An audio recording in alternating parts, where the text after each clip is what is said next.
and for, specifically Rust farmers. And they look like making these combinations with DK, with Zeus, and something of that sort to just utilize You that have extra 10 lockdown seconds with some left. more, well, any type of damage. Usually they are throwing in a lot of magic damage, but this time Rust farmers are opting in for a little bit more of a different strat. They are taking the Dark Seer, which tends to be super a super lane punisher, especially versus two You squishy have heroes 10 like seconds left. the Luna and the Hoodwink.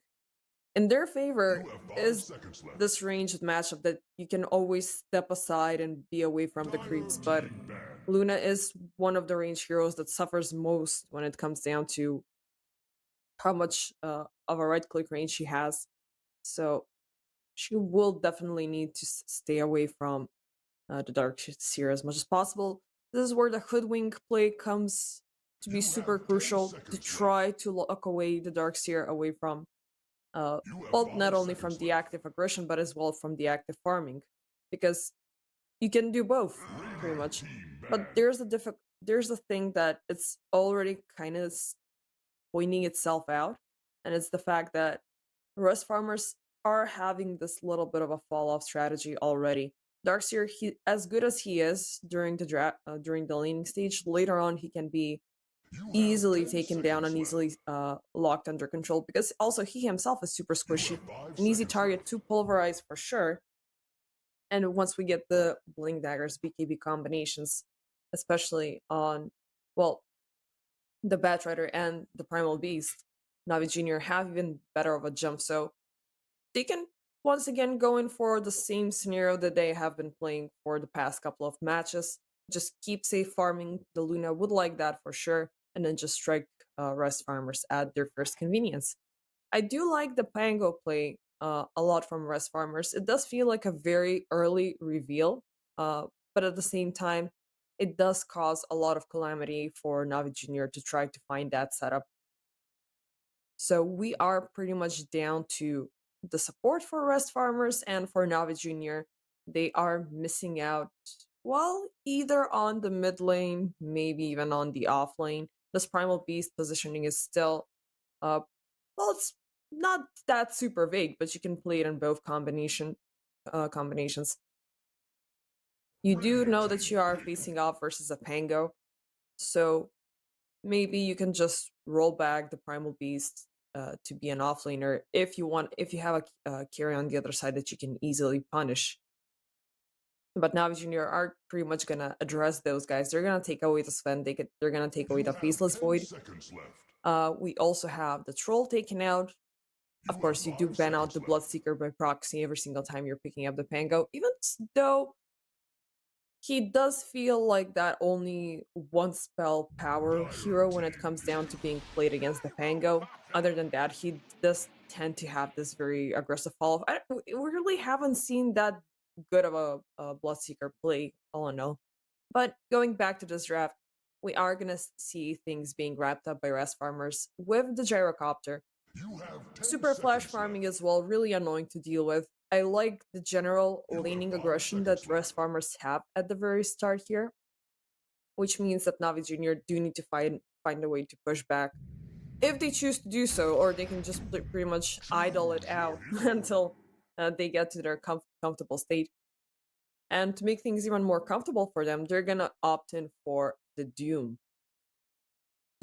Very good when it comes down to controlling the Pango. Just throw the Doom, have him locked out, and the rest of Rest Farmers are not having that, well, scattering element of the team fight. They will need to face Navi Jr. altogether. When it comes down to that 5-5 contest, I do think that Navi Jr. have that upper hand. Uh, well, to just get somebody they want every single time, and plus they do have the early pick off potential. So I do expect Navi Juniors to call in a lot of rotations across the side lanes, maybe utilizing the twin gates even at the very start of it, because you will need to have some sort of control during the laning stage. But as the game keeps on progressing, I do think that Navi Jr. do have the upper hand. It's going to be crucial as well for Pablo here to make things right. If they manage to catch a Doom or something of that sort, they can easily throw it back at Navi Jr. and reestablish somewhat of a control. but I'm still scared that their late game scaling, Rest Farmers particular, it's kind of bad when it comes down to what Navi Junior have to bring in here. But yeah, predictions have been set. We do have our drafts pretty much wrapped up, which means we are super ready to kick things off with game one for sure. Um, yep. I mean, what else can we say about this draft? These are very familiar combinations that both sides are playing. Very stable, very well, textbook for this current meta that we're seeing. We see a lot of players still trying to get the best that they can out of the Luna to just pretty much have a flash farming carry uh, is, well, the best scenario that you can opt in for. The one thing that I'm always scared about Luna's, which has pretty much compensated itself with the latest itemization combinations, especially when playing out the Conda, you do have a very tanky Luna that you need to deal with,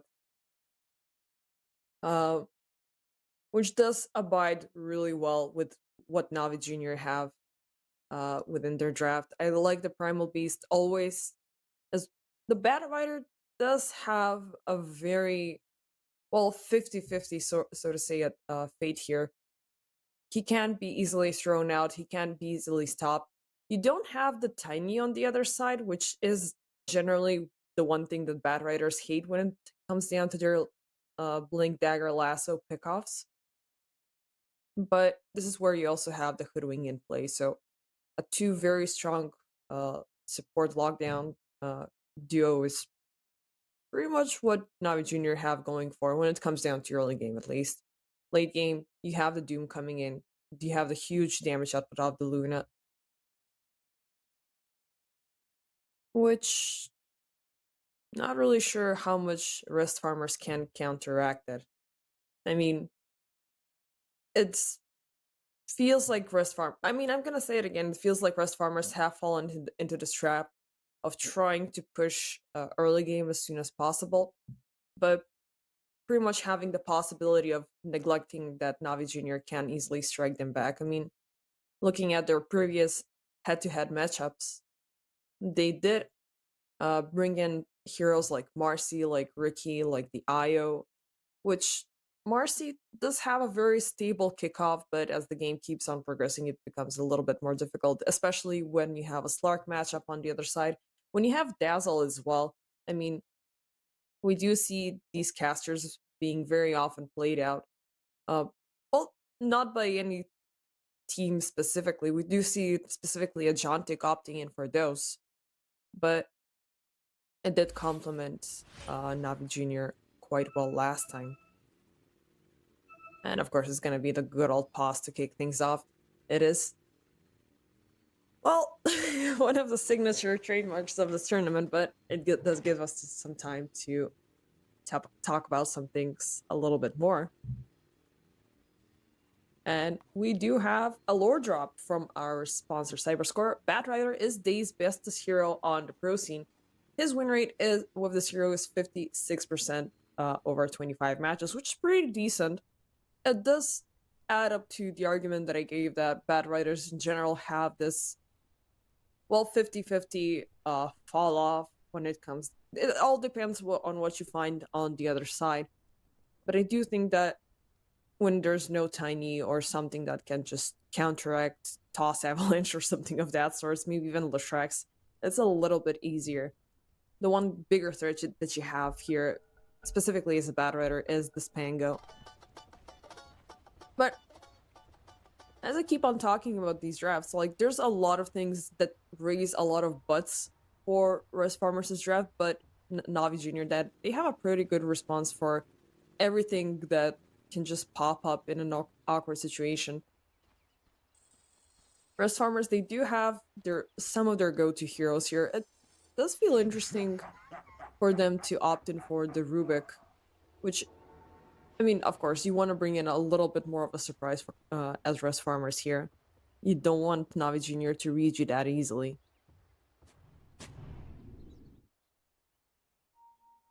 Yes. And another pause yet again. We haven't kicked things off even, and but it's gonna be a short one indeed. I love winning. A lot of blood grenades were spotted out on both sides, so they are gonna be willing to get some pickoffs really early on, but also at the same time, blood grenades do become that of an extra kick go-to item that players want to start with, especially supports.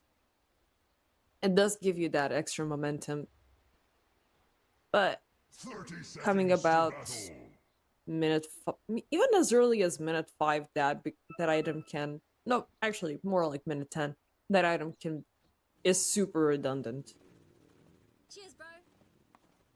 Proper skunks. 10 seconds remaining until the horn. Neither side is daring to cross the river just yet, but they really want to get their hands on some bounty runes, that's for sure. But pretty much an even out distribution on each side. It's gonna be, well, both player-wise and bounty rune-wise. We're not gonna see a big bloodshed at the beginning of it. But yeah, going back to how the drafting works for Navi Jr., they do tend to take the chill approach when it comes down to the start of the game. Yeah, they are generally super patient as a team, and of course, they are last season's champions. This time, having a little bit of a rough patch as they did face off against one win and got taken down. Well, they did pull out a fight, but they eventually got taken down with a 2-1 result. Reason why they have sticked around in the lower brackets for quite some time now. But one win, they have brought in a very pleasant surprise to this season. A breath of fresh air, of course, with the new name of a team. And they have pretty much fortified their position pretty much high up into the finals. Although name-wise, we have seen these players very often. We have seen Chira, we have seen Swinonstrong multiple times. We have seen Respect as well, Munkushi, as well as Cloud, amongst other teams. But so far it seems like this chemistry is working out for them really good. Sad to say, I wasn't around when the mouse withdrawal happened. That's a really good team, and I'm really actually happy about them. I wish them the best of luck in Wallachia, as they are our next shining star. We have had players individually popping out of this, but I would like to see an entire team just infiltrating through tier 1 a little bit more. So far, down bottom, it's all about protecting Shad here. Hanskin being super aggressive with this Enchantress, as he usually tends to be, but you can already see that Navi Jr. are pretty much avoiding conflict, at least in this bottom lane. They know that their things are super safe and super stable when it comes down to Doom. You do need to give him that, well, extra farming space, because of course, as you can see, the flak cannon is just super annoying to deal with by Shad. And at the same time, it's a low mana spell, so you can pretty much abuse it at least 10 times without 1 mana recharge. As for up top, SIBE, he is playing as an axe in this game. Going behind the lane, trying to steal as many creeps as he can with the Iron Shell. Definitely a good way to keep up the push onto Rudy's, and got the juice. Rudy's already pretty hurt there. Was forced out to use his salve, but not backing up on providing SIBE a contest for snatching those creeps.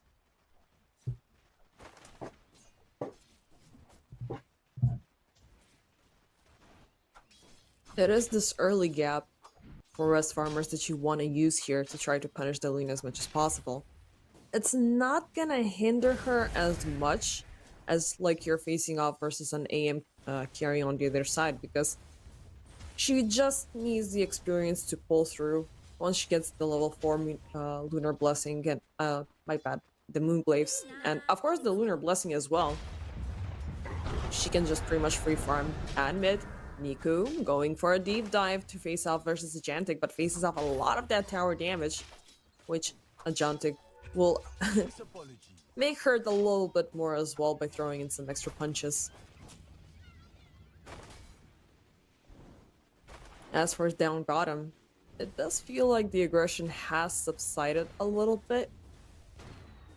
But as you can see, both sides are a little bit more focused when it comes down to farming in contrast to the other lane, which is throwing a little bit more punches. But yeah, as I was saying, you can rob the Luna from a couple of early items, but eventually her scaling is pretty good. She just needs the extra experience and then just hide behind the tower. It's a little bit more important for NaVi Jr. to fortify their top lane positioning and not lose their tower very early on, which is obviously what Breast farmers are going for here. Even though they are not super aggressive onto the Luna, they are aggressive into the lanes, but still a little bit of a punch coming in from NaVi Jr. as they are forcing on to SIBE. Nice flame break, and they will take him down. Riddy's almost losing his life himself as first blood, but pops the stick at the right moment, and it's gonna be NaVi Jr. taking the first blood. And pretty much the squishiest lane that they have. But not to fall prey to that notion. They are very high damage dealing. It's a really, Luna and a Bad Rider, a really well squishy and aggressive combo as they pretty much wrap it up. Down bottom, things are looking super stable for Shadows. Also, his damage is amping up, already having a Falcon Blade. That's an interesting, I mean, that's a good rush for sure. You want to have that extra damage to throw in before getting the brown boots.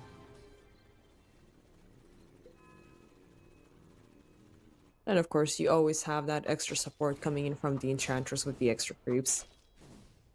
But similarly to top lane, bottom lane still hasn't yielded a kill for rest farmers.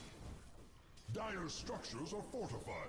Even though they are pretty much aggressive regarding their positioning, regarding their presence, they still haven't gotten a lot aside from a little bit of farming.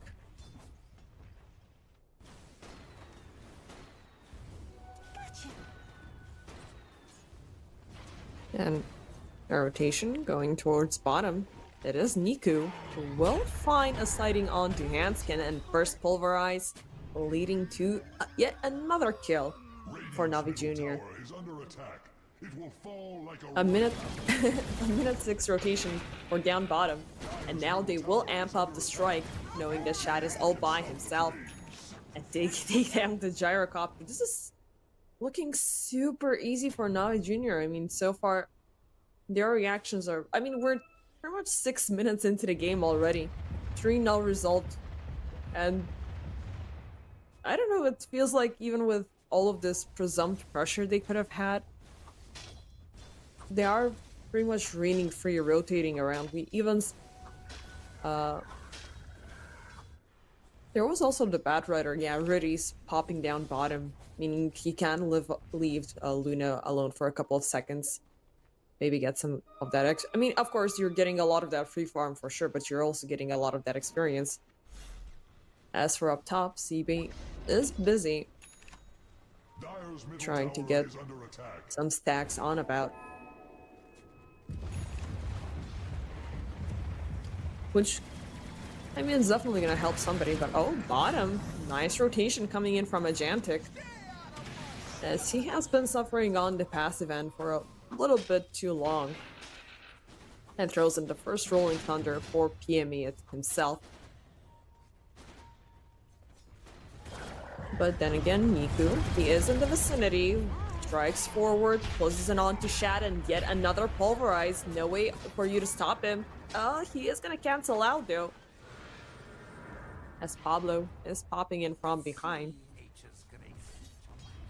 A nice temporary double lockout there from Daze, but Rust farmers have decided to amp up their numbers and fortify their security around Shad.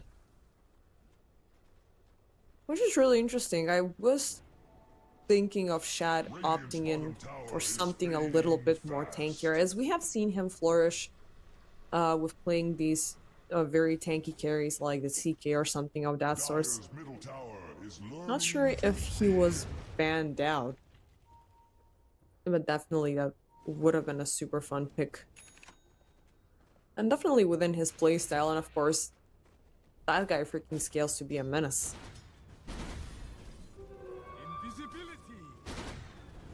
And a double smoke on route down bottom. Seems like Rest Farmers, they are gonna try to strike the Doom once again. But PMA, he is a little bit too far away from the center of danger, so Rest Farmers are just gonna walk about and try to find something else, which is gonna be going back to farming yet again. SIBE completely free jungling his heart out with this Darkseer. But he should get a little bit more of the action, I think. Of course, you do want to have that backline support for your team. There's the mecha already completed,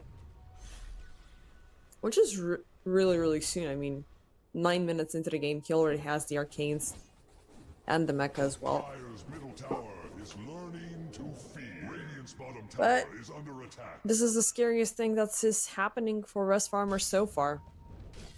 Luna is reigning free. So, sooner or later, you will need to address that problem before she starts striking down. Nico, oh, he will find Tanskin, pulverize him down for a little bit, but not gonna hurt him significantly. Ajantic will pop the Rolling Thunder, tries to disperse this little bit of a team fight, yet NaVi Jr., they are dedicated. They will keep up the pressure onto Hanskin and eventually take him down, forcing out a big ultimate in the process.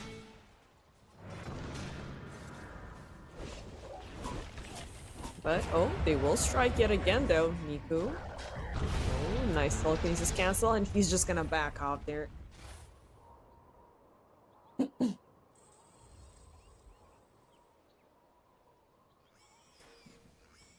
Radiant's middle tower is under attack.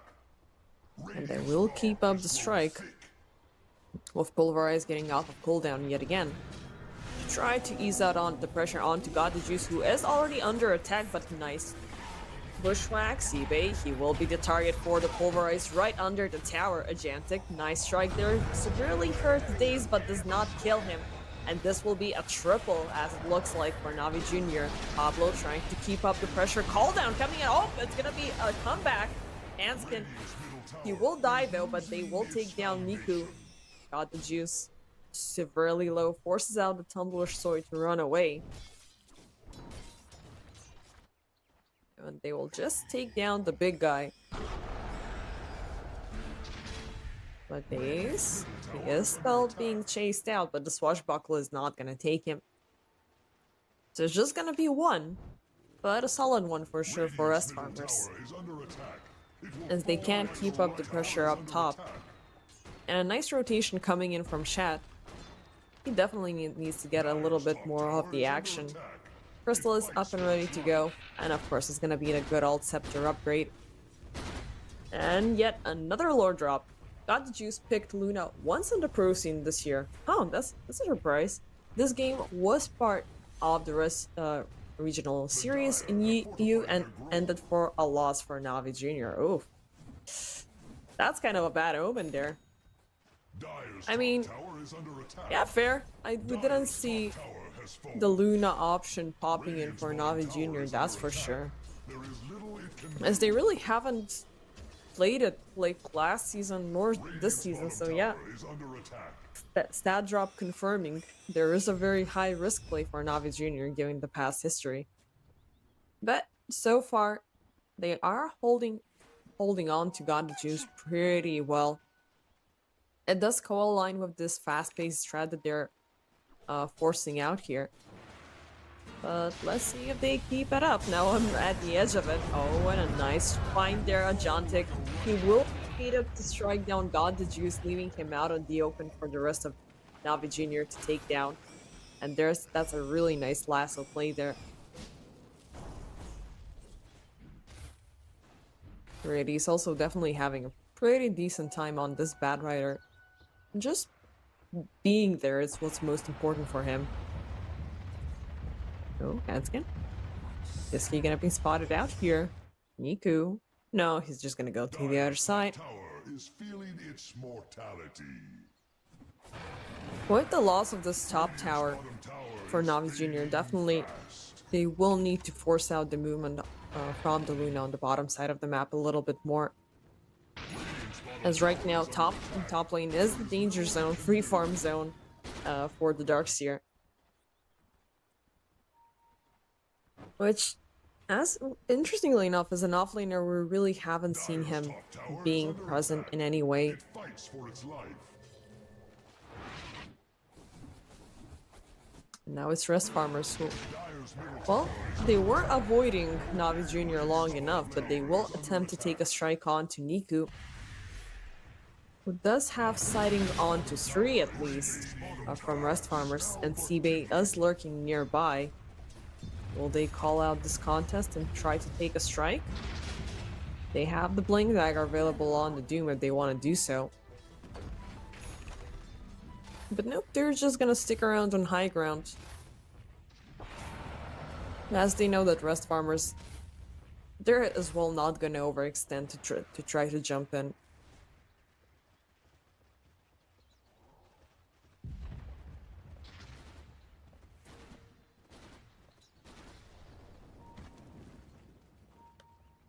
"15 minutes into the game already, ladies and gentlemen. We have 7/2 with a 3k net worth in the favor of Navi Jr. so far. It's a free reigning Luna game for sure, and it's Navi Jr. just actively being on the hunt. Kanskin found once again to be a target for the Pulverize, really just burning him down with the Firefly. And she's gonna go down. Not much the Nature's Attendants can do here. And they will... Well, did not see a Jantic there alongside with Pablo. But they could have kept up the pressure.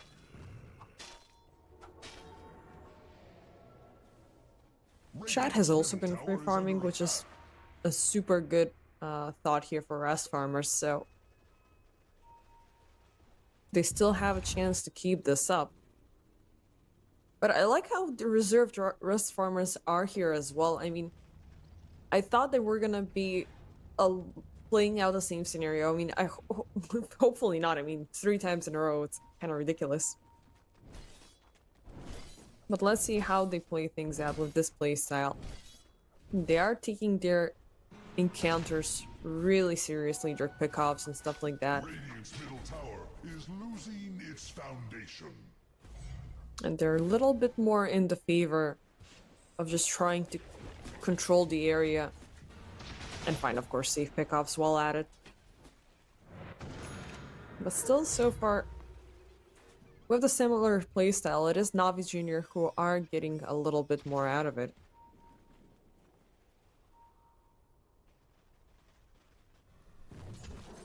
And they will attempt to go for a strike, yet they will miss out on SIBE there.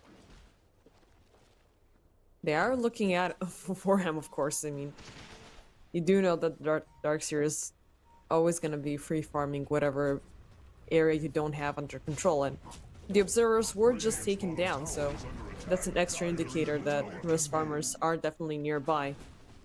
Tower down, which means Navi Jr., they are gonna try to rotate and back, definitely. They are gonna make contact, and first, who they're gonna find is gonna be the Darkseer himself. Oh, it's just gonna be Riddies, actually. Navi Jr., they're gonna call this off, realizing that they don't really want to fight from this angle and gladly trading off Riddies in the process. But they did have the high ground control and a very good element of surprise there.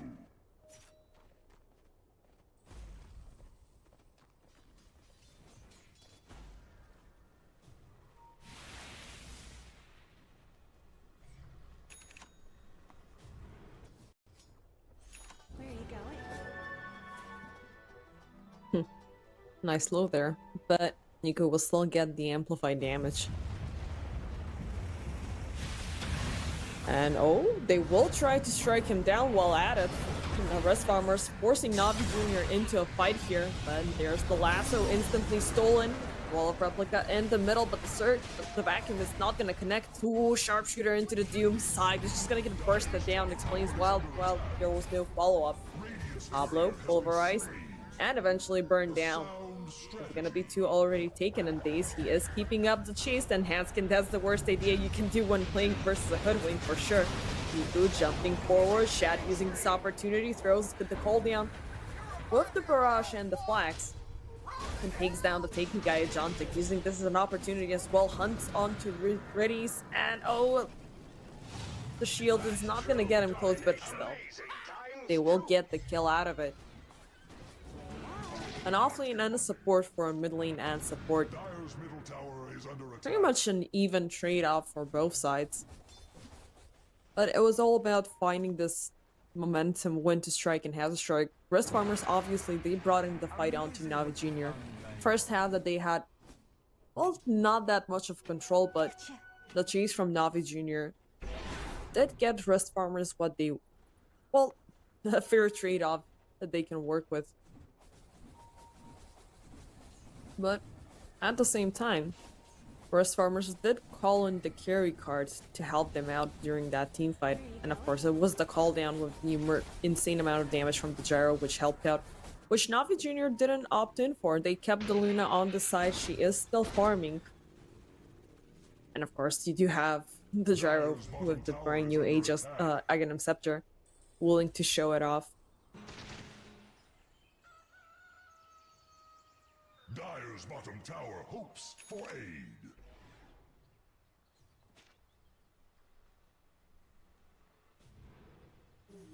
We do have the BKB being made onto Luna, so that's gonna make things a lot more manageable for her.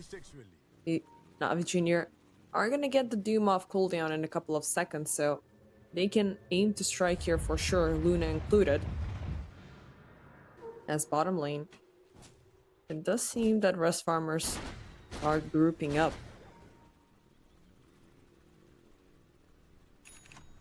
But they're just gonna stick around here, maybe try to go in for Roshan. They have the explosive damage that they need for it.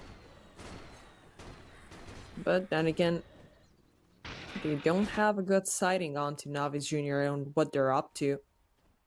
And yeah, halfway through, it is a similar scenario, as NaVi Jr.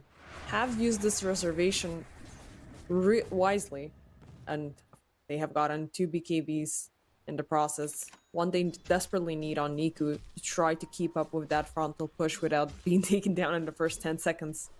And at least keep from 6 to 9 seconds of frontlining while the rest of the team do the hitting, and try to reveal where the rest of rest farmers are. But will they be able to strike them down before rest farmers get a couple of BKBs on their own is the big question. We will find out soon enough, though.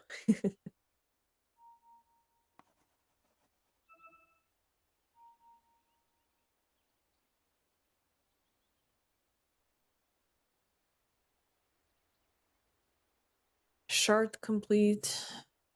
Manta complete. We do have the Dragon Lance popping up with a counter right after. And another lore drop. This time it's gonna be for Niku, who has 72% win rate over 22 matches on the Primal Beast. So if 22 matches is not enough to tell you that it's a go-to hero, the 72% just make it feel a lot better. It's a really good stat. Of course, we have seen Nico play out the Primal Beast multiple times in EPL. Last season, this season. I do think it was also one of the winning heroes that they played out in the finals. No, actually, it was one of the heroes that they lost with versus Mouse in the finals, but you know, it was that only situation. but previously, well, they do tend to bring it out a little bit more into groups rather than in playoffs. As for this season, they haven't played it out versus Navi Jr. Neither did they play it. I mean, it's more like their group stage sort of a hero. Which does have a little bit of a fall off. I mean, Primal Beasts are generally predictable, and they don't fare well versus a Rubik on the other side, that's for sure. Let's see. I mean, stat-wise, it's not looking like Navi Juniors' game here. They don't play the Primal Beast in the playoffs, and they don't play the Luna at all. The one match they have played it with, it has ended up with a flop. But they are a pretty big powerhouse at this state in the game, and they will try to make up for it. Nice find. Oh, it's gonna be a big one. Shad hiding in the trees. That rocket is not even gonna find its target on time before Navi Jr. take him down, and did find someone else lurking in the trees there. Yep, it is Hanskin, who will enchant Rudy's, but he's a little bit more looking forward to getting those lotuses instead of chasing, as the rest of the team, well, he will latch onto him eventually. Sharpshooter with the lasso combo. You can't tell me what to do. And it's gonna be a pair of pretty fast kills there for Navi Jr. That, of course, they will turn this advantage into a Roche kill potential. And God, the juice is just raining out of control. 4K over Shad when it comes down to net worth, especially after that last takedown. Oh, wait, that's a lot of tipping. What just happened? Or is just generally the spirit of things. And of course, an Aegis to top off the superiority of a Luna, and 5 minutes of just more farming. Of course, you want to get the Conda as soon as possible for the next jump there. But also a kill or two is not gonna hurt. Maybe even taking down a tower or something of that sort. Because Navi Jr., I mean, right now they are gonna make it, they are closing in to make it even. This is the second tower they're taking down in 24 minutes.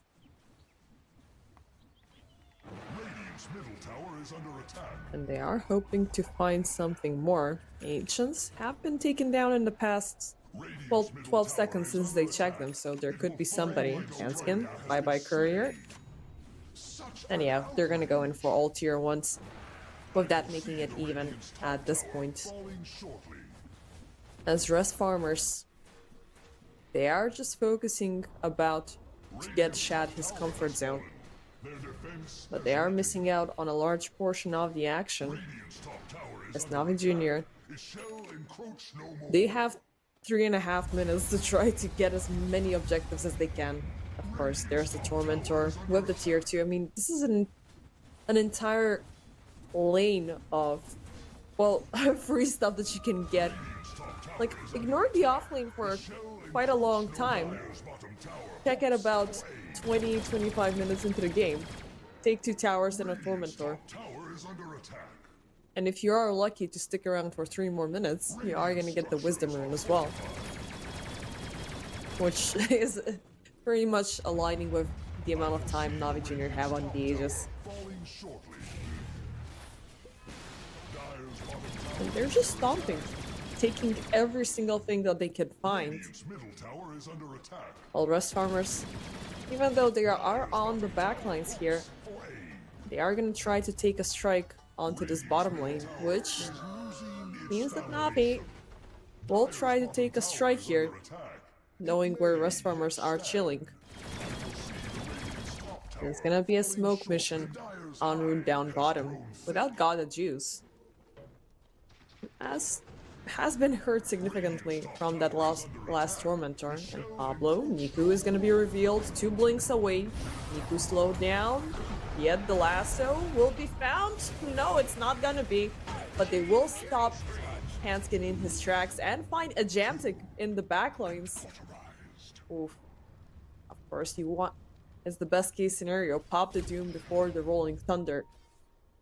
And that's a super easy target to take down. Rest Farmers, they were hoping to keep the push down bottom and maybe get a Tormentor out of it, but NaVi Jr., they got that opportunity. Well, they grabbed it and they just took it like every single opportunity they've gotten in this game. Looking like a one-way stomp as it keeps on going.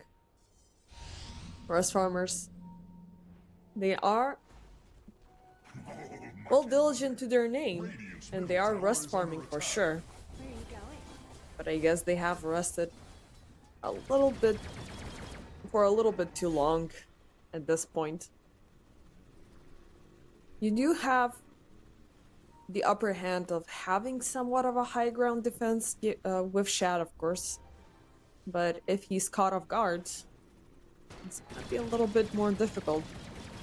This is where the Darkseer also adds up a little bit of pressure, and oh, got the juice. SIBE will find him. Oh, nice back him into the center. Riddies is gonna be popped, and the Aegis is gonna be lost. Niku trampling forward. BKB still up, got the juice, backing with the living, and he's gonna pop a BKB2 with the Eclipse there, but it's not gonna hurt Shad as he does the same and TP out, call for backup. NaVi Jr. Yep, it seems like Rest Farmers have farmed long enough there. And the rocket is still traveling.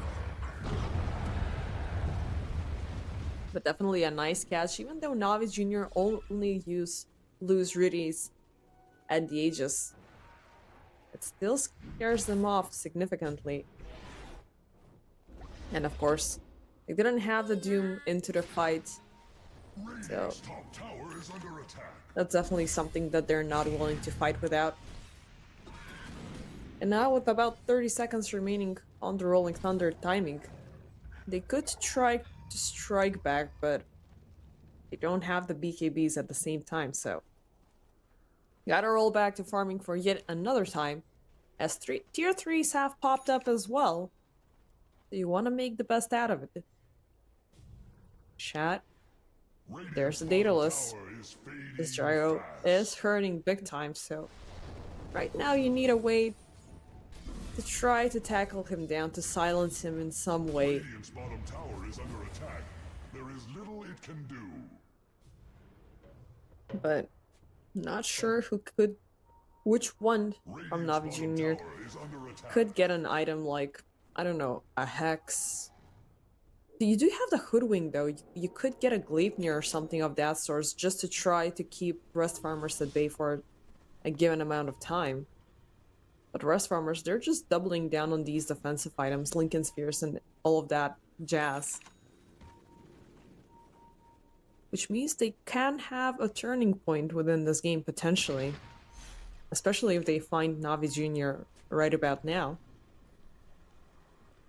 Oh, they do have the chance though, got the juice. He's gonna pop the smoke, but NaVi Jr. will respond to it instantly.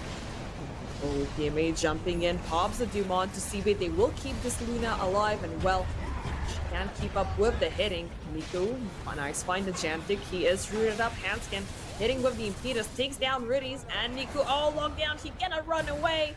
Got the juice, still willing to keep up the pressures. There's a bunch of low HP targets, but it could cost him dearly, so you gotta be careful. But oh, the rest of the team, they will jump into the backline. Daze finding Shad there.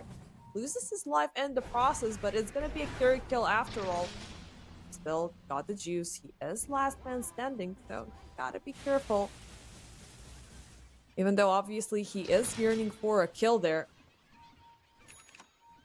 But Rest Farmers, they got the best out of that team fight.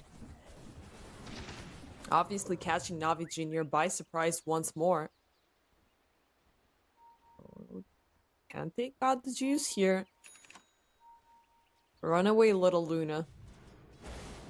Yes. There's even Lincoln Spheres in this on their side, so the Gigantic definitely not looking like he could be the lasso target anymore.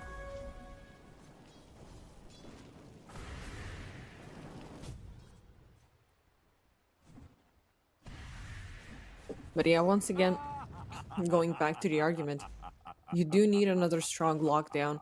The Gleipnir, it did good for what it's worth, but you need something a little bit better. I mean, maybe an Orchid, maybe a Hex, but this is the problem. Navi Jr., they do have this hardcore hitting lineup. Maybe PMA could opt in for something of that sort, but at the same time, 2 Lincoln Spheres, which you will need to pop, and got the juice, it's super danger. Surge, well, backing into the wall of Replica call down, it's gonna hurt him, but he's not gonna die. PMA leading the charge, finds the Doom onto Shad, but is out in the open with Navi Jr. not willing to fight this Dazed Knight. Gleipnir throw, but he's gonna be telekinesis back. Niku back into the picture. He will keep up the pressure with Eclipse. Popping up from behind Riddies. He is looking super low, but they will take down 2 Hanskin and SIBE. They will die. And the Gigantic still out on the radar. They will latch onto him. There's another Gleipnir throw with the Lincoln Sphere popped up. Make that 3 for Navi Jr. They will lose PMA in the process. Not be able to take down Shad as well. But it's still a nice fight back, as they have been losing these last couple of team fights for sure. But they played out the timing on their BKBs this time a lot better. Yeah, it's a little bit more crucial for them to survive this early momentum while the Gyro has popped up his BKB, the cooldown has been used, and you are pretty much trying to waste out the Rolling Thunder. And of course, you do have the Wall of Replica. You need to just double down everything that you have on God the Juice. Right now, he does have the Conda, he does have the Satanic, so he is pretty much self-sustaining at the very least. And of course, while after wearing out Rest Farmers, he can just try to strike back. And the BKB Eclipse timing was pretty much on point. But a lot of resources were used up for Shad, which is also kind of scary. This Gyro has been pretty much unhinged throughout this game so far. Which is still a super scary thought. We are yet to see if it's gonna yield any results for Rest Farmers until this game ends. If not, it's looking like all farm and nothing to get out of it.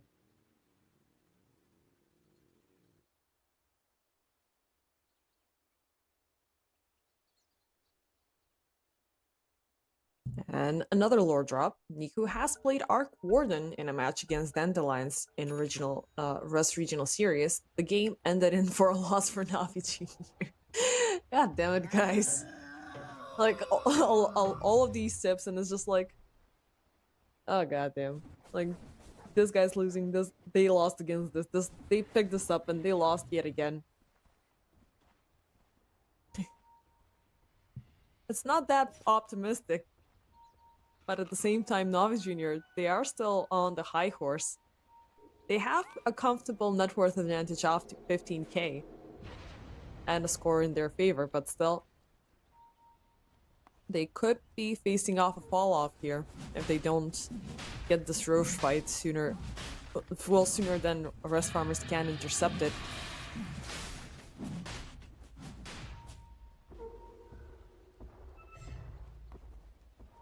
And nope, they are just gonna back off, realizing that Rest Farmers are lurking nearby. Yep, they do see them. Radies.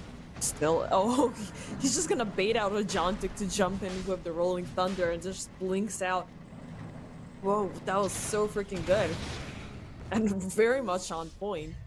Robs Rest Farmers of their momentum and element of their surprise. Navi Jr., they will use this as a chance to just roll back and keep up with taking down Roshan. What a bait this was. Really nicely played out by Riddies. And he just claimed with the Roche banner for NaVi Jr. What a bait.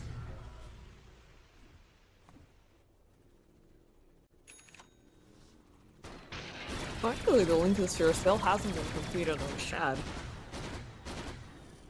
Which means he is yet about to be scary. Yet, we have level 25 on the Luna, with the Arcane Blink being built up.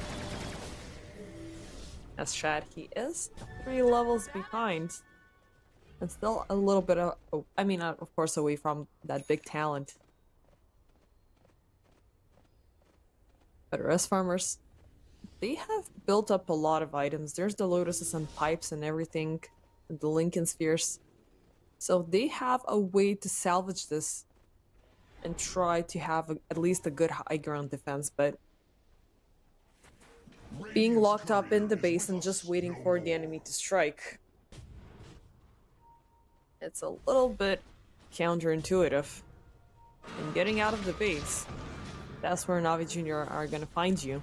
And obviously they are on the lookout while pushing across all lanes as much as they can.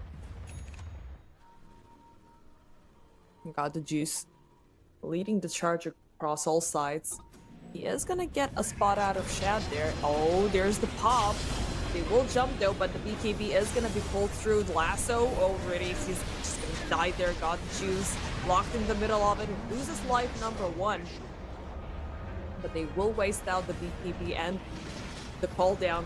Ajantic still keeping up the pressure with the Rolling Thunder. Sharpshooter mistakes. He eyes the target here.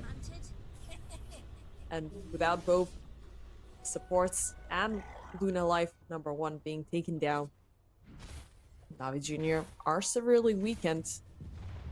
But it was actually, yeah, they even stole the lasso out of it. That explains the double lockdown that we saw Riddies being, obviously the lasso going through, but not moving anywhere specifically. Pablo still willing to get a strike. Rest farmers are gonna use this comfort to keep up the push and towards mid. Dire's middle tower is learning to fear. But it's looking pretty good for them so far. Oh, and they have a chance to find God the Juice there. If he's not careful, if he shows up in lane, he's gone and dead. Dire's middle tower is under attack. No game. Of course, they're just gonna throw in the illusions to keep up with the lane farm. But they're not gonna get a sighting out of anybody. Tower is under attack. As rest farmers, they are believing that the push is happening down bottom or towards mid lane. But then again, they will make the choice to keep up onto high ground. And yep, the Rolling Thunder kickoff is there. Riddies insta stunned out lasso. PMA, he's been the one pulled back. But Adu manages to pop the PKB, yet he still dies by the hands of Shad. No Doom's gonna be used up. Riddies forces out a buyback. Days in danger. Manages to run off back to safety. And God the Juice is gonna back off. Nico finds Pablo in the back lines. They will find the gem though. Now Ajantic, he is in danger. Lotus keeping him up and alive from all the Lucen's beams and everything. But Nico, he has his eyes onto Shad. So he uses life in the process and forces out a pulverize onto Hanskin only. Pablo forcing out a buyback as well. And no, Nico, he finds 2 targets. 1 TP cancelled out. He's still keeping up the pressure. Ajantic on the run. He is broken though. But thankfully for him, Niku is completely out of mana. It manages to force out one final jump and got the juice as well, but they will not be able to get across the wall. Telekinesis as well doesn't manage to push him through, and oh, a very risky lasso there. But Pablo will die in a dieback, as it's just 2 on the defense lines. As a lot of support buybacks kept up this fight for both sides. Still, NaVi Jr. They will stay alive. And just back off for a little bit. Reset for a little while. Then again, they still have not taken Shad. They were super focused onto this gyro that they failed to get him. And oh, actually, the TP did go through. Oh, that was so lucky. It looked like they canceled it, but no, it was Shad. He managed to go back home. God damn, that was so freaking close, and you were so lucky that Niku was out of mana at that given moment. Everybody was completely wasted in that department from NaVi Jr. That was a really risky play there. And of course, you gotta find a target to Doom at the very least. That's gonna be SIBE. As PMA I mean, this has been a pretty long team fight, kicking off with PMA being caught up and destroyed.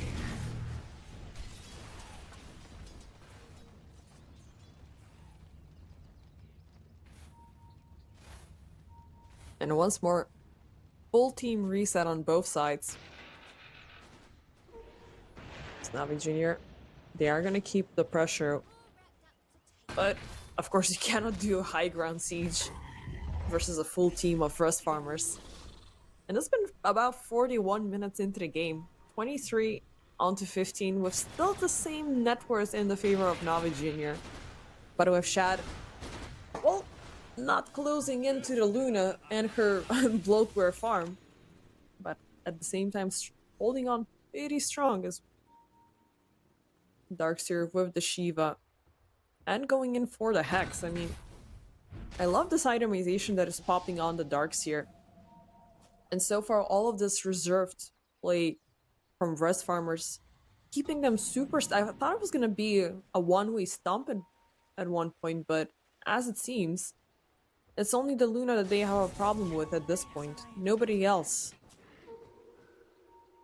And of course, your main focus here is taking out the supports, throwing those annoying disablers into disarray.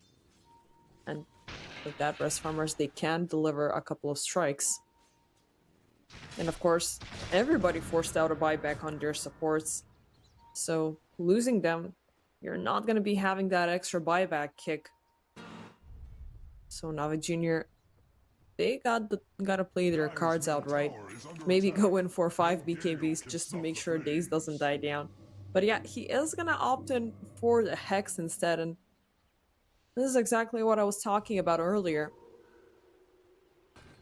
But you gotta make sure those Lincolns pop first before you can do anything about it. Because of course you're gonna be having a very long lockdown available to take somebody down. You better not lay it to waste. Has got the juice, got the Silver Edge, has a little bit of a break on his side, and will opt in for a refresher right after. So we are going in for doubles here.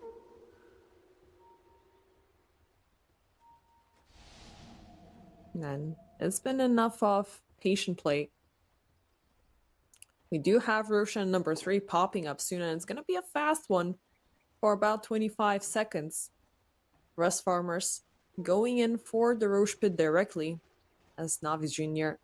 hoping to catch them by the side. They already have the the refresher on in their favor, by the way, as Doom has gotten it. So double Doom, definitely a huge help for NaVi Jr. for sure. Rust Farmers walking into an empty pit. But that creep enchant does reveal a little bit of something, as both smokes are gonna wear off. Both sides will need to take a strike. Niku, a rock toss onto Hanskin, and he wants to keep up the pressure onto Enchantress, leaving him out into the open.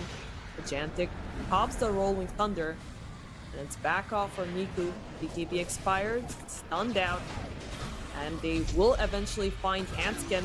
Well, for a little while, but eventually taken down. Got the juice under the call down, pops up the BKB as well. Hanskin, buyback, Shad now with the BKB trying to get a strike onto Luna. And no BKBs available anymore. No Rolling Thunder, no Surge. Lasso will be used up. SIBE locked down and the trampling ramp will destroy him. No buyback available. Miku once again leading the charge. Finds Shad. Will pop the Lotus.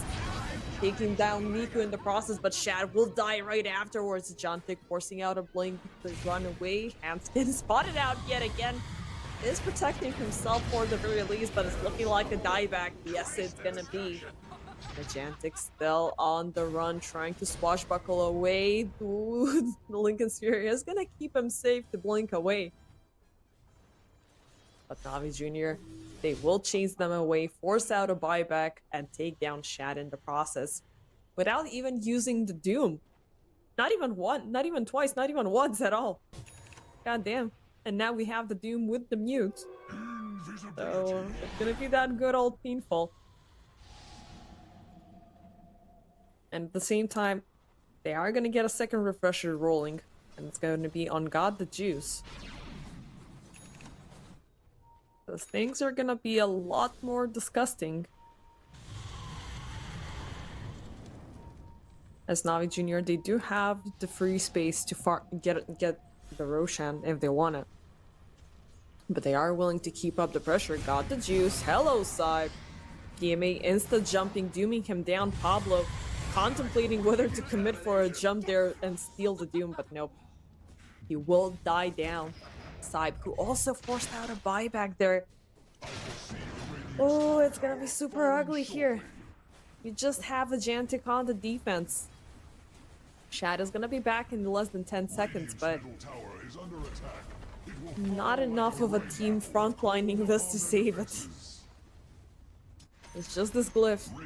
And oh, a Jantic. That refresher for the second Doom did not go to waste after all, and Shad, second he gets out of the fountain, he is insta-targeted by NaVi Jr., who had managed to take down the first set of Rex up top, and God the Juice is going in for a second. They are melting through these structures like they're made out of sand, and they're going in for Magus. Jantic does have the buyback available, and he will pop it, as another 50 seconds are remaining until SIBE comes back. Shad blocking through the Moonglaves, got the Juice, pops the BKB, and the Jantic drone out in the middle of it. Fall down to the side, the Pulverize will follow. A Jantic is gonna pop Shad in the middle of it as well. PMA keeping up the chase as well as Miku. They are trying to keep up the vision. The Doom number one has been, I mean, they don't have Dooms anymore, but they are willing to keep up the pressure. Got the Juice popping up his refresher with the Eclipse, and they will take down Shad yet again. Takes down Riddies right after, but there's the last buyback they have available. But the Magus are going to be secured. And NaVi Jr., they are going to force out a retreat, as they have used up everything. They do have about 2 minutes on Roche being up top side if they want to go in for the Aghanim upgrade, but more likely they are looking for the refresher instead. So they're just gonna wait out another minute and a half until he changes sides, which it's enough of time for West Farmers to group back up again, but they are already dealing with a pretty big of a struggle facing off versus the Magus.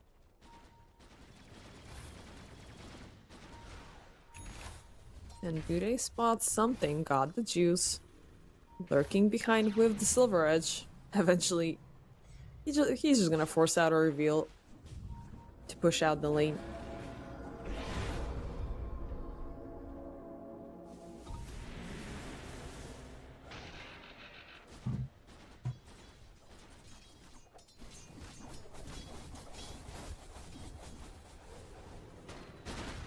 And actually, they're gonna go in for the Scepter instead.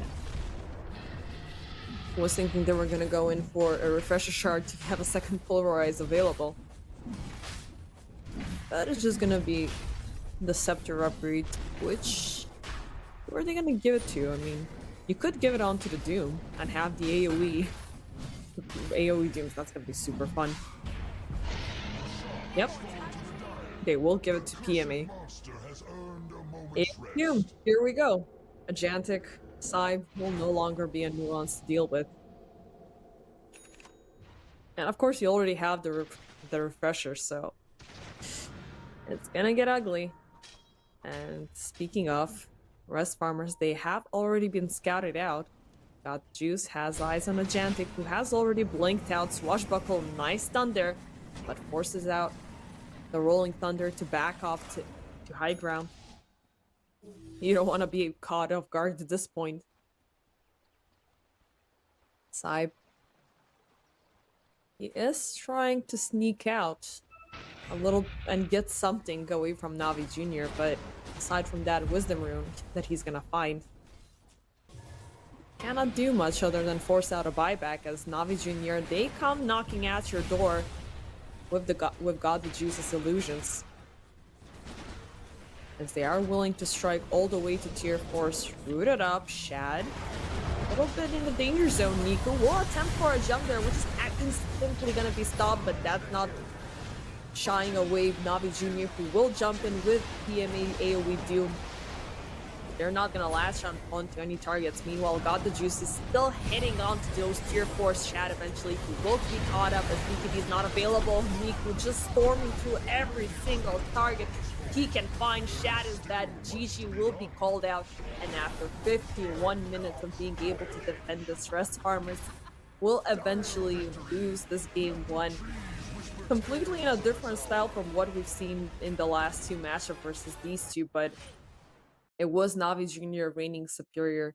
It was, I mean, there was a very big chance for Rest Farmers to get this into late game and eventually be able to turn it around, but it didn't seem to happen as NaVi Jr., they found these really nice rotations. They found this, I mean, these very nice takedowns. Shad got completely obliterated. He was completely out of every single team fight until the very end there. And of course, I mean, NaVi Jr., they know exactly how to play this out. They were previous season's champions. So, as history favors them, they are going to take down Rest Farmers for the first time. I mean, what else can we say? The Luna grew to be freaking insane. Once PMA got the refresher scepter upgrade, it was pretty much GG by the end of it. I mean, it was a pretty... even though it was 51 minutes, it was pretty long, but it felt a little bit longer given it how much of a slowdown Rest Farmers did provide with them being, well, AFK farming for the most of it.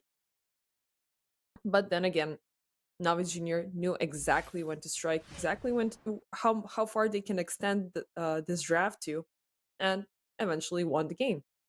So yeah, upon us we have game 2. So let's see if NaVi Jr. walk away with yet another 2-0 victory. They've got FY, so they do get a bit of a consolation prize. I think that the rotations are incoming here from Tianming. They will bring Low along with him, along with Ori and Buck. Everyone rotating after Copy, though Copy is still just outrunning them now. More rotations coming in. Gunner, he's going to TP into the tier 1 tower, trying to help out Copy, though he does get caught in the leader, but he's by the tier 2 tower. In comes Gunner onto Ori. Ori getting very, very low, is going to go down. Copy's still alive. He's going to make it out. No, in fact, he does go down to low. But what's it going to cost Azure? It seems like quite a lot as low is going to go down. Here comes Yuma, and there goes Buck. Trying to farm. I believe these wards have vision of him, and Chrono used. It's going to catch him on the edge, but no more mana really left here. Black Hole is going to be on a 3. He has been to go. They've got FY, so they do get a bit of a consolation prize. I think that the rotations are incoming here from Tianming. They will bring Low along with him, along with Ori and Buck. Everyone rotating after Copy, though Copy is still just outrunning them now. More rotations coming in. Gunner, he's going to TP into the tier 1 tower, trying to help out Copy, though he does get caught in the leader. He has been to go.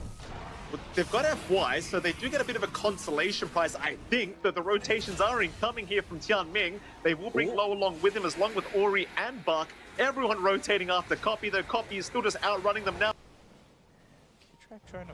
So do we get a Chrono play? We're up on the high ground. The air.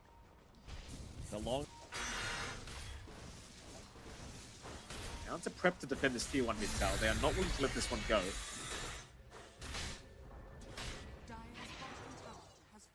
Yuma's going to show up to boot. They'll pop the Moonlight Shadow. Copy's going to jump right in onto Ori. Arrow will connect to follow up with the Dragon Tail Sun, and Ori has been deleted. A very nice start from Nouns. As now they'll jump in onto Bark. Bark being completely controlled up by Gunner. Gunner not able to finish off the jump. In fact, Gunner gets destroyed here by FY and Bark. Still Copy, still trying to move in, does find FY. Takes down the techies. Bark though moving right back onto the Dragon Knight. Will take him down.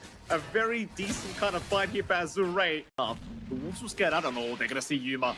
That is a big target. He has a BKB up, but the rush is there. Bark, he's going to pop the Lycan form. They just jump the Gyrocopter immediately. The BKB finally going to come off. Do they have the damage? Bark is chasing Yuma down. Yuma in huge trouble. But Creeps as well, just following him down. The Gyrocopter still trying to get his way out, but Bark's got him.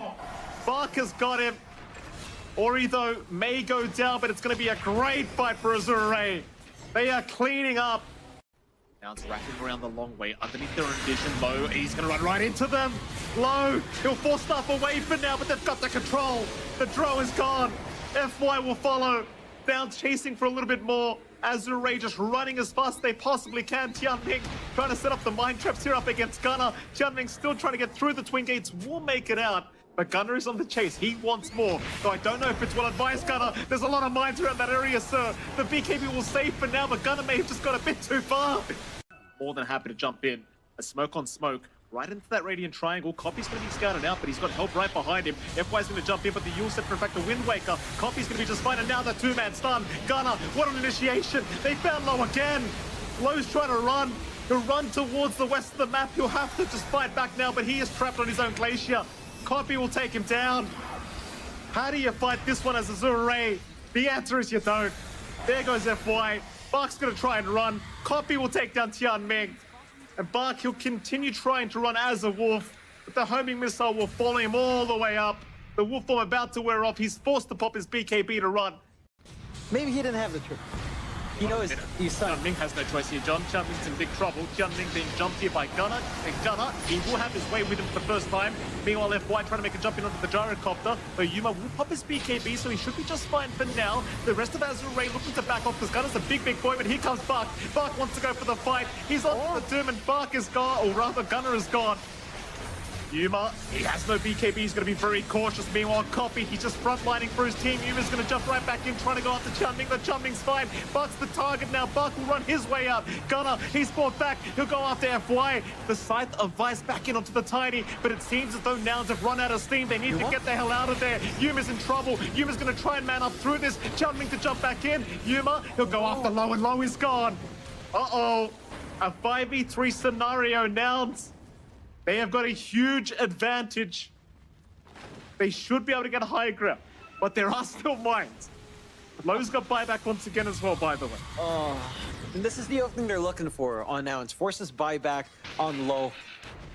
Just go right back in. All these mirror shields on both sides are just causing numerous issues in trying to get that instantaneous lockdown they both need. I do like that Tianming knows the assignment. He has a Pirate's hat of his own. It's just still a level away from 25. You need to hit that point before it's really relevant. And as you mentioned, just the mines here. They could go for Roche on Nouns. They've already forced 2 buybacks. They just need to find the diebacks at this point. FY, back is there. Copy. Nullifier, it's going to cancel off the Wind Waker. Copy is getting blown up. FY, he will drop Copy. He's saved by the disruption. He will be able to chain his way out. As Bark is going to go after Fly now on the Crystal Maiden. Fly dropping very, very low. They're still alive, and Bark does take him down and just rushes his way out of there. Eventually he'll be here. I know. Why can't we have Ags? Why can't we have Agan enjoying the game? Maybe we'll see Ags again in the next chapter of Groundfall. Oh, wait, whoa, a siege? You got a range Rax. Run low. You're the hero we need, but didn't deserve. Get out of there, sir.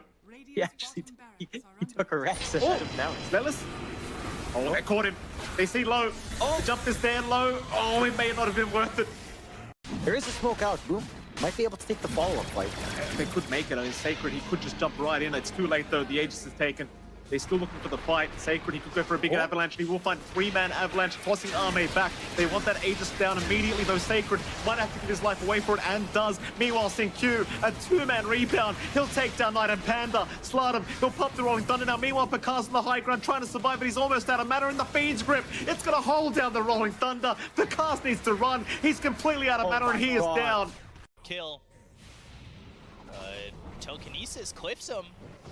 Toss, though, he was close enough, and GH taking a lot of damage from Eidolons as well as this Tech. They'll get the kill. Oh, Miero's in with the Black Hole on 2. Eidolons again with this Black Dragon, and the disruption's just there for a split-second save. Is it going to be enough? Avalanche comes through from save from this cliff, assassinating Sumail from a distance. And another one. Oh no, Arteezy? They got Kitrak, but Arteezy's able to make it towards this camp. More resources on Gyrocop, who's just hitting their racks, as this should be the first lane of Medirex of the game. But in comes smoke. However, the smoke will not hit onto anyone just yet, as Timbersaw gets jumped first with the Pangolier initiating. And PMA, as such a huge playmaker, is trying to go for more, but a double BKB will allow them to burst down Niku, as that is the first death on Got the Juice, but it's just in time for that Aegis to at least still get him back to life, as Pangolier jumped in once more. 2 for 2. A great counter initiation from one win, but that did cost them their Timbersaw, who isn't buying back just yet. Okay, it's the Shadow Demon buying back, hoping that that's gonna be enough against the Gyrocop, that he can't kill him with his own illusions. But guess what? Got the Juice. He still has his own BKB, but he quickly realizes he has to teleport out and doesn't make it. He underestimated the damage of the Luna, and now Bad Rider will be caught and killed off as well. And Niku is now slightly falling off, but it's gonna be Cloud going for a very aggressive initiation. He's instantly gonna force out the BKB on the Bad Riders. Pangolier realized that this may be an opportunity to go for more. Will be getting himself in with the Rolling Thunder, but look at the amount of physical damage he takes. That's the problem. All of the damage is physical. BKBs do nothing. Roll up does nothing. The Shadow Grave will keep Daze alive though, but only for so long, as more Glaives are bouncing. And Fukushi is only getting more fat as time goes on. Still trying to hold his own against Niku, but Niku's BKB is allowing him to get Tira Jr. extremely low. Still not quite killed up, as more Glaives are bouncing, killing off the Gyrocopter, and will finish off the Dazzle the moment Shadow Grave goes down for just a split second. In the previous game, it won in the previous series as well, so I may be expecting that again as far as win rate goes, but no, because Pudge misses the hook, which would have let them instant kill Urza's first life, as now Sniper has to get out of there, but the rest of the Snapfire ultimate is going to be committed into the team fight instead, as out comes a Fiend's grip, but Vayne just instantly dies. Timbersaw doomed up, cannot do anything to defend himself with the Gyrocopter in front of him. Sniper at least gets another kill out of that. Currently farming some stacks. This is exactly the timing they want for Got the Juice, however, does not quite get the vision he wants. He will start stealing some stacks, and there's the Dismember to deal with the Timbersaw's. Puck comes in with a silence. Templar Assassin gets to live thanks to the refractions coming out. Pudge not melting those fast enough, as he cannot stay on top of Tira Jr. with how much right pick Tira Jr. does, as Niku trying to run out, but Battery Assault says nope. Clockwork interrupting the TP out. Trying to look for kills around bot and mid, with PMA getting spotted. And PMA, he's a lot easier to kill than a Puck. It's gonna be jumped with the Templar Assassin, will be taken down. Traded for respect, but that's an excellent trade to start a team fight off with, as long as you can now deal with the Got the Juice Pudge, but the Got the Juice Pudge with the BKB, he's doing so much work, as that was his 9-second BKB, but the 9-second BKB, it's still not gonna be long enough. Everybody low health, nobody killed off though, as Tira Jr. more Desolator hits after days, as the tier 3 tower will be desolated. Got the Juice trying for the hook, but the hook has missed, and now they know it. However, that will lead to the Templar Assassin stepping forward, while there is a missile flying at her from the Gyrocopter, as a good Whirling Depth gets decent damage in on everybody, but BKBs are procced, so they hold their own against the Tira Jr. Templar Assassin. But Templar Assassin getting kill after kill, while Wind Ranger cannot be focused, because they wanted to focus the Wind Ranger in fights like these, so you don't have to deal with the refractions and get some great damage stolen from the Wind Ranger as well.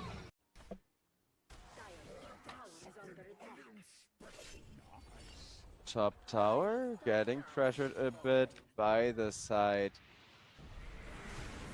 of SIBE, but SIBE, they get re-up caught for that, and with the huge nuke there from the Keeper of the Light, he will just be killed off. Chaos Knight, though, gets frozen up by the Crystal Maiden, takes a lot of damage as the Crystal Maiden ultimate doesn't quite finish him off with the bash from the Spirit Break. He's still very much gonna go down. As in comes an initiation by Salfate, who gets a flash heap for that. He will be called down upon, but Patch, can he survive against the Chaos Knight Assault? Not with Chaos Knight having a BKB, just rendering himself immune against the Patch's huge magical damage, but in comes the Razor with a BKB of his own.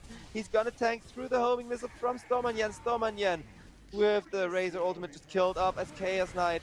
He's still remaining holding his own, but nothing that Rinziku can do against the static link from the Razor as Seneca gets an ultra kill up of the first BKB. Because now Salfate, he immediately knows where the enemy team is. He immediately knows where he wants to stand, but does he really want to stand there? Well, with the Spirit Breaker coming in, probably yes, as Patch holding his own. And well, Beastmaster with the first BKB gets a nice jump on the Zeus instead, turning the fight completely around because now most of the damage is gone. But is it really most of the damage? Because look at the Razor with the ultimate trying to kill off Stormanyen. The creeps are kind of annoying and counterproductive with that, as Razor gets put into a nightmare, cannot go for more. Dendi gets ran down by that one position Patch, and Patch is gonna get a bonus flash heap.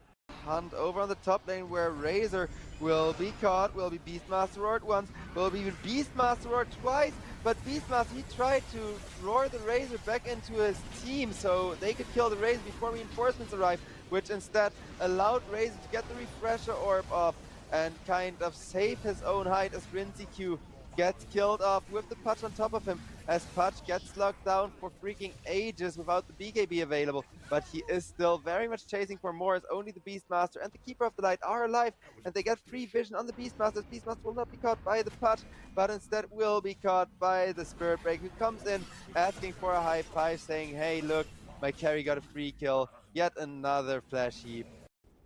70, he's got the, or Palmo rather, he's got the Fiend's Grip. He really wants to use it on someone. CML gonna show his face and he's gonna get eaten up. Num num num num num num num. Erica's gonna gladly clean that one up. Now Rockets stolen from the Rubik. He's gonna start using it. Will use it onto the Gyro. Densanity. Once again, he will die, but so will the Clinks as well as the Bat Rider. Lewis is doing a good job of cleaning up these heroes. Here comes the mech, keeping Lewis safe. Beyond comes in, nice hits with the Hammer of Purity as well as that Shard. Soul Assumption stolen from the Rubik. It's going to be big damage, a big nuke onto the Visage. Tino, how do you like that? A taste of your own medicine.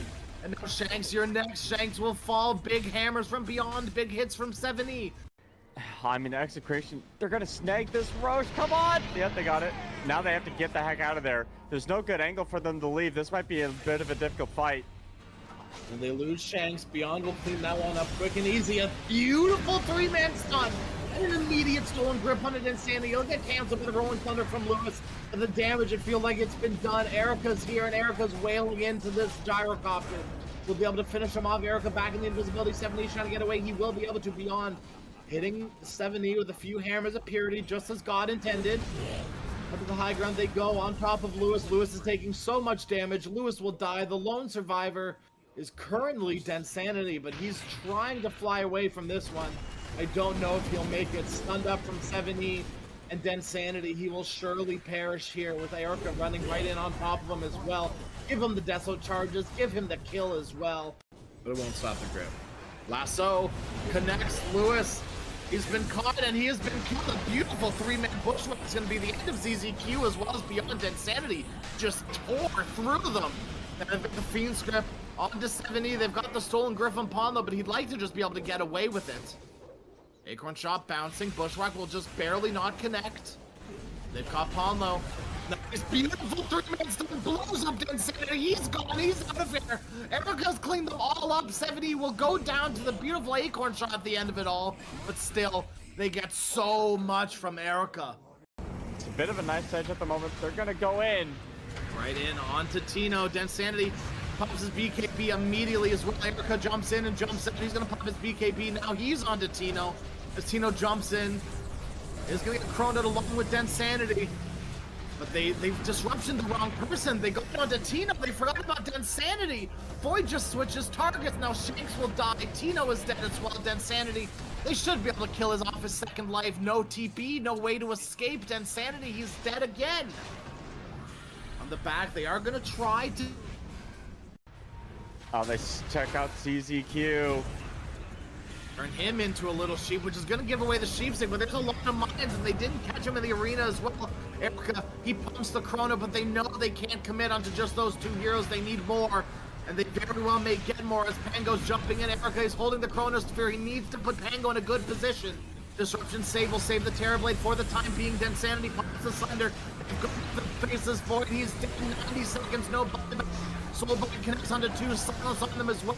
70, he comes back in. They need to kill off Densanity to make this worth it, and they do. It costs them everything. A very costly fight for teams. Of course, him being picked up this easily means that Navi Jr. do have the comfort of pretty much getting an instant counter against him. So yeah, that's so far what we're seeing from Navi Jr. All it's in response for the Pango. As Navi Jr., they're gonna bring in Grandma with her cookies to try to stop everything in their tracks. It's imperative to manage things around the blood right at this point and to manage things around the glimpse. And there's a lot of throwback from Rest Farmers, but Navi Jr., they can just double down on this high mobility draft and they can get in like something like a Primal Beast yet again, set him into the offlane. Get maybe a Slark, get something which moves around so they can bait out the glimpses and the blood rights for the ruptures for something else. I'm kind of scared. I mean, for Rest Farmers already. Let's see how they're gonna work around from now on.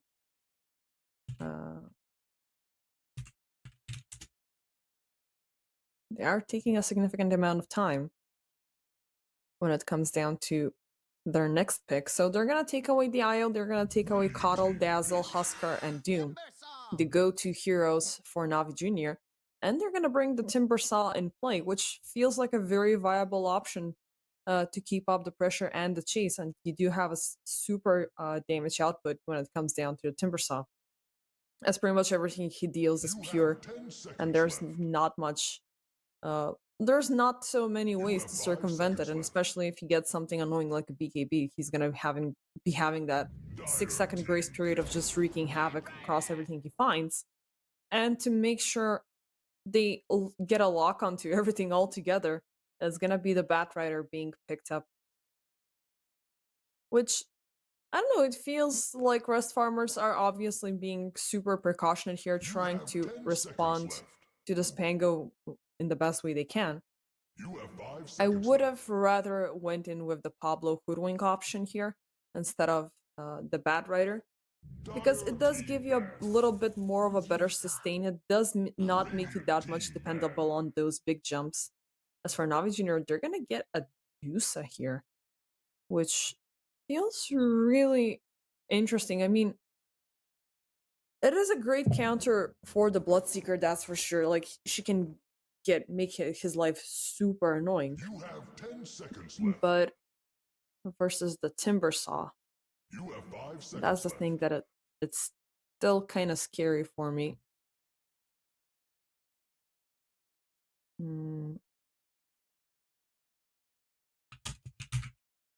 I mean, yeah, of course you're gonna ban out the Anti-Mage right after that. I mean, so far it's looking like a pretty decent matchup. At least these heroes, item-wise, they don't really opt in for diffusal plays and stuff like that. But Radiant team ban. But at the same time, I mean, it's still this Timber Saw, which is completely shaking me off right now from Rest Farmers. It can be super effective and super annoying all across the map, but you will need some hero, that can lock him out, like, or who prioritizes making an Orchid or a Hex or something of that sort very soon into the game, so you can try to control him. an off lane and a mid lane ban from rest farmers. They're gonna take away the pucks so they can make sure that they're not gonna be well, so the Timbersaw can be reigning free as much as possible. And along that, they're gonna opt in for Mars. So 10 seconds they're left. not sure about Navi Jr. whether they're gonna keep this Pango as mid laning or maybe an off lane. He's gonna be wrapping himself in the off lane position. It does feel like Navi Jr. could opt in for that scenario, but at the same time, they don't have these high damage dealing heroes that wield an Orchid very early on for mid play. You don't have the Coddle, you don't have the Dazzle. Dazzle would have been great here for sure for Navi Jr.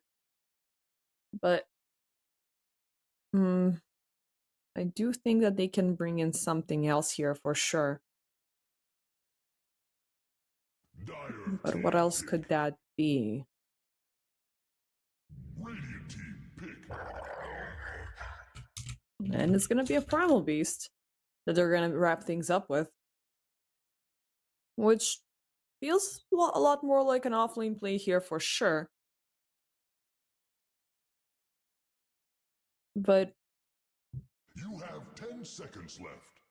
I like Navi Jr. I mean, they opt in for something that they're really familiar with, that they can really easily control. At the same time, we really haven't spoken much about the Chen, which does bring in a lot of aura play, which the Dusa can definitely utilize from. And Choose your hero. it's gonna be wrapped up with Faceless Void on the side of Rest Farmers. So this is gonna be an off-laning Bloodseeker or mid lane Bloodseeker. Okay, I completely overlooked. Well, I mean, so did Navi Jr. They completely overlooked that option, as they were opting in for Bloodseeker to be a mid play. No, actually, the Bloodseeker is gonna be the mid play. We thought the Bloodseeker was gonna be the carry play here, which does give you a good momentum against having the Primal Beast or the Pango, as you can early punish them with the Blood Right, and especially to try to contest head in head. But at the same time, you're not going to be facing off against the Pango on the other side, as Navi Jr. will make that rotation to go in with Niku instead on the Primal Beast. So it's going to be an off-leaning Pongo by the end of it, which does feel like an interesting improv. It's not that much out of Navi Jr.'s comfort zone, as we have seen them going in for these rotations if push comes to shove. Not sure if it was good by the end of it. I did think it worked out fine for them. It was last season's decision that they brought in that I recall, and last season they did had. I mean, aside from being taken down by Mouse twice, everything else was super clean slate for Navi Jr., so I'm highly doubting that they messed it up. But yeah, looking at this matchup, and the one thing that I'm kind of scared of is Navi Jr., they do have a pretty good response for the Timbersaw because they have the Pango on their side, which is pretty much a natural counter for the Timbersaw. You got the Dusa, which utilizes a lot of the aura play. You have Niku, who loves being frontlining. The one thing that is difficult here is this Faceless Void timing, which I'm kind of scared of. You can bring in a lot of damage and a lot of pressure when you throw in the Chronos with the Chakrams and the Whirling Deaths. And you gotta make that combo work very soon enough, because the more you cripple down the Faceless Void, the more likely you're gonna... I mean, he is like the anti-mage, like that type of a genre, so to say, of heroes. Very susceptible towards being left out behind when he's not having the items that he needs. So trying to throw yourselves at him before he gets that level 6 and prolonging it as much as possible, it's seriously gonna hinder him behind, especially when having a Deuce on the other side, who just needs, I mean, to get that comfort of having a level 8, and she's gonna be having level 4 of the Mystic Snakes. She's gonna be having the cleave range, the split shots and stuff like that. So that's gonna make things a lot easier. Yet Rust Farmers here, they are gonna take an aggressive strike already, with SIBE and Pablo waiting with a charge. Nice double flame strike. Radius looking super low, got the juice. He will decide to intervene here. Radius barely gets out of danger away from that blood right, and Daze, oh, pops the fairy fire, and he will die as first blood by the hands of SIBE. Got the juice, forcing out a TP back. Yep, it is the first casualty indeed. And of course, you do have this grace period of SIBE being super annoying and, I mean, aggressively frontlining whenever the chance is being given. They won't be able to destabilize top lane that much, even though taking down a severe portion of the Deuce's mana is definitely going to keep her at bay. But at the same time, it is going to relieve pressure a little slightly for bottom lane. The Shed and Hanskin are going to be having a little bit better of a kickoff, but let's see how things keep up. Riddies attempting for a block there is going to be intercepted by Pablo and SIBE, and Runaway Chen is going to actually survive this this interception. SIBE also has managed to take a 3 lane creeps by him, so it's going to be converted to free farm. Other than that, Radies will need to be careful. He is very dependent on what's happening within the jungle, on what sort of creeps he can find there. And as it seems, Rust Farmers are trying to address that issue as much as possible. At least they are sticking around here as much as they can. Still, one of the Harpies is going to be stolen. But right now you don't have one camp which Pablo is gonna keep on blocking. Radies, he is gonna opt in. No, actually he will give up. He's not. He's gonna wait for the medium camp to pop up and try to maybe get a better creep along his side.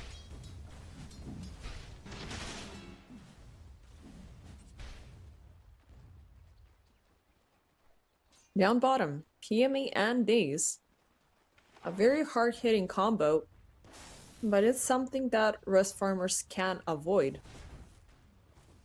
But it's something like we do have the most action around mid-play, looking at how Ajantic is dropping down in terms of mana and HP.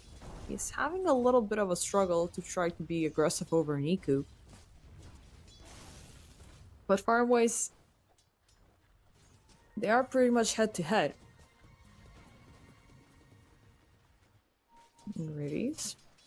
Oh, Niku. He will draw out a lane, and then just trample around on the sides to get it as soon as he can. And at the same time, he's not that afraid of the blood right. Even though he is looking pretty low on health.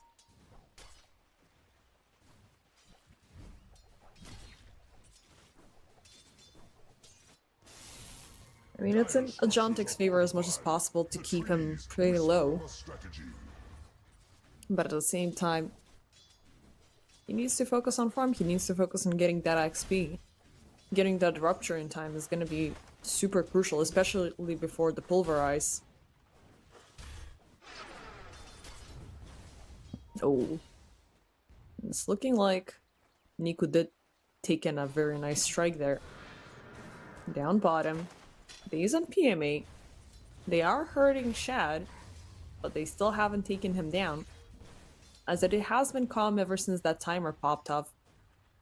But this time it's NaVi Jr. who are dictating all of this aggression onto Rust Farmers. Making sure they get the comforts of farming or whatever they want.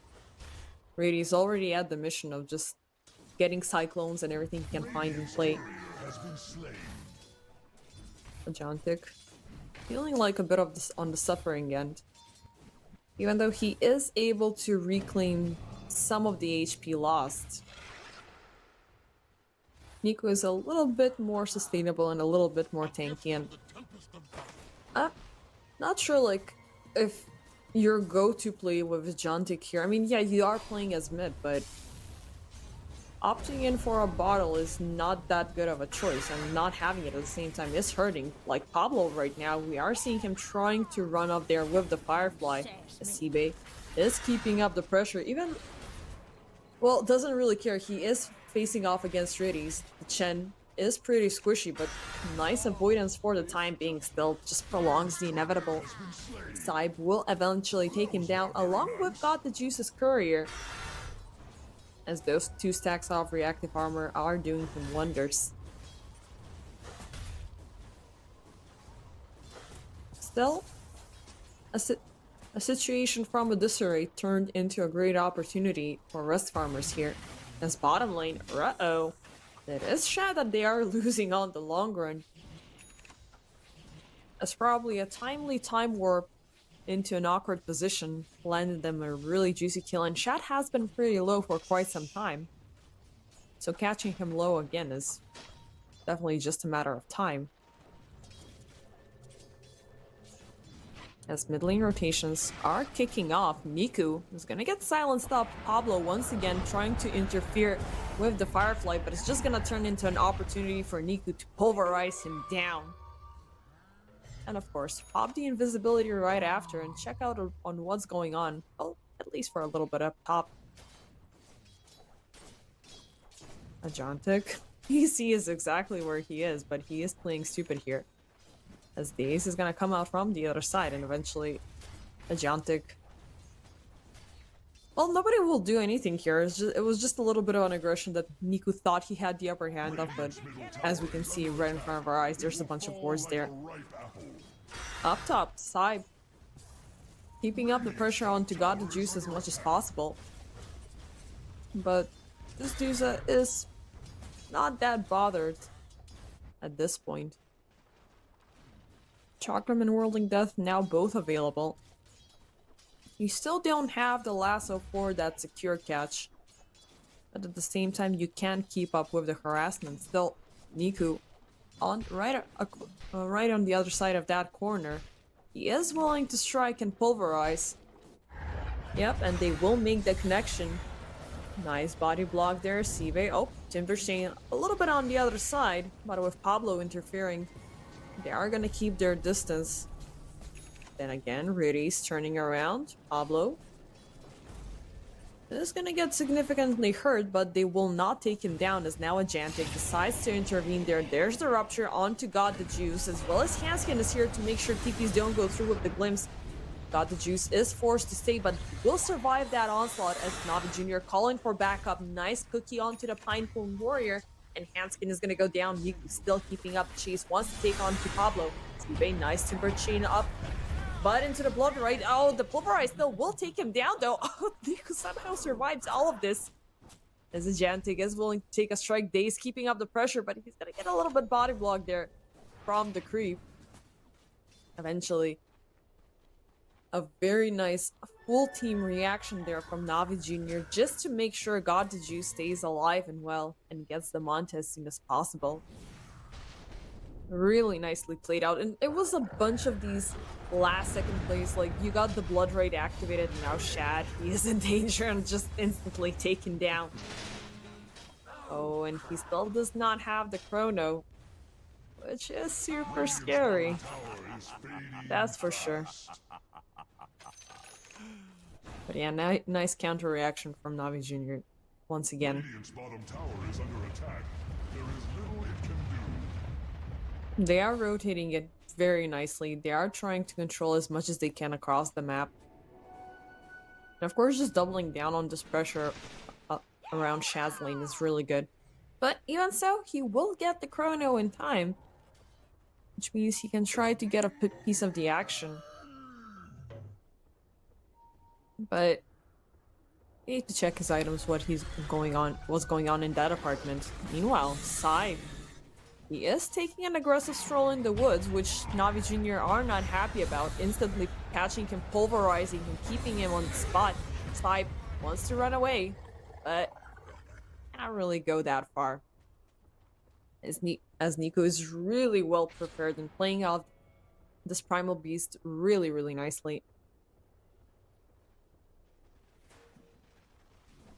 We're gonna be having the blade mails popping up soon after, so a bunch of reflected damage is gonna help out a lot. And more Miskises have been popped up. Who are they gonna find? It's gonna be a Jantic they're looking for. Nicely played out, and they could potentially find more there. I spy with my little eye a little Batrider as well. But as for down bottom, it's PMA, who does attempt to take a solo kill potentially on Hanskin, but will fail to do so. At the same time, preventing Shat from popping up the Chrono. Niku did go forward there around the mid lane, but apparently not a catch. Still, Ajantic will be back and will be able to keep up with farming. At least to the best of his ability. I mean, minute 11 almost, he only has the phase boots. Maelstrom still not available. On the other hand, everybody from NaVi Jr. is just managing to get all of these, well, first set of big items. Defusal almost has been completed. We do have the Drum of Endurance as well completed on Riddies.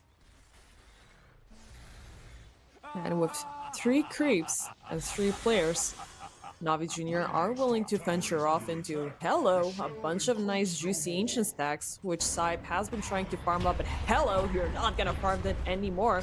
Pulverize into the cookie, they will chain stun him into place, take him down along with his farm. And that's a very severe punishment for rest farmers. Of course, God the Juice will enjoy a little bit of it. Dire's middle tower is under attack. But that was a super nice catch. Of course, not sure if they did it under current vision or they just blazed the vision, but even so. It's a bunch of control that we're already seeing. Minute 12. First tier 1 tower to be taken down by NaVi Jr. and PMA is gonna be found into the woods, but Centaur is gonna stun all 3 of them. Hanskin popping up the Static Storm to keep him in place, and it's looking like he's gonna die after a very, very long delay. But Ajantic will follow right after Days. Oh, he's gonna take down Hanskin, even though the sharpshooter got off cooldown. Well, was expended. Still, he will manage to land in those very good last hits to cancel out a TB and top it all off with a Pablo kill in the mid lane. It's an all-around onslaught for NaVi Jr. once again. 11 on to 3 with 7k net worth in their favor. We still haven't seen anything from Shad popping up, and that's your biggest difficulty as a faceless Void for sure. Because right now, even if you jump in for that right chrono setup, if you don't get the boost within it, she's just gonna stone gaze you, either just petrify you, or you're gonna have to run away and hide or something of that sort. I don't know. It does feel like that Bloodseeker pickoff was a little bit too greedy. Days. Oh, the Centaur is just gonna be a little bit far away there. A nice glimpse save there from Hanskin. Still forces out even the more Merskisses to be used up. But it's gonna be for a better good. A kill is secured once again for NaVi Jr. And they could be looking at a couple of more. Oh, it's gonna be a Jantic, and Pablo netted up and shot down. It's looking like a 2-0 once again, ladies and gentlemen. Don't want to jinx it. But PMA is absolutely keeping Shad on the leash. With that defusal, with everything that he has. I mean, look at this amount of punishment. Even if you get off cooldown, not much of a chance you can go far away, Niku. Nice glimpse back there. But it's just gonna be able to trigger a reset for NaVi Jr. But yeah, they're not gonna actually keep this up. They're gonna let this one slide. Because they of course have more objectives to take across the map. I mean, this Bloodseeker, as we said, has been completely destroyed. I don't know, it feels like a super great pick. You can't make ends meet, you can't keep the Pango, but a lot of focus is put on controlling him. But as it seems, PMA is just went completely on the other side. I mean, not sure if SIBE overlooked the positioning on NaVi Jr. With the Pango as mid. Radiant's middle tower is under attack. Even if that were the scenario, I don't know, it's not looking like you can control NaVi Jr. Radiant's middle on tower one is side. under attack. It will fall like a Side? ripe apple. Hello. Grandma is not happy with you taking her lotuses and will attempt to chase away, but obviously doesn't want to venture too far off away from the team, as poor Pablo once again being taken down very far away from getting that blink dagger at the same time. It's just gonna be a bunch of gold unspent until he gets the right item. And without, I mean, even if he gets it at this point, you will catch somebody in a lasso, but can you keep it up? Not really sure. Radiant's middle tower is You do have the big reset button from NaVi Jr. for the next team fight, that being the Stone Gaze. You do have the Rolling Thunder at the same time. You have cookies, you have swashbuckles, you have crashes, you have pulverizes and everything. And of course you have a very big army of creeps that they can do whatever they want under the control of Chen, so yeah, that momentum is completely lost. Your best hopes is just preventing team fights or trying to find good glimpse setups for the Timbersaw to get the best out of it. I mean, he is looking better than everybody else on the side of Rest Farmers, but very far behind from anybody from NaVi Jr.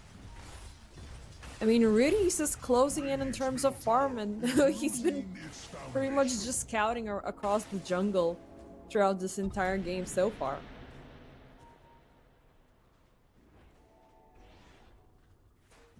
Radiant's middle tower is under attack. Nice find, Courier has been but it's slain. just a courier, Tactical victory. and it's not gonna scare off NaVi Jr. from keeping up the pressure. Fall like a ripe apple. Dyer's courier has been slain. Another tier, well, the second tier 2 tower actually Radiant's middle tower is under is gonna be taken down with a pretty big of a delay, but eventually he's gonna get secured. Radiant's middle tower. All of this happening in 17 minutes off the game. We still don't have the Tormentors. Last time, at minute 23, NaVi Jr. were clearing all of this territory. Right now, they're doing it a lot sooner. Dyer's bottom tower is As Rest Farmers, they have been forced up to utilize Navi's side of the map, I foresee the Radiant's top tower which falling shortly. it could yield in mixed results. You're pretty much now left out in the open all by yourself. John Dick finally being able to pick up somewhat of a farm with the Maelstrom, but Dyer's bottom tower hopes. it's gonna take some time until he gets a BKB or until he gets something out of it. I'm not sure how well he's gonna last during team fights. Shat, in a similar ballpark, but obviously hasn't been punished enough to be forced out to buy a Midas. It's just gonna be a Mask of Madness with the Maelstrom for the time being. Which is obviously good. That is looking promising.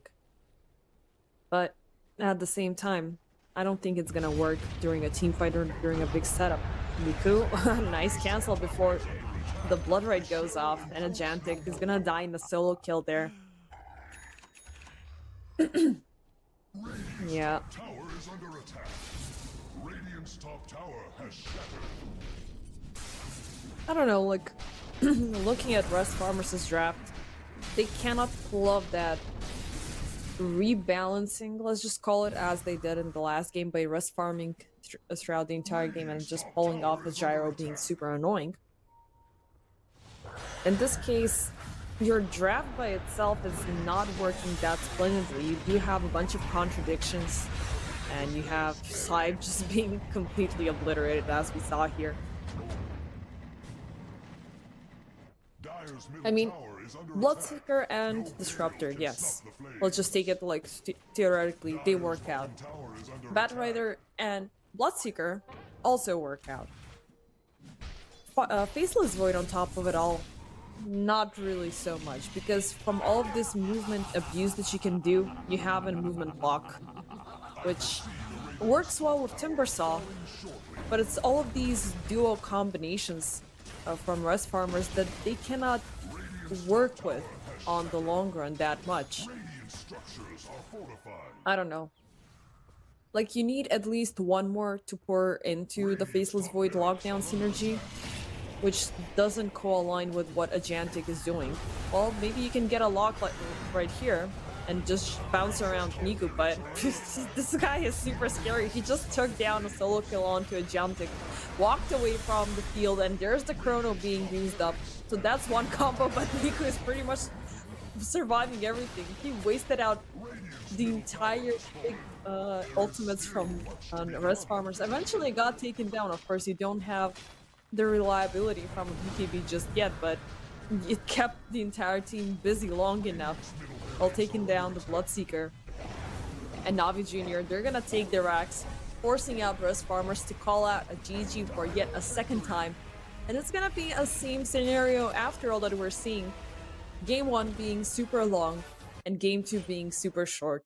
It's NaVi Jr. once again reigning supreme over Rest Farmers, as they got a draft that they, are super comfortable with, throwing Rest Farmers into a very big calamity of what they're gonna go with, and pretty much trying to opt in for counters that don't really work well with each other, and don't really work out as counters by the long run of it. I mean, first pick Bloodseeker on the other side of a Pango. Definitely you're doomed. Should you roll him in as a carry, you're going to be punished by an aggressive offlaner on the other side. And this Rust Farmers, they opted in for rolling him in mid, which was even a worse situation, because even if you were hoping to find PME on the other side and punish him before once you get the level 6s going on, you had Niku to face off against. And Niku at one point, as we saw, pretty much free farmed over Ajantic easily. And at the same time, God the Juice was getting all of those that juicy farms. Riddies was just free farming, handpicking creeps to establish a lot of control. Eventually, SIBE did not seem to be that much of a threat after all, which did seem like the possible shining star for Rest Farmers, but this game ended in about 20 minutes, so there's absolutely no way this guy could have scaled up. With that, ladies and gentlemen, we have obtained our second contender for, as a possible finalist, who will be facing off against SIBE. So right after this one, well, not right after, in 1 hour of a delay, we will be seeing NaVi Jr. facing off versus SIBE, and we will find out who will face off versus OneWin tomorrow. So I'll see you later, and have a good one. Pretty much everything they could ask for, just the Terrorblade.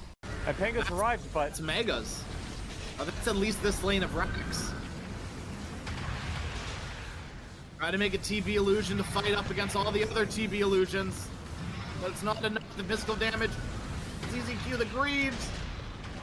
Don't keep him safe. Here comes the Chronosphere. Insanity once again. He's caught, but Shanks hit with the save. Once again, Insanity stunned will be brought down 90 seconds without your Terrorblade. Now they want the big one. Shanks. Dragon Tail stun only connects onto one. Tino's got to teleport away. Does have Chrono as well as the Refresher. They're going right into the arena. They've got the Void, but the Hex immediately the Soulbind. They've got the Void's Aegis the first time. They still need to get him a second time. The stars are pretty big for him. He's ready for the corner with the Sheepstick again. He's got to pop the BKB. He's got to get the Chronosphere connects. They got loose as well. Just barely know he's been bumped out of it. Shanks the Shadow Demon once again.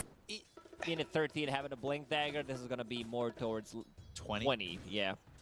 It's always interesting, and we're going to see the replay of this second blood here. As, yeah, XM. Second first blood. Second first blood. The Smiles first one all didn't around. count. That one on Ame. Didn't count. Yeah. Well, solo kill mid feels way better, I want to say. Yeah. That's why we hyped it up.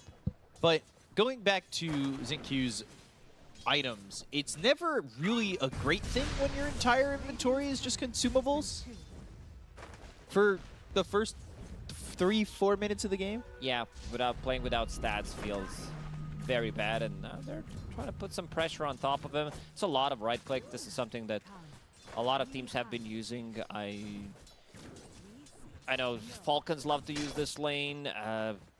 Bat Boom as well, where you have a lot of right clicks. Luna hits level 2, and then you have that extra right click damage, 9 damage. Ame's in trouble. Yeah, that is a stun on Ame. The chase, the Shadow Walk stun again, but not dead. Now turning this on a Boxy. Oh, the multi-shot. Does some decent damage in return. Not the worst thing in the world. And he also had that Lotus Petal, so never truly a full amount of damage, but trouble. The damage wasn't quite there. But they were pinging Ame again. I think they... Boxy killed his courier, so Ame will not have boots. That deep observer ward behind tier 1 tower in the bottom lane provides him with some vision. Zeus is about to hit level 5 and does have another blood grenade, so can play aggressively onto Nisha. Nisha still CSing nicely, sitting at 17 at the moment. Searing Chains picks up that He's water going for rip. it. Bolt. Oh, no TP now. This is a problem. Heavenly Jump. Q doesn't throw the kill-stealing fissure. And I thought he knew, because he hit him with the bolt. Level 2 when he was playing. When he killed him got the first that time. second blood, yeah. Yeah. So he tried to TP out. A bit of a miscalculation. level 4, and Zeus is going to be almost level 6 when he walks back to the lane, because he doesn't have TP available. That's a bit of a disastrous for mid lane. 17, and now Zeus, big difference in terms of XP. Truthfully, if you're Mickey and or Insania, you kind of have to be careful for the second Zeus hits 6. Like, Insania's sitting a little bit low. You get hit by a swashbuckle in the next few seconds or so when 6 happens for Zeus. XM's going to make a lot of difference in this game. Having that great of a start. Will be level 6 at 5 minutes into the game. Have mana boots. Has a bottle. There's that They're figure, going there's the for it. They swashbuckle. wanna use Zeus ulti. It's his call. 280 health. Still working with the Tango. Still gotta look over, I would say, bottom. Maybe if you think Boxy might get low enough. But he's not in the lane, really. So I think really the target for that Thunder God's Wrath is either Nisha or Insania. So sipping on that bottle, they do have the Earthshaker here. Boxy, Invis. But you're... They can't kill him with, like, Boxy's level 2 only. And Ember Spirit's level 5, so they need to bring an extra hero. That's why Insania's moving towards the mid lane. Shadow Walk, Fissure on 2. Lightning, GQ. Them gonna keep some zapping damage. them. XM's gonna throw that Thunder God's Wrath. They now start to turn around. He's not done. Yeah, he's really not done. Nisha might die again. He gets that bottle sip, and that will make sure he survives. But things were getting dicey, and it is that first Thunder God's Wrath that gets another kill. They will refill XM's bottle. Jinkyu TPing to the mid lane, playing around Zeus, who's already a component into this phylactery. Like, he is, I mean, compared to Nisha, 1,000 gold ahead of him. Yeah, the good thing about for Liquid is that Mickey is on second on top of the network, keeping up with the Zeus, who's having all these kills early on. Level 5 at the moment. And also Doom, 33 on Doom. There's a reason why Tsunami asked the question about having this big win streak on Doom. And look at the mid tower, Zeus pushing it out. Catapult plus Alpha Wolf, increasing the damage. Jinkyu, he knows. Ooh. I almost want to say they Still couldn't let level that 5 go. on Nisha. Nisha's going to end up dead here. DY getting a kill on Tanisha. By the way, Wisdom Rune not stolen by Boxy. XXS was fast enough to pick it up. So this off lane really for Xtreme hasn't gone horribly. They didn't get a lot out of it, but it didn't go hard. It's going better than the mid lane for Liquid. So yeah, for sure. They should be happy about that one. Another Zeus ulti in 30 seconds with Rolling Thunder available. They should try to make a move and kill off Mickey. Realize that Boxy goes in Viz there. Trading again, but Insania staying. Oh gosh, that is rough to deal with, that impetus shot. But a stack of infused raindrops for this Marauder. And Nisha is still level 5. They managed to kill him 3 times. After this creep wave, he's going to be level 6. But also, XM is the one who is getting all the runes. And look at Jinkyu. Prematurely using Enchant Totem just in case Boxy is there. So now with the haste rune, you said that phylactery is going to come out pretty soon. Yeah. 8-minute phylactery on Zeus. That's Lots of mana boots.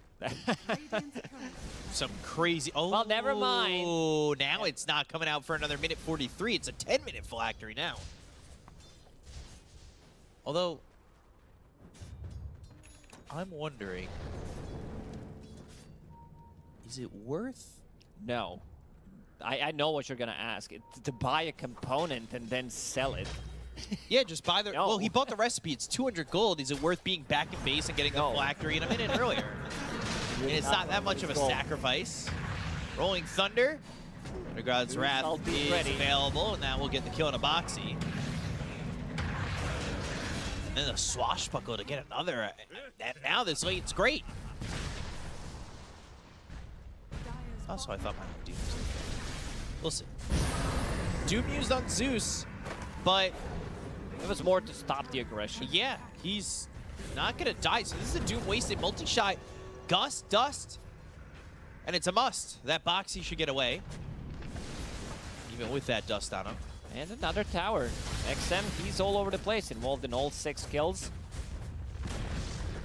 Gets the last hit on the tower, sitting on extra 900 gold again. Like, this is gonna be... this might be one of the most farmed Zeuses I've ever seen. They still Boxy. He has to make sure that that courier that respawns doesn't die with that recipe on it. Arcade Boots soon for Xingqiu, who's more farmed than the Bounty after starting the game with all consumables and then some. Bounty, he's level 3. Junada, nada. 0 points in it. Doesn't have anything, so can't steal the gold. This is going to be a huge issue. I mean, all the supports in the game are kind of under level. It's not like the XP runes got denied or anything. First big move. Trying. Watch that blood grenade. XXS, Remnant over to the side. Mickey was there. Insania will die. The good thing is Nisha gets that kill. That's exactly what he needed. Boxy here under the nose of Xingqiu if they want to maybe turn and go for more. Boxy's a walk-in observer board at this point, trying to set things up for his own team. So Zeus got that phylactery and he's got another diadem. That's for Manta style. Yep. We've got multiple diadems, it becomes diadem. Damn. That was a good one. Thank you. We're going to see that joke again. Oh, it's a replay. It's a replay of Insania dying. It's like tower aggro. What happened there? Usually pretty composed when we see him on camera like that. But ends up dying and maybe not what he wanted. Well, not maybe. It's definitely not what he wanted. That Ob's, by the way, catching the smoke. But it's still phylactery Zeus. You find someone, they might die really quickly. Insania, does he still have... He still has 4 infused raindrops. Oh, Remnant over. Nisha takes a lot of damage. Avoids the Thunder God's Wrath, though. They've got XM in trouble. Heavenly Jump, Arc Lightning, Remnant over. Available. They've got Drow coming in, multi-shot, but not enough damage still. Oh, they were so afraid. You could feel the Team Liquid. They got stunned by Fisher, or 4 of them, and then you see Earthshaker walking in. You're like, uh-oh, this could be a disaster, but... level 5. Yeah, level 5, and also having only 1 point in Aftershock wouldn't do that much. Although it might have been what put him over the edge if he was level 6. Diffusal for XXS, so you'll have that inhibit now, which is good. Especially for that chase, take that mana away. And now Doom used. Another zoning Go for Doom. 33. Yeah, this is zoning Doom, rolling Thunder, Fissure blocking, 33 in trouble. And he will die to Xingqiu, who is now working on that Blink Dagger. So that's good. Really needs that Blink Dagger to make sure that he can start landing some good fissures, get in there with Echo Slam if need be, but it's still a while out. It's not gonna happen, you know, immediately. That's for sure. Oxy's still level 5 on Bounty, trying to collect some XP in the mid lane. As Blitz said, they might put Bounty Hunter on cooldown again after this game because it's not looking too good.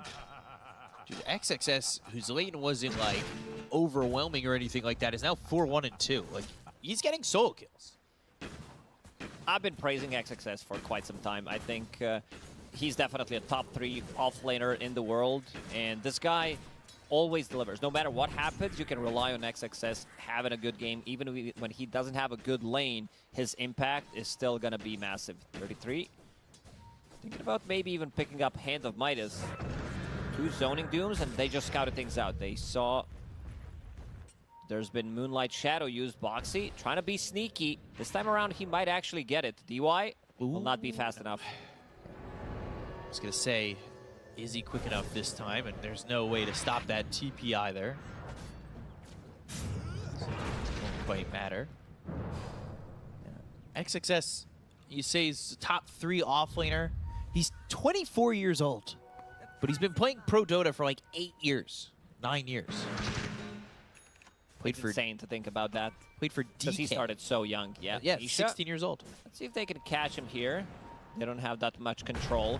Fissure, though, has Remnant. He didn't get that far away. Now they've got the inhibit. Oh, does it go to the high ground? So back over another Remnant. They use that Echo Slam and they get the kill on Anisha. Now trying to turn around, but track, Arc Lightning, shield crashing. Oh boy, XM with a double kill. 33's next. He just got Doom off cooldown. Zoning Doom. But I don't think that Doom's going to get a kill, and 33's going to die too. Level 1 Doom should not be enough. No, he's definitely fine. I thought you were going to say he's definitely dead. I can't. Anisha got stuck there. The Remnant, whether he's on Pango or whether he's playing against Pango, he finds these new spots to be stuck in. Things are looking really rough for Liquid in this second game. Oh yeah, they are down 5,000 net worth, and we haven't seen Ame yet. Yeah, I was just about to say the same thing. For the most part, we really haven't seen Ame. He showed up for a second mid, but that was it. So, just quickly killed. Thundergod's Wrath doing a lot of damage. Oh, what a Fissure from Shin-Q again. In between.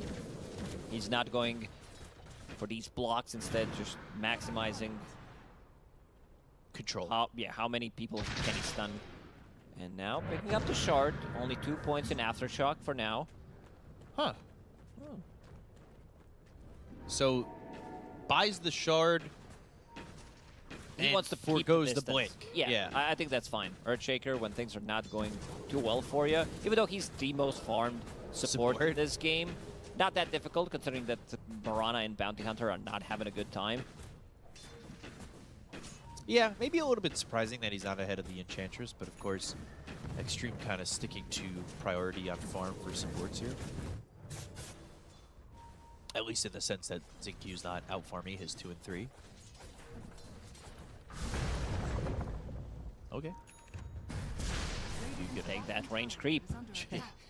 He was thinking about maybe stunning Mickey if Mickey gets close enough. Mickey's still the most farm hero in the game, has been pretty solid. Boxy has been found. Yeah, just immediately, they had that sentry in the river, they knew exactly where he was, reacted to him immediately. Track don't matter if you don't get the kills, and they've only got 4 of them, all of which came before Track.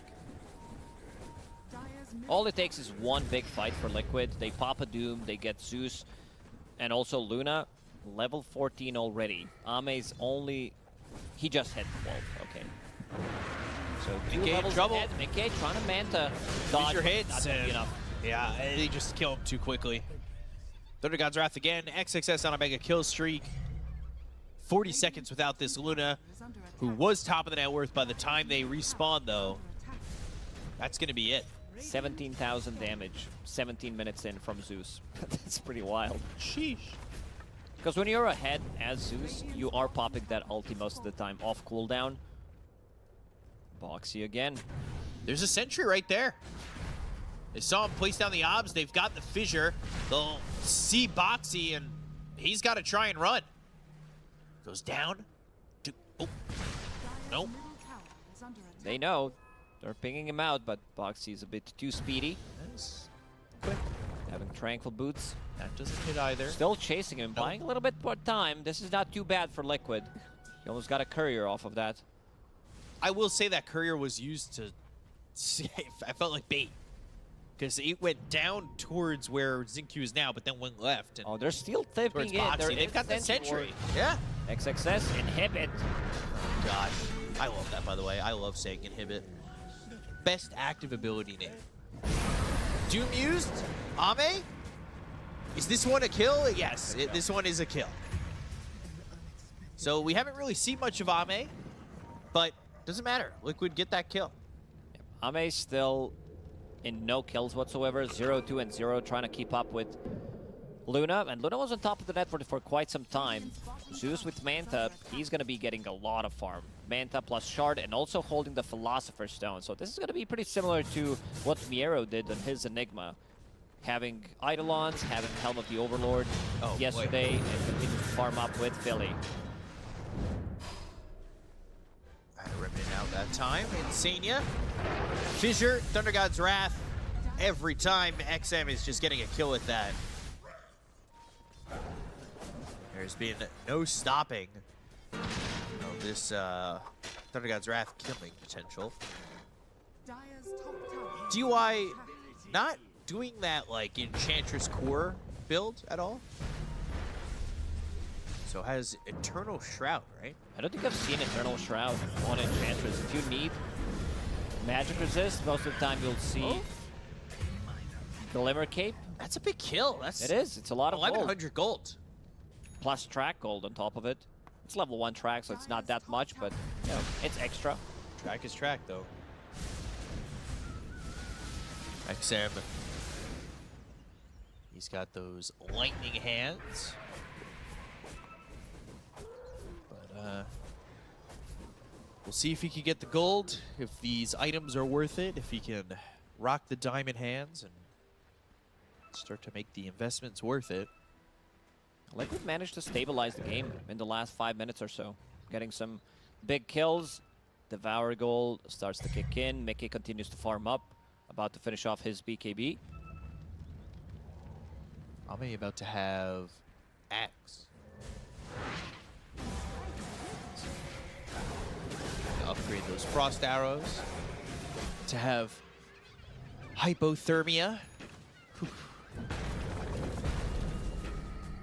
Sorry. So Ame is also going to have Shard too. So he'll have Glacier and frost arrows. Ooh. That's a big upgrade. We've seen how good Glacier can feel.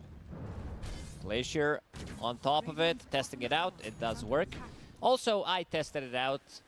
Workhorse, aka the card from Centaur, if Drow Ranger's on the Glacier, like she goes off the Glacier. You can't pull the Glacier, it's too heavy. Makes sense. Now, for the viewers at home, can you tell them how many times it took you to figure out how to get on the Three card? times. Third time's the lucky one. Let's see if they're going to be able to find Boxy here. As soon as smoke breaks, they're going to pop the dust. Maybe even use Zeus ulti. Oh. Thought they would have seen that. It's the DY. The Moonlight, Shadow, and Smoke. I think DY's kind of happy here to be the sacrificial lamb, but they had a sentry in the trees, so DY now knows this is coming. DY is very difficult to kill. He's sitting on 2,000 HP. They finally got Boxy. There it is. Doom. Doom used on Enchantress. Yeah, otherwise they can't kill her. She pops Nature Attendance, Magic Wand. She's going to be alive. This is the build. Pupil's Gift, Ogre Axe, Vitality Booster, XXS. Get something. Just, but now Yules. Sir will connect. Yeah, bounces off the crystals, rolls up, swashbuckle, Ame. XXS. It looks like when you're able to pull that off and do like the roll up and the jump with the swashbuckle at the same time, it looks like you're in the X Games. No, this is some XXS is playing out of his mind.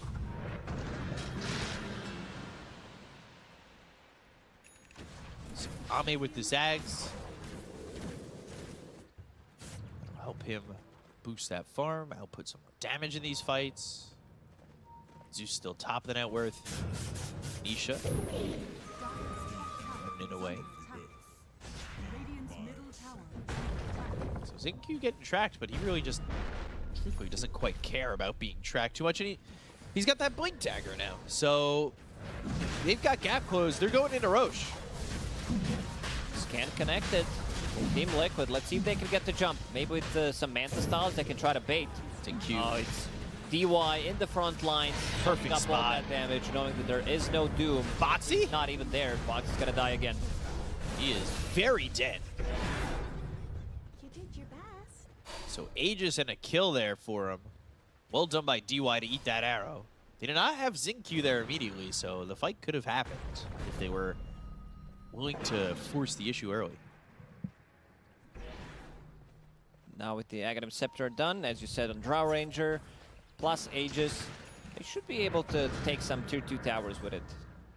A lot of drawing on the map from Liquid. Insania's like push to top, push to bottom lane. Try and push these outer lanes out a little bit. We still haven't seen damage coming out from Mickey. Mickey continues to farm up. We'll get his shard, we'll get Kanda, level 20 talent soon. No Eclipse yet, that's for sure. Yeah, 2 glaives on Lucent Beam. That's what he's playing for. So Nisha smoking, coming over. He's there with the Mirana. They've got the root. Do they have the extra follow-up damage with the Doom but the Heavenly Jump? He's pretty speedy, but it's not looking like he's gonna get out of this one. As they get a kill on Insania, maybe with the tower. He's definitely dead. So they get XM. It's another big spree and a lot of gold from XM's death. That was Sans track, but worth about 1,300 gold, which is an absurd amount. That is Team Liquid. They're getting the kills in the last couple of minutes with a Doom. It's been pretty silent for them, but seems like they think that dragging this to the late game could, or just like mid-game, because we're 25 minutes into the game. They don't necessarily need to fight into this Aegis. They will go for a pick-off, try to delay as much as possible. Boxy behind enemy lines, scouting for some couriers. Might get one here. Kind of worried about this late game attempt. XXS. Swashbuckle. 2 leaps, a mech. McKay off to the side. Xingqiu. Ooh, there's an Eclipse. XXS gonna roll up, bounce around, rolling around, and gets away. They've got the gust. BKB, Thunder God's Wrath, McKay. 3 stacks of the Hypothermia, and they do not want to chase too far. They had Echo Slam. We haven't seen Echo Slam, I think. We saw it once. One Yeah. on Ember Spirit. That's about it, but haven't seen the big salami yet. Amplified damage now for the Zeus. And it's bottled up too. With a bottled up amplified damage and an Aegis for 2 minutes, you could definitely poke the high ground. You can try, knowing that Doom is on cooldown still, but Team Liquid, I think they will try to take the fight. Aegis, risky. As you said, minute and 40 seconds. If they can find XM, that's a big one. So they know Manta has been used. They scouted it out. XM under the vision. Shadow Walk. Oh, the Fissure, the Echo Slam! They're unable to get the Doom out. They get the kill on a Boxy. Oh, massive timing there. Doom just to, again, defensively run away. 33's trying to get out of here, but the Fissure lands. They've got the Gust. They'll have the damage. They'll get the kill. Xingqiu, time and time again, just the perfect timing. Also a bit unlucky, I would say. He jumped in and got fissured immediately. Quick fingers from Xingqiu, however. Nisha. These creeps are gonna die quick. This tower. That's Zeus with amplified damage. Hits for 200. Has almost more damage than Drow Ranger. Senia's creep cutting, but backdoor right at the end. It's not enough. No. All that agi, giving them extra attack speed. They also caught Boxy again. one more time. Double digit on Boxy right now. They needed that Thunder God's Wrath to help him out a little bit. But also while they're fighting, they use Eclipse again. Mickey on the run. Pops that Manta, DUI. Nature's Attendants, healing through the damage. DY is so tanky. 2.2k HP, Strength Threads with Eternal Shroud. Yeah. So he can soak up most of that magic damage from Team Liquid. He just expires. Searing Chains, Nisha has a Remnant to go back to mid. XM on top of the network as Zeus about to finish off a Refresher with Octarine. So that's gonna be... Whew. He can keep the distance, pop one ulti, see where they are, cancel some Blink Daggers. Because they want to kill out Doom. They want to stun him so that he doesn't get it off. If XM can keep the distance, that's gonna be pretty massive. And now Liquid, they want to kill Tormi. Yeah. Arrow in onto the Tormentor. Does anybody die? I don't think so. We got Guardian Greaves.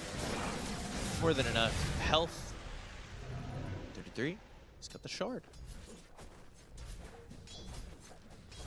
Tormentor not available yet for the Radiant side. But trying to see if anybody even needs shard. The only one who needs shard is Enchantress for Sproink. Good shard. Not as effective, I would say, when you're Eternal Shroud, sporty Enchantress, but still 2 impetus shots. Now you have It's good Enchantress damage. Quiver, and you're gonna start to scale. You will Yeah. get Dragonlance eventually. Ooh, First gonna Doom. be a 4-staff. There's the Doom. Yules and dying. They got him. Is a little bit difficult still for Xtreme to kind of be solo outright like that.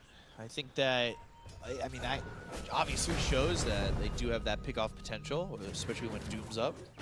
It's been steady 5k for the last good 10 minutes. So Team Liquid are still managing to get a lot of farm on the map. So it was about 9k. Whee! XM showing off that refresher. Getting that kill on a Mickey and Insania. Wait, how did Insania die? I think Insania just got blasted by double Zeus ulti. Yeah. Did anyone else deal damage? Because they were making a move No, just onto Mickey. 462 damage twice after... And that's it? while he was farming a camp, yeah. That's why XXS stepped him. Because it... Oh yeah, the Mirage, there it is. It was that 462 twice and just damage coming in from the Wool Assassin. Oh, Wool Assassin. Okay, couldn't heal.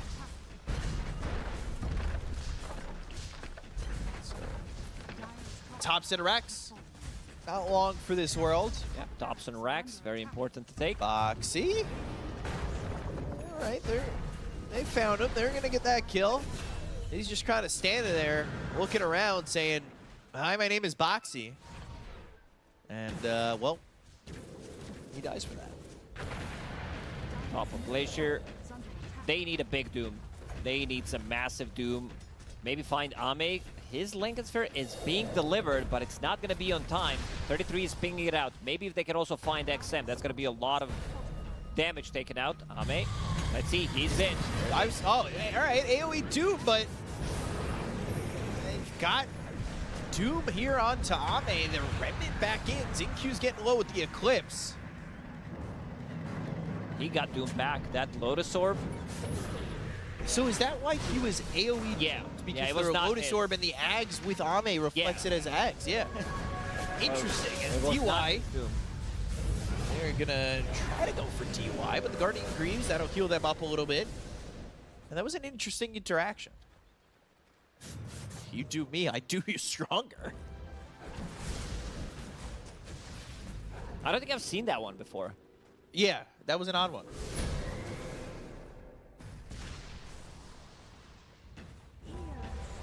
Because usually Aghanim Scepter is on yourself, right? Yeah. Excuse me a little bit. Oh, Jesus! Damage there on XXS, but he's got the Wind Waker.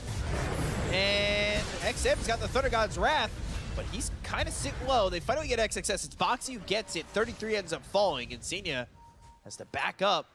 So they do see Boxy for now. They don't have to force this. Roche is up in 10 seconds. They kept the barracks alive.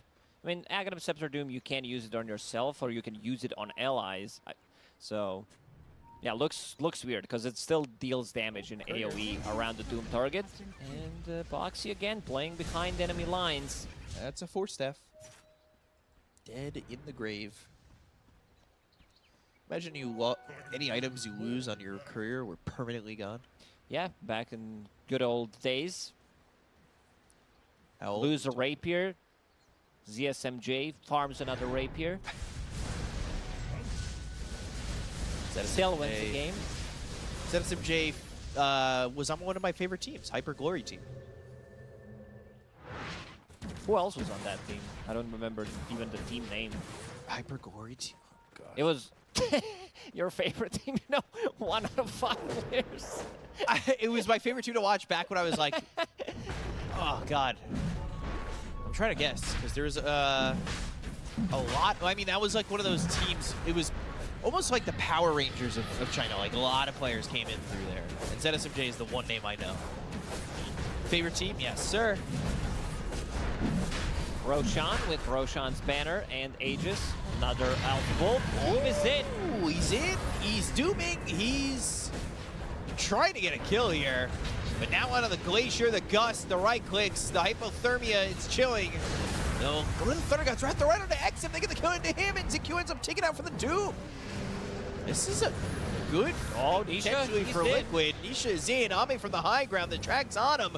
They find him, but they're going to have to kill him twice. He does have that Aegis. They go to the Rolling Thunder. XXS trying to help out as best he can. They're going to take out the Aegis first to start. Impetus, one shot away from death, is Boxy on this Bounty Hunter. Lucent Beam, XXS. The Rolling Thunder is going to run out in a second, but he's able to make it away. Boxy ends up getting killed by Ame. Ame still has Ame in the trees, and he's got the BKB, goes into the Glacier. They pop the Lincolns. The Manta's going to be popped. The Arrow's going to come in, but the BKB's still there. The damage from making the right clicks from Ame is going to be enough with the Lucent Beam being thrown. The Hypothermia, if he ends up cracking him, it might do a lot more damage, but no, he'll fall to Nisha as he takes out Mickey. They lost the gem. The way this fight started, it looked like 33 is kind of alone there. He goes in, gets Earthshaker out completely, doesn't get the Lotus Orb immediately out, still gets the kill, dies, doesn't steal the Aegis, and then Team Liquid. You know, it was a bit of a slow start. They had to recover throughout the whole game, and Nisha managed to recover. Like, he deals a lot of damage. This mage there, Kaya Sanj, very annoying, gets on top of people, also having a Nemesis curse, so yeah, gotta focus him down, because Nisha is in a really good spot right now. He got that Ags a while back, and he's feeling pretty good with it. You can take a look at the last hits. GPM higher for XM, but they were able to solo him out. This is Zeus we're talking about, so every single time you pop an ulti, it's gonna count ×5. Yeah. But Nisha damage has been, you know, he's been recovering quite nicely.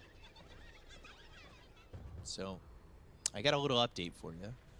Hyper Glory team. I'm listening. Members of note. Pretty Haw was on there. HYM. You had Kaka, who made a short stint. Icy and CTY. Yeah, I remember a couple of those. Yeah, it was a solid squad. Big Guy was another solid team that was there for China, but we'll talk about that another time. Hex being built for XM after this Kaya. Yes, Ame. As far as these Ancients, picks up the neutral token. Gets Mindbreaker. Okay. So another silence.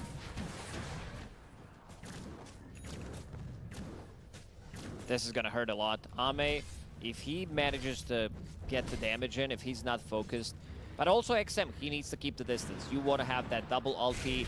Every single time somebody gets doomed, things are looking pretty rough for Xtreme Gaming. That one guy is immediately out. You're playing the fight 4v5 unless the guy has a buyback.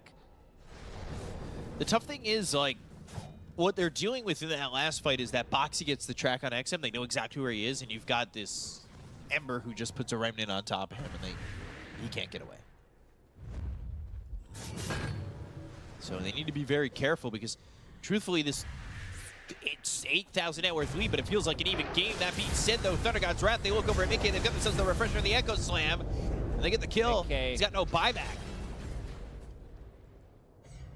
He had blinks, probably thought, oh, I can creep skip, try to buy a little bit more time, blink out of the trouble, but got blasted. And now with that blink pickup, he does not have buyback, so the next fight's going to be 4v5 for more than a minute. Anybody to cut these creeps? No, not at the moment. So backdoor is going to be gone in a second. They have Doom if they want to try and make a defense here, but it looks like it's going to be 2 sets of racks down. They have a tier 2 bottom. The question is, do Xtreme push for the tier 4s? Or are they going to respect the possible buyback? It's hard to tell whether Luna or she does or she doesn't have buyback at this stage of the game because this hero farms so quickly. They should also have time to finish off tier 2 tower in the bottom lane. Even XXS bought that Eternal Shroud. Timeless Relic for both Q and XM. Oh, these are the big ones. Longer duration stuns, more damage coming out from Zeus. This Ags on XM, that Nimby. That tier 2 falls fast. Another Tormentor, if they want the gold. I think everybody on their team has a shard, so. Yep. 280 each. Another smoke from Liquid. They want to backstab. If they can find the back lines, Boxy is going to be used as a tool to scout. Remnant forward, going and looking. There's the Doom. But they've got the Wind Waker, so he's going to get some distance. But they look over at Xingqiu. They should be able to get the kill, but he gets over into the trees. No, the Remnant over, and they got him. But a right click following this Ember. It's not going to be enough. BK's going in. He's taking a lot of damage from Ame. They've got the BKB. Xingqiu comes back to the fight. He's got the Totem and the Echo Slam, the Fissure, the damage, the kill. BK's gone. Ame moving forward. The 4 staff trying to take out this Doom as they look over at Insania. Light Shadow not going to help initially, but they got him. They'll spot him and they'll kill him. It's time to go for the high ground. Boxy will try to maybe, hold the creep wave, try to do something, buy a little bit more time because, again, Mickey doesn't have buyback. There is another Doom available. The refresher hasn't been used. So, no go. The damage. Nisha? He has no mana. Dead. He fought back and now Doom's gone. 33 falls. Nisha, he needs to try and survive. He just fought back. He'll remnant back and forth. But I don't know how much this is going to work out for him. XXS, they've got the Nimbus down. They'll have the Gust. They'll get the kill. They'll take him out. No buybacks available on these heroes. They'll call GG. And Xtreme Gaming take the 2-0 over Liquid. Team Liquid, they were always in recovery mode throughout the whole game. Gave XM too good of a start. That Blood Grenade play was what kind of set the tempo for the game. And also, they got away with offlane Pango with Earthshaker, and also there was this one clutch moment where Xingqiu gets a Fissure off onto the Doom, who's trying to get on top of XM. Ame had a bit of a slow start, 0-2 and 0. Always, again, in recovery mode. They were playing as 4 until Ame was ready, and after that, the team fight execution from them is always on point. Like, you can see all these small things, Lotus Orb immediately onto a Doom target, so quick with the reaction time, and also the TP back onto the outpost, the buyback coming out from Xingqiu in the last fight, managing to stun both of them, gets the Echo Slam just enough so they can get a kill on Mickey. Yeah, it was fractions of health too, because he TP'd in and he almost died immediately. I mean, it could have been rough, but it's ultimately Xtreme Gaming who do get the 2-0 victory. And to break it down, we've got the panel. Take it away. Thank you very much, B-Cup and Lacoste. Clutches of this Chronosphere. Sheepstick onto the Parablade. They've stunned him up again. They're going to reinitiate in. Dansanity, he's refreshed, so he has another Slender available, but these are just illusions. And everyone's poking, prodding from a distance. Dansanity is stunned. Dansanity, he gets the Slender, surviving just barely. Dansanity beyond, he's got to blink away, get the hell out of there as fast as he can. Swashbuckle away, 70's gonna eat the cheese. He's fine too and ready for a reinitiation. They don't have Refresher Orb. He's used it. 2 Chronos were used there. The rest of teams are Execration. They're in Roshan. Aegis, Cheese, Aghanim Scepter for someone as well. Gonna go into the hands of the Shadow Demon, ZZQ. Sheeps up to Marcy. You've been caught with your pants down, trying to teleport away. It was actually Panda with the Sheepstick and Dansanity. He's been caught alone in one Chronosphere. They have another one shortly. It's gonna be another 20 seconds, but Dansanity, he's got to do it all by himself. and all by himself is not what you want to be as a Terrorblade. 120. But he has managed to go block. But they've got FY, so they do get a bit of a consolation prize. I think that the rotations are incoming here from Tianming. They will bring Low along with him, along with Ori and Buck. Everyone rotating after Copy, though Copy is still just outrunning them now. More rotations coming in. Gunner, he's going to TP into the Tier 1 tower, trying to help out Copy, though he does get caught in the leader, but he's by the Tier 2 tower. In comes Gunner onto Ori. Ori getting very, very low, is going to go down. Copy's still alive. He's going to make it out. No, in fact, he does go down to Low. But what's it going to cost Azure? It seems like quite a lot as Low's going to go down. Here comes Yuma, and there goes Buck. Track trying to farm. Believe these wards have vision of him, and Chrono used. It's going to catch him on the edge, but no more mana really left here. Black Hole is going to be on a 3. Arteezy behind enemy lines, though, here with GH. Then the Midnight Pulse down with the BKBs being popped by Miero as well as Nightfall. They get the kill and a save. They'll use the arena and they'll look over at Miero to get the spear from Saberlight. So now this Enigma's in trouble. The Fade Bolt finish. They go over it to Nightfall, and that's 3 heroes dead. So do we get a Chrono play coming out of this one? Has the cheese. Net on a Miero. Hex immediately from Saberlight. The spear, the damage, the Rolling Thunder, and the kill. 90 seconds, no void. Shopify Rebellion. They are really making this tough for Bet Boom to hold on, and it looks like they're on the cusp of really quieting down the side of Bet Boom, but there's the Black Hole. Arena's down. They've got the BKB, but the disruption is in, so it stops the damage. They've got the Hex on the Toronto Tokyo. They get the kill on a GH. They'll end up losing save. 2 heroes don't have buyback on the side of Bet Boom. There's the illusions from the disruption. The tier 3 is gone. I think they're committing to at least either megas or waiting for the others to come back with the BKB though.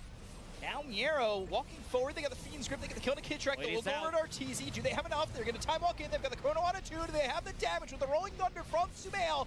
The TP in forward from Save. They've got the control. They'll get the kills. They look for Sumail. The assassinate.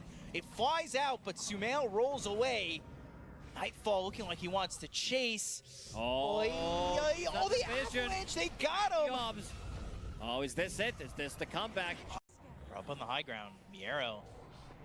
Is he willing to just blink BKB and go in like this? He's ready. He's trying. ready. He knows. BKB, blink, Black Hole. That's going to be placed on a 2, but they've got the arena. Is it going to be enough to get the save on Arteezy? No, it won't. Into the Black Hole. Oh, jeez.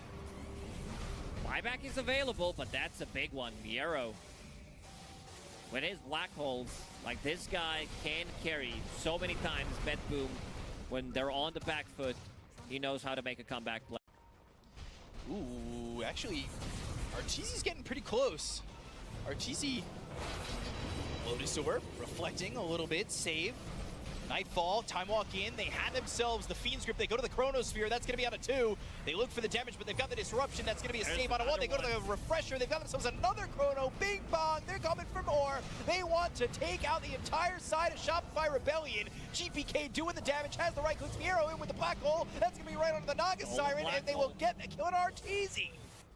The longer they wait. Blink, Spear, Arena, it lands perfectly. They've got the Rolling Thunder with the Lotus Orb, though. That might reflect a little bit. That's going to reflect the silence that was coming through Toronto. He's going to stand there. They've got the Chrono. They have the Fiend's Grip, but they've got the disruption coming up from Kid Track. They're going to walk over. They've got the Black Hole. It's going to be on Arteezy once again. Kid Track's dead. But can they get the kill onto Arteezy and take out the Naga Siren who just used the buyback? They've got the Black Hole once more. 2 heroes caught in. Saberlight, Arteezy, Sumail all fall. And that will be heroes gone with no buyback. 2-minute timers on them. And this is going to be so hard for Shopify Rebellion. Stolen Black Hole will extend the inevitable. Goes to the refresher. Another Black Hole? Oh, another Wind Waker. All right. It was worth a shot. It buys some time. Is it enough? Not. Now to prep to defend this tier 1 mid tower. They are not willing to let this one go.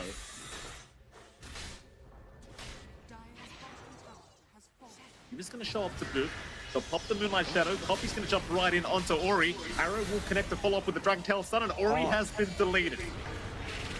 A very nice start from Nouns. Now they'll jump in onto Bark. Bark being completely controlled up by Gunner. Gunner not able to finish off the job. In fact, Gunner gets destroyed here by FY and Bark. Still Copy, still trying to move in, does find FY. Takes down the techies. Bark though moving right back onto the Dragon Knight will take him down. A very decent kind of fight here for Azure. The Wolves will scared out on all. They're going to see Yuma. That is a big, big target. He has a BKB up, but the rush is there. Buck, he's going to pop the Lycan form. They just jump the gyrocopter immediately. The BKB finally going to come off. Do they have the damage? Buck is chasing Yuma down. Yuma in huge trouble. But Creeps as well, just following him down. The gyrocopter still trying to get his way out, but Buck's got him. Buck has got him. Ori, though, may go down, but it's going to be a great fight for Azure Ray. They are cleaning up. Now it's wrapping around the long way underneath their own vision. Low, he's going to run right into them. Low, he'll force stuff away for now, but they've got the control. The draw is gone. FY will follow. Bounce chasing for a little bit more. Azure Ray just running as fast as they possibly can. Tianming trying to set up the mind traps here up against Gunner. Tianming still trying to get through the twin gates. Will make it out. But Gunner is on the chase. He wants more. So I don't know if it's well advised, Gunner. There's a lot of mines around that area, sir. The BKB will save for now, but Gunner may have just got a bit too far. More than happy to jump in. A smoke on smoke. Right into that Radiant Triangle. Copy's going to be scouted out, but he's got help right behind him. FY's going to jump in, but the Yule set for effect, the Wind Waker. Copy's going to be just fine, and now the two-man stun. Gunner, what an initiation. They found Low again. Low's trying to run. He'll run towards the west of the map. He'll have to just fight back now, but he is trapped on his own glacier. Copy will take him down. How do you fight this one as Azure Ray? The answer is you don't. There goes FY. Bark's going to try and run. Copy will take down Tianming. And Bark, he'll continue trying to run as a wolf, but the homing missile will follow him all the way up. The wolf form about to wear off. He's forced to pop his BKB to run. Maybe he didn't have the trick. He knows he's son. Tianming has no choice here. Tianming's in big trouble. Tianming being jumped here by Gunner. And Gunner, he will have his way with him for the first time. Meanwhile, FY trying to make a jump in onto the gyrocopter. But Yuma will pop his BKB, so he should be just fine for now. The rest of Azure Ray looking to back off because Gunner's a big, big boy. But here comes Bark. Bark wants to go for the fight. He's on the Doom, and Bark is gone. Or rather, Gunner is gone. Yuma, he has no BKB, he's going to be very cautious. Meanwhile, Copy, he's just frontlining for his team. Yuma's going to jump right back in, trying to go after Tianming, but Tianming's fine. Buck's the target now. Buck will run his way out. Gunner, he's fought back. He'll go after FY. The Scythe of Vice back in onto the Tiny, but it seems as though Nouns have run out of steam. They need to get the hell out of there. Yuma's in trouble. Yuma's going to try and man up through this. Tianming to jump back in. Yuma, he'll go after Low, and Low is gone. Uh-oh. A 5v3 scenario, Nouns. They have got a huge advantage. They should be able to get a higher ground, but there are still mines. Low's got buyback once again as well, by the way. And this is the opening they're looking for on Nouns. Forces buyback on Low.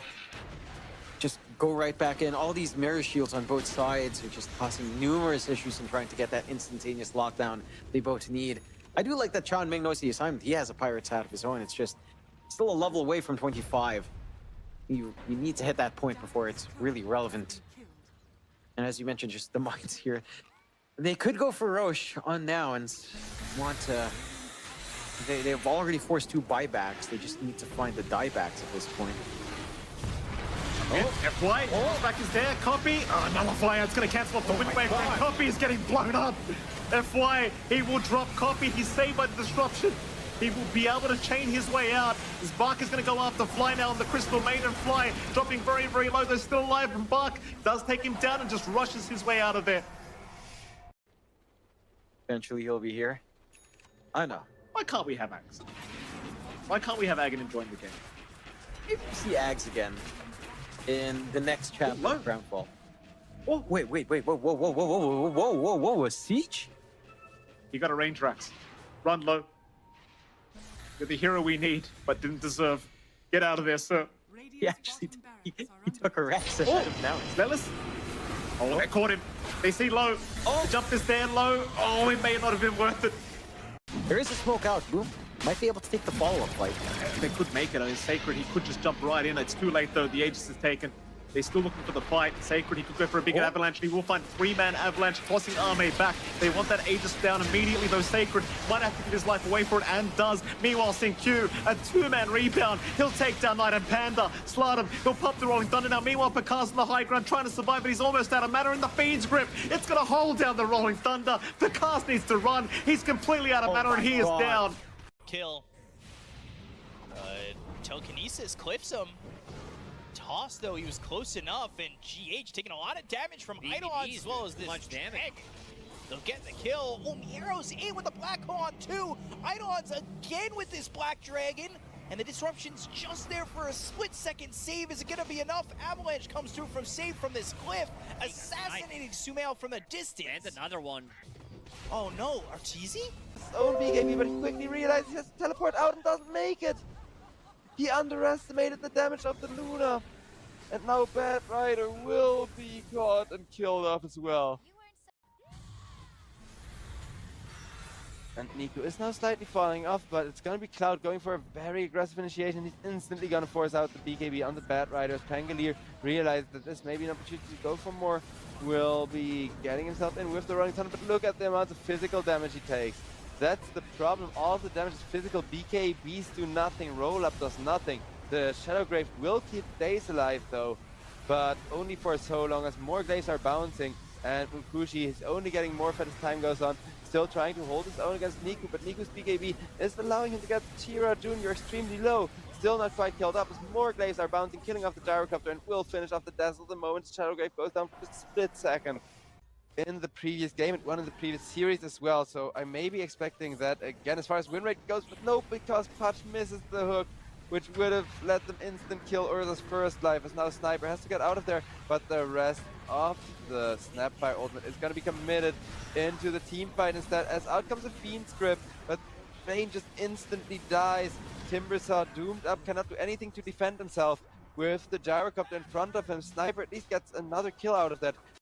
Currently farming some stacks. This is exactly the timing they want for Got the Juice, however, does not quite get the vision he wants. He will start stealing some stacks, and there's the Dismember to deal with. The Timbersaw's Puck comes in with a silence.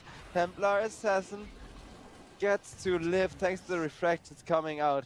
Patch not melting those fast enough, as he cannot stay on top of Tira Jr. with how much right pick Tira Jr. does, as Niku trying to run out, but Battery Assault says nope. Clockwork interrupting the TP out. Trying to look for kills around bot and mid, with PMA getting spotted. And PMA, he's a lot easier to kill than a Puck. It's gonna be jumped with the Templar Assassin, will be taken down. Traded for respect, but that's an excellent trade to start a team fight off with, as long as you can now deal with the Got the Juice Patch, but the Got the Juice Patch with the BKB. He's doing so much work, as that was his 9-second BKB, but the 9-second BKB, it's still not gonna be long enough. Everybody low health, nobody killed off though, as Tira Jr. more Desolator hits after Daze. As the tier 3 tower will be desolated. Got the Juice trying for the hook, but the hook has missed and now they know it. However, that will lead to the Templar Assassin stepping forward while there is a missile flying at her from the Gyrocopter, as a good Whirling Depth gets decent damage in on everybody, but BKBs are procced, so they hold their own against the Tira Jr. Templar Assassin, but Templar Assassin getting kill after kill while Wind Ranger cannot be focused, because they wanted to focus the Wind Ranger in fights like these, so you don't have to deal with the refractions and get some great damage stolen from the Wind Ranger as well.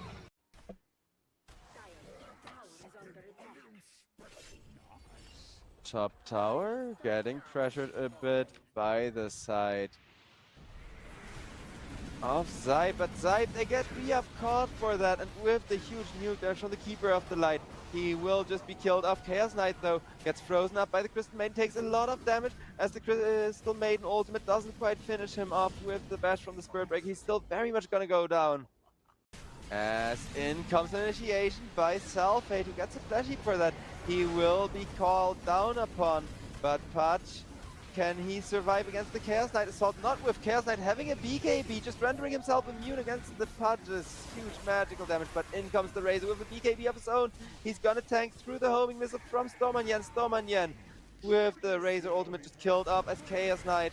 He's still remaining holding his own, but nothing that Rinseku can do against the Static Link from the Razor, as Seneca gets an ultra kill up of the first BKB. Because now Salfate, he immediately knows where the enemy team is. He immediately knows where he wants to stand, but does he really want to stand there? Well, with the Spirit Breaker coming in, probably yes, as Patch holding his own. And well, Beastmaster with the first BKB gets a nice jump on the Zeus instead, turning the fight completely around, because now most of the damage is gone. But is it really most of the damage? Because look at the Razor with the ultimate. trying to kill off Stormanyan. The creeps are kind of annoying and counterproductive with that, as Razor gets put into a nightmare, cannot go for more. Dendi gets ran down by that one position Putch, and Putch is gonna get a bonus flash heap. Hunt over on the top lane where Razor will be caught, will be Beastmaster roared once, will be Beastmaster roared twice, but Beastmaster, he tried to roar the Razor back into his team so they could kill the Razor before reinforcements arrive, which instead allowed Razor to get the refresher orb off and kind of save his own hide as Rinzy Q gets killed off with the Putch on top of him, as Putch gets locked down for freaking ages without the BKB available. But he is still very much chasing for more, as only the Beastmaster and the Keeper of the Light are alive, and they get free vision on the Beastmaster. Beastmaster will not be caught by the Putch, but instead will be caught by the Spirit Break, who comes in asking for a high five, saying, hey look, my carry got a free kill, yet another flash heap. 70, he's got the, or Palmo rather, he's got the Fiend's Grip. He really wants to use it on someone. CML gonna show his face, and he's gonna get eaten up. Num num num num num num num. Erica's gonna gladly clean that one up. Now Rocket's stolen from the Rubik. He's gonna start using it. Will use it onto the Gyro. Densanity. Once again, he will die, but so will the Clinks as well as the Bat Rider. Lewis is doing a good job of cleaning up these heroes. Here comes the mech, keeping Lewis safe. Beyond comes in, nice hits with the Hammer of Purity as well as that Shard. Soul Assumption stolen from the Rubik. It's going to be big damage, a big nuke onto the Visage. Tino, how do you like that? A taste of your own medicine. And now Shanks, you're next. Shanks will fall. Big hammers from B. I mean, Execration, they're going to snag this Roche. But it won't stop the grip. It's a bit of a nice... I think it does have Chrono. The rest of... He has managed to go block.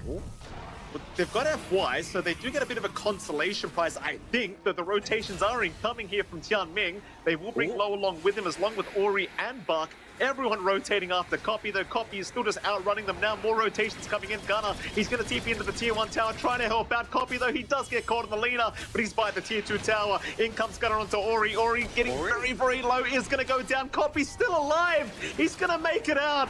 No, in fact, he does go down to Low. But what's it going to cost Azure? It seems like quite a lot, as Low's going to go down. Here comes Yuma, and there goes Buck.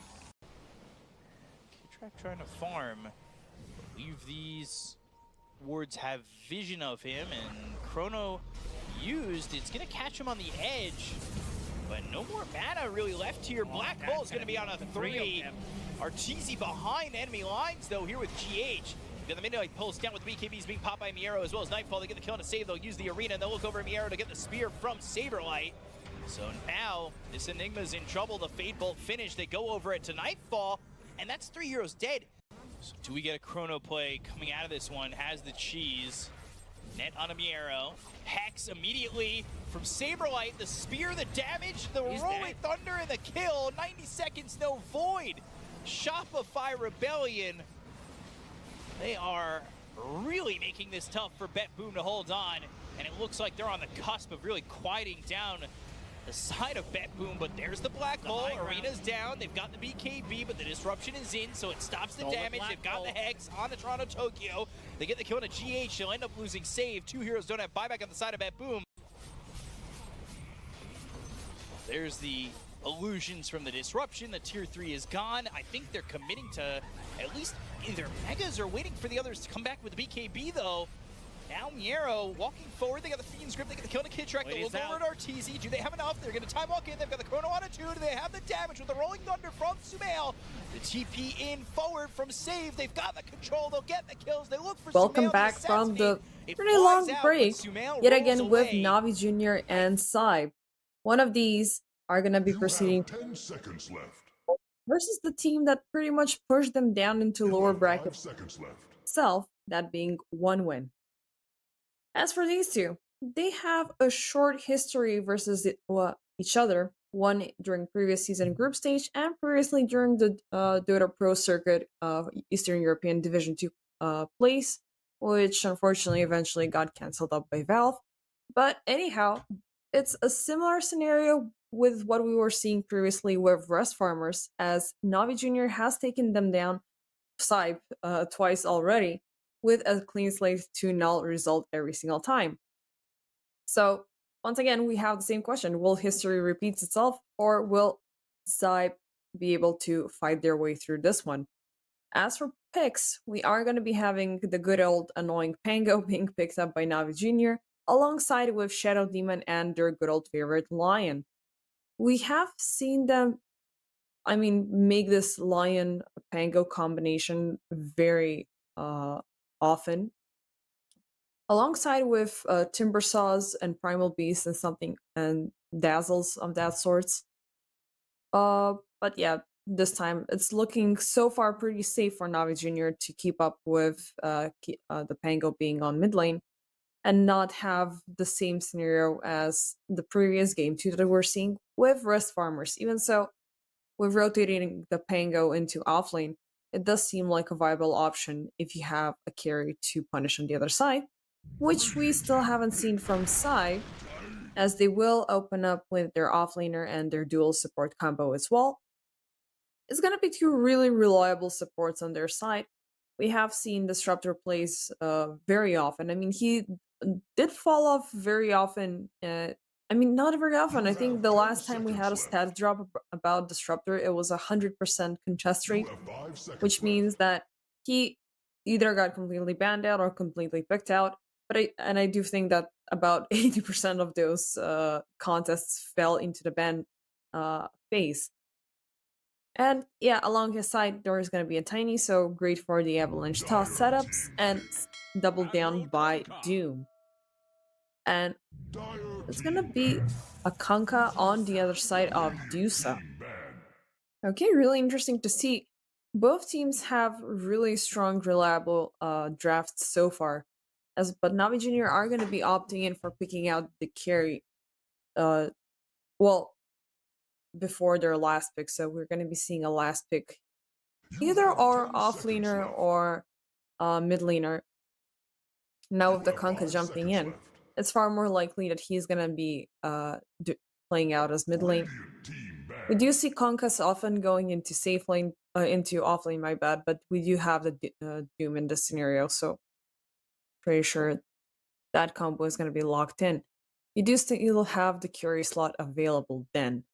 So, of course, by proxy, no AM when Deuce is on the other side. So what could you choose for her? I mean, again, you don't have the Pango play,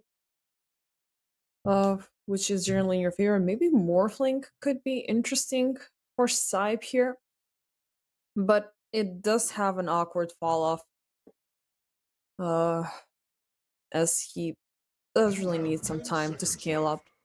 Maybe Phantom Lancer could be interesting, as there's, I mean, aside from the Pango right now, there's not much of a counter setup by Navi Jr. to have a lot of these, AoE bursts.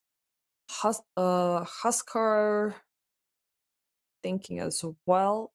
No, actually, they will are gonna ban him out themselves. We could be looking at an interesting Ursa setup, maybe, but you do have the Pango, which pretty much is gonna break off your chains of Fury swipes to do the extra damage. So that's gonna be kind of awkward.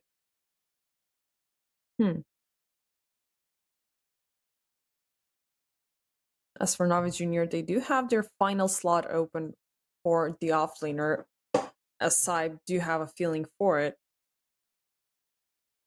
Not sure why they went in with the Huskar. Maybe they're thinking this could be a Naga mid for some reason. I don't know, feels like a lost slot. But yeah, it's gonna be a last pick offlane. I'm thinking Timbersaw. We have seen Nico playing him out, I think, a couple of times. Yeah. A little more often than PMA. But we'll see what's going to happen. They still have their options open. Pretty much down to responding to whatever SIBE can bring in here. So yeah, they're still down to their last carry. About 5 seconds remaining from their reserve time, so gotta make up your mind, guys. And it's gonna be a Morphling by the end of it. I guess sure. You can work with that, but then again, you are picking him into a Dusa and into a Timbersaw as well. It does feel a little bit awkward, and the timing is kind of slow. But at the same time, you do have a diffusal into play, so I guess that's somewhat of an option. I mean, I don't know. I'm a little bit conflicted, even though I did opt in for the Morphlink as I set up it now as Navi Junior wrapped up their draft. Do have a lot of aggression, and they will go in with Niku playing as a Timbersaw mid after all. So Timbersaw obtaining all of that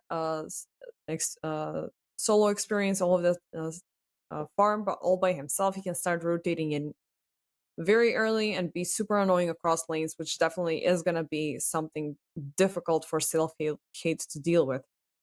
Then again, you have Sohi on the Disruptor, which can pretty much throw things into disarray, and you do have the stability of the Doom, so you are pretty much looking for that scenario to get a refresher for a double Doom by the time the Morphling has been farmed up to have some sort of control over Navi Jr. But then again, I am scared of how aggressive Niku can be and fill up the gap until God the Juice enters play. Once he's in, about 25 minutes, if all things are going good for Navi Jr., they can easily obliterate through the Morphling. And at the same time, you do have two very mana based carries on both sides, which I think that Navi Jr. have the better control of. You do have the Pango, so disperser plays are going to be kicking in very, very soon from his side. But Ryaf onto the Kanka, which means there is a little bit of a chance to get in some sort of control.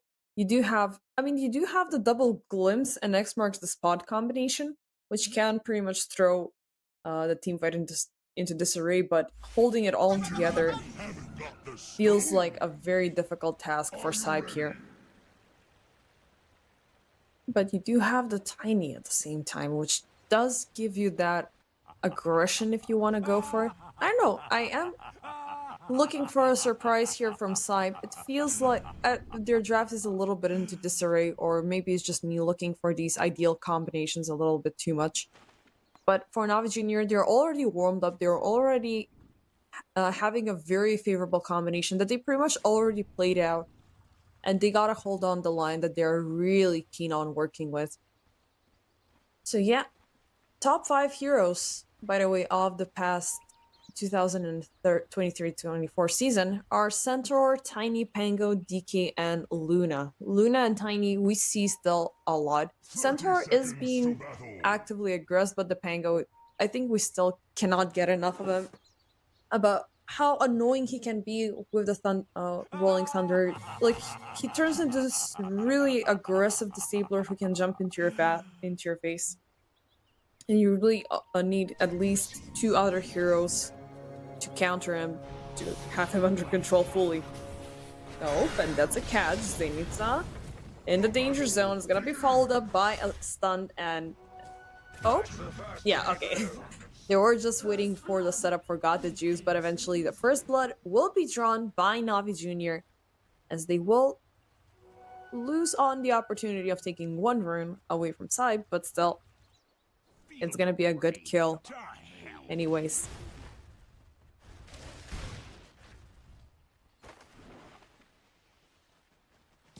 And the Doom, we have spoken about him very often and how stable things can be. Already having an awkward kickoff versus a matchup that is the Dusa and the Lion. Not sure how it's gonna turn out. I mean, Sunset is gonna be having a very difficult job at trying to keep up Riddies away from the lane. But at the same time, once he gets the Hex available, once he gets the Mana Drain and things like that, he can be a lot more annoying. And mid lane, Niku already taunting the hell out of Ryaf. Definitely a Timbersaw favorable matchup. He is just gonna be needing to pile up on those reactive armors and just prevent Ryaf from getting close to AoE, as we can see.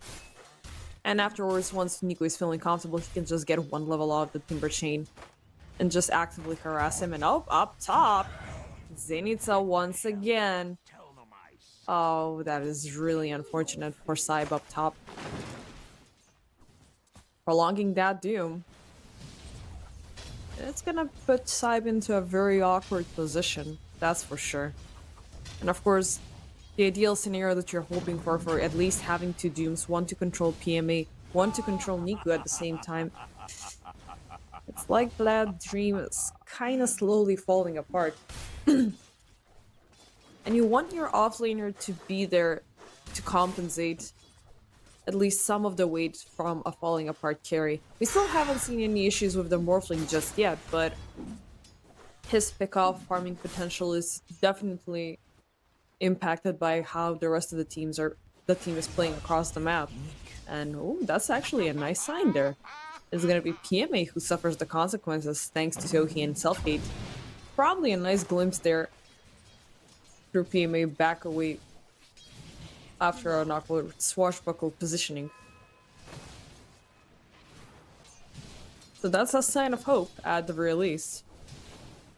But if NaVi are able to break out away from their lanes sooner than SIBE to rotate it to control Self-Hate, things are going to be super awkward. And so he needs to be activated very early on into the game at the same time, which means leaving the bottom lane.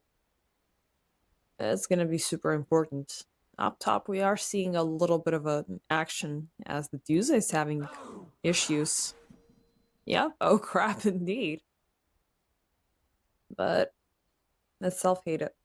Real time is having some issues with some packet loss. So hopefully that's going to be fixed up quite soon. And Niku just keeping up with that with Hell. That does not look good.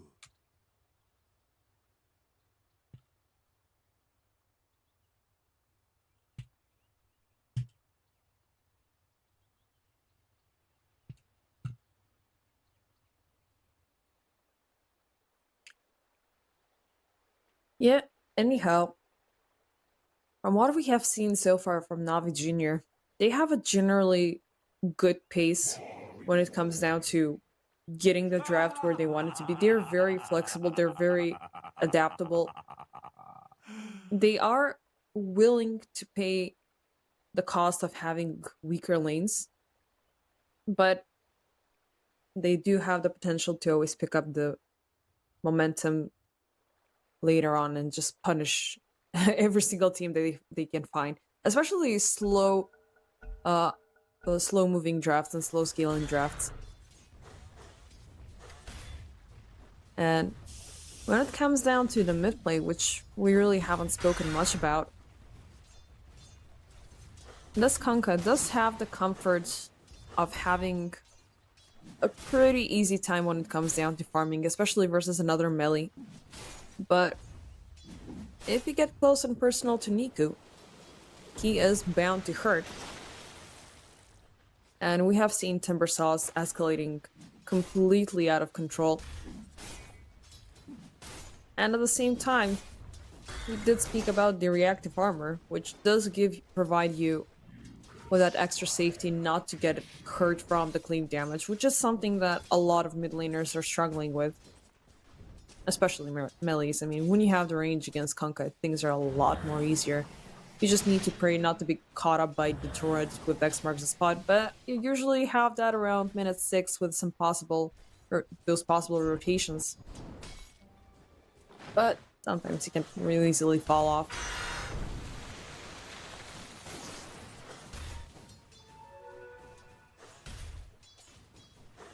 But yeah, obviously, Ryaf is expending a lot of resources trying to control Niku. As for down bottom, Daze is gonna take down Sohi, but it is gonna be a trade. Riddies and PMA, they will die. One on their respective side. PMA having a very awkward kickoff. I mean, you do have the issue with Pango having a difficult lane, especially as an offlaner. They did take down Sohi, so that's a little bit of a consolation. As for up top, it was Sunset looking pretty low for a little bit of time, but I guess it was Rudy who paid the toll at the end of the day. But yeah, even if you have bottom lane Sohi dying, as long as Self-Hate is farming and he's getting to those item timings on time, it's looking like SIBE can salvage this game really easily before NaVi Jr. pick up their momentum. But PMA and Daze, their scaling is not to be undermined as well, as Daze can bring in a lot of control of disruption with the poison stacks as well. No, they will actually commit for this one. Very nicely executed. There it is! Just as I was saying. And that was a really, really nice takedown, and ooh, got the juice. Getting a little bit of that Zenitsu Wrath. I do understand. I mean, both offlaners on both sides are suffering a little bit too much. Thankfully for NaVi Jr., they're gonna get a little bit of a bigger return kill, as they will take down Self-Hate, who is fresh out of the fountain, willing to punish PMA, swashbuckle away back to safety, but thankfully Sohi does not have the glimpse for another 15 seconds, but Self-Hate, he can still get there. Oh, they will hurt him, and PMA pops the wand. They will take him, but mid lane, we have Riaf dying along with Sunset, as those minute 6 rotations that pop eventually. And Niku, oh, he's not gonna die to tower damage. They will take down 2 though, as the compensation about NaVi Jr. that we can see happening. They are aware that PMA is the weak spot, they're gonna let it slide, but a lot is being poured into God Juice and onto Niku for the time being, which we can obviously see from the net worth. And you do have the comfort still, for the time being, by taking down Self-Hate once, so at this point Navi can start moving about and try to take him down yet again. Maybe if they go for Zenitsu once at least, to try to add a little bit more pressure on getting that Doom soon enough, and then to just rotate back in down bottom through the twin gates.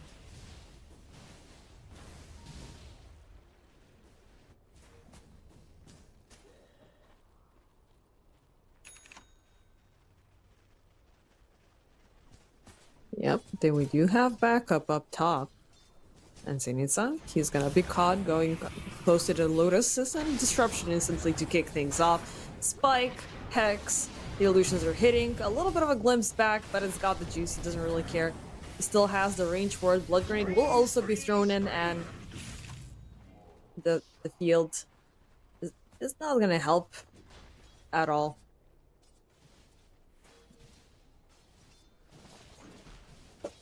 And now they can turn the pressure elsewhere easily. And at the same time, Niku is completely unbothered and pretty much free farming, so that's a pretty difficult position right now. Oh, and Sunset. Poor unfortunate soul. Then again, PMA. Oh, Ghost Ship with X marks the spot, but Niku is instantly there to respond. Anyways, they will lose PMA. Yeah. Oh, the spike will get him right at the edge of the range. They will get one out of it, but still.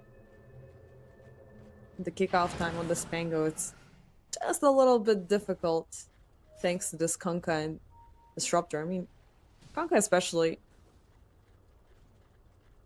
You will... I mean, considering getting something crazy here could be something that... I mean, I haven't really seen these weird itemizations from NaVi Jr., but I would like to see something like a Manta popping off onto the Pango. That would be really fun. You do have a lot more of a frequent chance to break away from the annoying X's and glimpses. And you could use the BKB for something even bigger. I mean, just a thought. Niku, Blink Dagger timing, looking like it's gonna be around 10 minutes and 30 seconds after getting a couple of stacks. As for up top, Zenitsa has finally obtained the Doom and is getting some farm out of it, but it's gonna take some time until he gets that Shivas.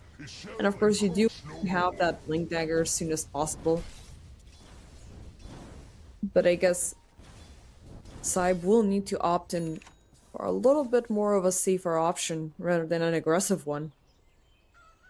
And withholding the Doom in that way, it's gonna be awkward. I mean, right now you do have the upper hand of keeping PMA under control, and that's really good. But at the same time, you don't have a response for God of Juice, you don't have much of a response for Niku. Who is, I mean, I'm scared. I mean, Timbersaw always invokes fear right into my bones, man. He's an insanely good hero. He can pop through everything, destroy, and if he has a really good timing for items, really good timing for experience and everything, and it's looking good. And now he can just jump and do shenanigans like this. Even though he's caught right in the middle of that storm, then PMA will die out. He can survive it. He has the chance to jump at it once again if he wants to, but I guess SIBE, they're just gonna double down on defense. Call out literally everybody to tackle down Riddies and PMA, so nice response.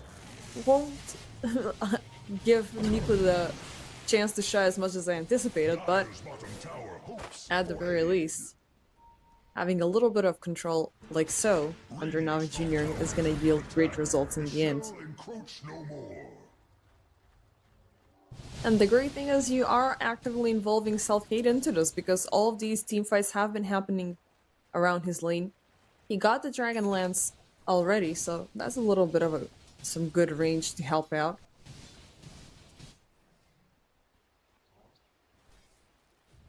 Let's just see if things are gonna be fine as the game keeps on going. Got the Juice really close to getting the Monta. PMA. Diffusal is still deleted. I mean, yeah, this is one of your biggest problems. Explains why SIBE have opted in to control him. You do have the Diffusal builder being slowed down rapidly. But at the same time, you do have a Lion that you need to deal with, so once he gets the chart for that Xtreme Unity, things could get better. I mean, there's a lot of responses for this Morphling, Something extra. which does sound kind of scary.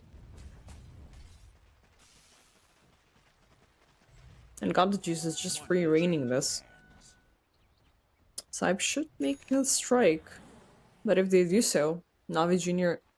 can't just double down in the same manner that SIBE did earlier.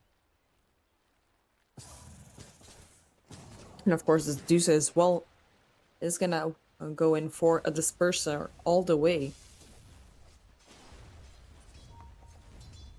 But that's gonna be kind of difficult.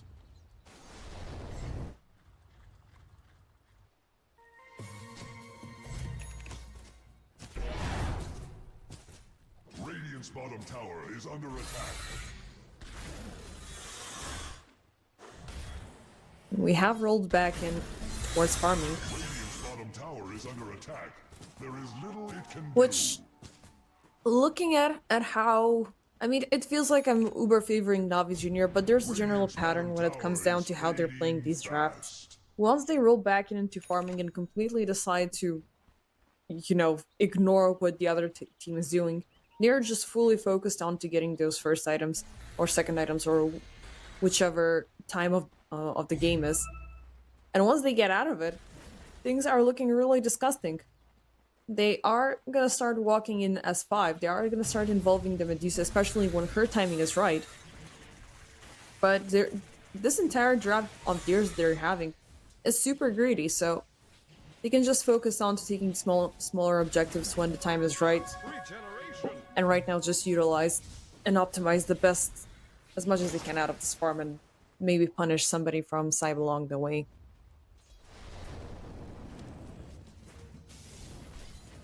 And Zenitsa starting to stabilize just a little bit.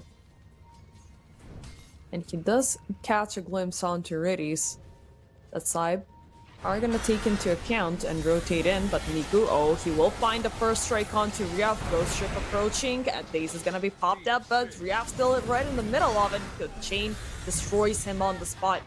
Niku still keeping up the chase, so he in the backlines throws in the field and the storm. But so he will eventually die. Niku though, oh, he will be latched onto the Doom, but PMA coming in from behind with the Thunder. He will find Tiny, but it's looking like both sides are just chasing for a support. They're not gonna get self-hate. Locked in at the end of the swashbuckle.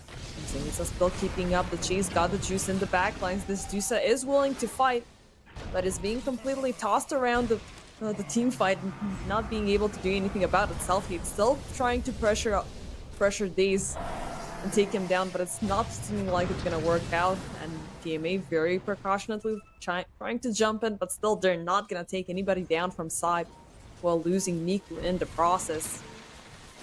Are gonna keep up. Ryaf back into the living, and so is Niku. Still willing to take a strike here.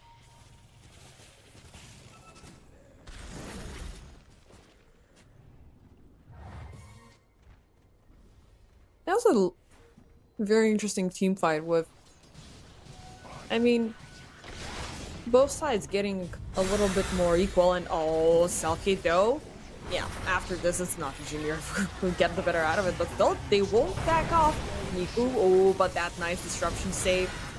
Still will lock Niku in the middle of it, but Timber Chain away, gonna be back into action, got the juice, willing to push.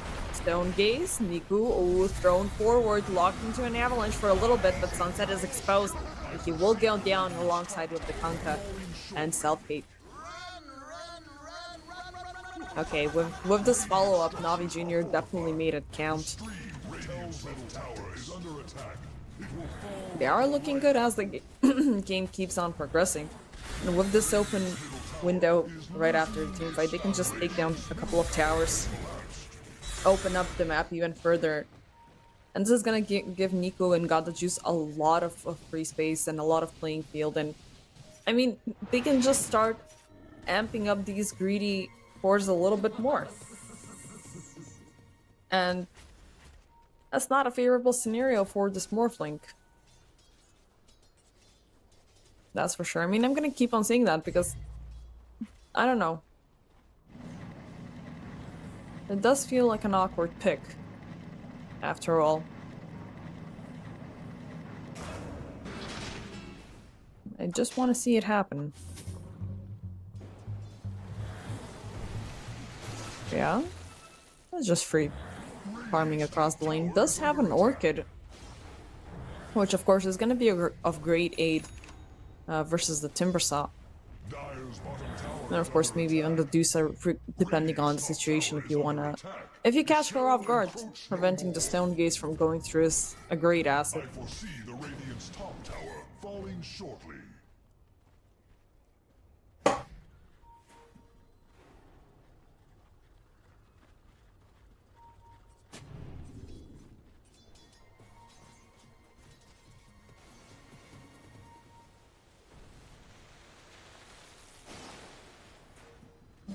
Top tower is under attack. Nope, and a little bit of an invasion coming in from Navi Jr., where they will find Ryaf in an also similar scenario to what happened with Rest Farmers last game.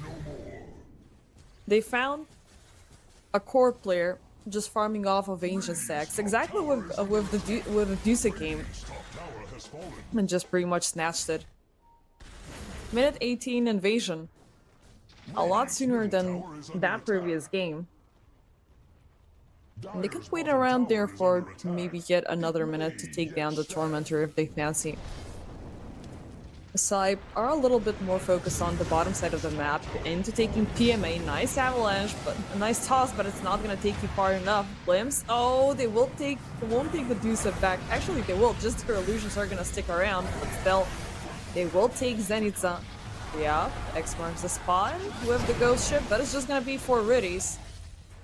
It's a fair trade-off, as PMA has been saved, and they did take down the Doom.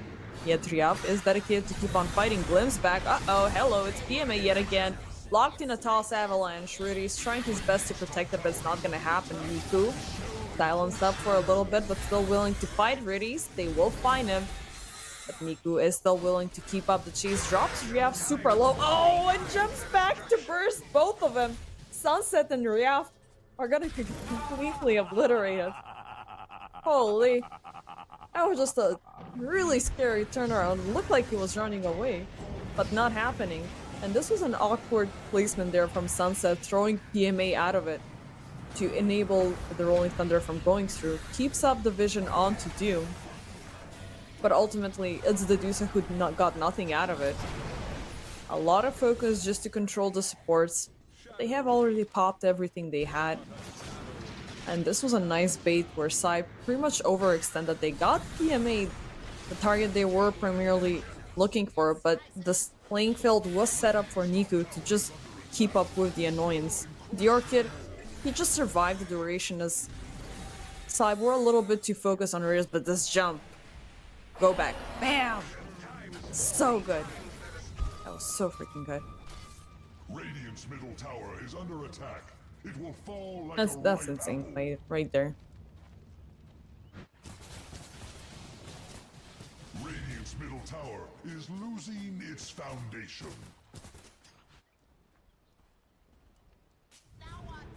I mean, after all, NaVi Jr. is still leading this game. 21 minutes into it, they will take and they will snatch the Wisdom Rune away from SIBE, and they are actively keeping up the pressure. Niku is just playing this game insanely, is yet about to get the BKB.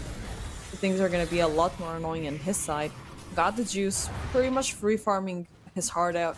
Has the disperser available.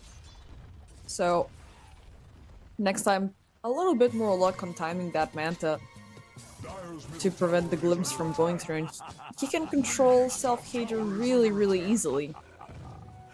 Who is yearning for getting that Conda as soon as possible, followed up by a BKB. But definitely still in his early pick-off farming phase. Well, Got the Juice is already eyeing out for a Scotty here. You know, we do have a little bit of a jam happening in mid lane. As a nice glimpse back to safety, yet PMA is still leading the charge just to be silenced up for a little bit. But there's just gonna be a little bit of a... well, a fierce contest as Niku is yearning for more and more kills and has a haste rune to add up insult to injuries, and it's he's trying to hide. Oh, yep, he will be able to. Nice last second save there through the gates. Yet PMA, he is on the other side though. I thought he was gonna start trailing him, but you gotta be careful as the entire SIBE team are there. Oh, and Got the Juice, so this could be dangerous. Yep, NaVi Jr., they are aware of this and they are gonna fight into it. SIBE, yeah, they instantly decide we're just gonna back off. Maybe we'll get the upper hand if NaVi Jr. keep on chasing us, as Niku is doing. Oh, nice jump there, but BKB will be popped into the Doom. Manages to, well, get everything and get a free reset out of it. No, actually, he's not gonna turn back, but that BKB was so freaking timely and gritty. Locked into disruption. Niku is not in the play, so it means SIBE can't fight this. Self-Hate keeping up with the hitting. PMA is gonna drop him 0 mana available, and Self-Hate is left out in the open. Is he gonna pop though? Yes, he will. And only Gritties who die so far from the side of NaVi.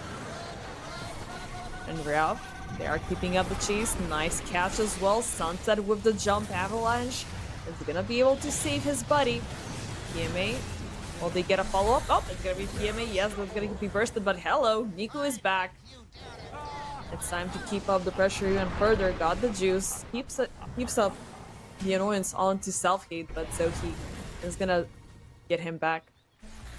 I thought the glimpses and the X marks the spots were gonna survive through the BKB, but apparently they did not. But goddamn, that was so freaking timely. Forcing everything to be... I mean, he's a sponge for NaVi Jr. Niku on the Timbersaw. just jumps in, forces out every single ultimate to be used up on him, and even without him, Navi did manage to keep up the pressure even further. And of course, they lost gaming in the process, but who cares at this point? It is looking still like a pretty good match for them.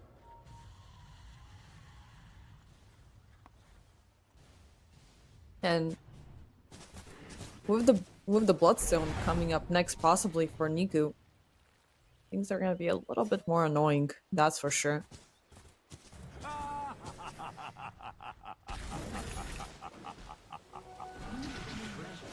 And did they spot out Zenitsa once again? Possibly, but Zenitsa knows the safe route away from danger, so he's gonna pop through the gates. All two same scenario as last time. Minute 25, we have Roshan on the top side of the map, which could be what SIBE are setting up for, but so are NaVi Jr. And, oh, Niku. So he will spot the Timber Saw and try to keep up the pressure, yet PMA and both of them will jump. Still, PMA is going to be the target to be glimpsed back. Niku instantly takes this opportunity to take down Sohi. And already with that takedown, Navi have managed to secure the chance to jump into the Roche pit. But probably they're gonna wait it out for the Scotty to arrive, which is pretty much complete. And up for the taking, but maybe a little bit more pressure up first. As Niku is a goddamn menace everywhere. I know, hello Zenitsa. Nice stun lock, an instant burst down.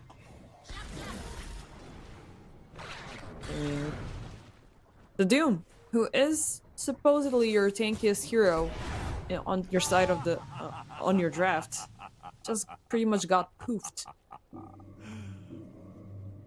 And there's a Scotty available. And Selfcase is just chilling with the phylactery for the time being.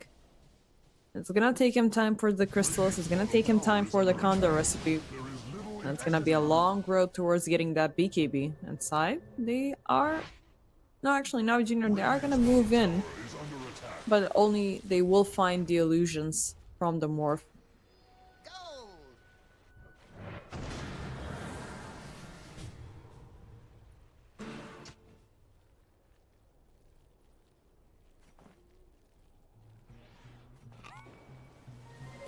I don't know, I'm amazed by SIBE being able to still keep this up. Ryap has been doing a really decent job as the Kunkka. His items are pretty much on point, but without having that proper team fight, without having that proper pickoff, and with him dying way too many times, it's looking like SIBE's chances are running slim. And there will be a find glimpse back. It's gonna be a short one, and without it, oh, SIBE, they are in an awkward position, instantly losing Sohi from everything. And will they find more potentially? Nope, it's just gonna be the Wisdom Rune. At least for now. Oh, pretties. Find Sunset. Instant initiates Finger of Death. Is gonna be there in Niku. Oh, Selfie will jump in. But Niku closes and pops in the BKB to prevent X marks the spot from going through, and now the pressure is on to Selfie yet again. Got the juice. Jumping in with the Stone Gaze, and Selfie is just gonna be deleted. Zenitsa following up next. He will manage to reach high ground, but Niku jumps in right after. Ryap just pops the BKB by the end of this.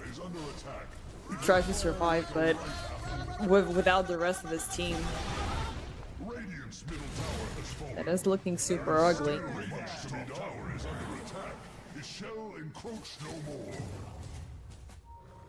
I really don't know how he can bounce back from this. I mean, Selfcade gets utterly obliterated at every single given occasion. Zenitsa manages to pop off a Doom, but I don't know, it feels like SIBE are... They are obviously in a panic state. Their callouts are a little bit awkward. The glimpse being used just like that to try to keep the Deuce away. I mean, I understand your train of thought, but don't undermine that NaVi Jr. If you're letting out the Deuce out on front, that means the rest of the team is not that far behind. And they are just waiting on that glimpse to be used. They can fight it off against 1x marks the spot by popping off a BKB at the right moment. And that's it from SIBE in terms of what they have from teamfight control. They still don't have BKBs, they still don't have a Lincoln Sphere or anything of that sort to keep up. And NaVi Jr. can just keep up doing stuff like this easily.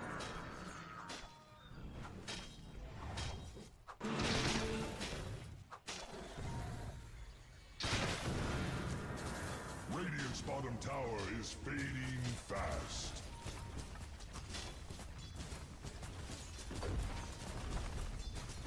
Radiant's bottom tower is under attack. And another tower can go down. Snowy. He's gonna be found. I don't know. I mean, kind of disappointed for a first match here from SIBE. I mean, I was hoping for some sort of a spark within this draft, but I don't know, it feels like there's a lack of synergy. Once again, another team falling prey to NaVi Jr. baiting them out with the first pick Pango. I mean, we saw Rest Farmers falling for this type of a strat previous in their elimination match, and it seems like SIBE fell for it as well. And it's the last line of defense. The smoke is gonna be popped, and he finds Nico hiding in the trees, but that does not hurt him nor scare him. That's just giving him targets to feed off of. Sunset instantly calling out the GG as NaVi Jr. They are gonna take map number one versus SIBE in a pretty much NaVi Jr. style, something that we have been seeing all day long so far. SIBE, they end up being on the difficult side as things kick off in their elimination match or a finalist match.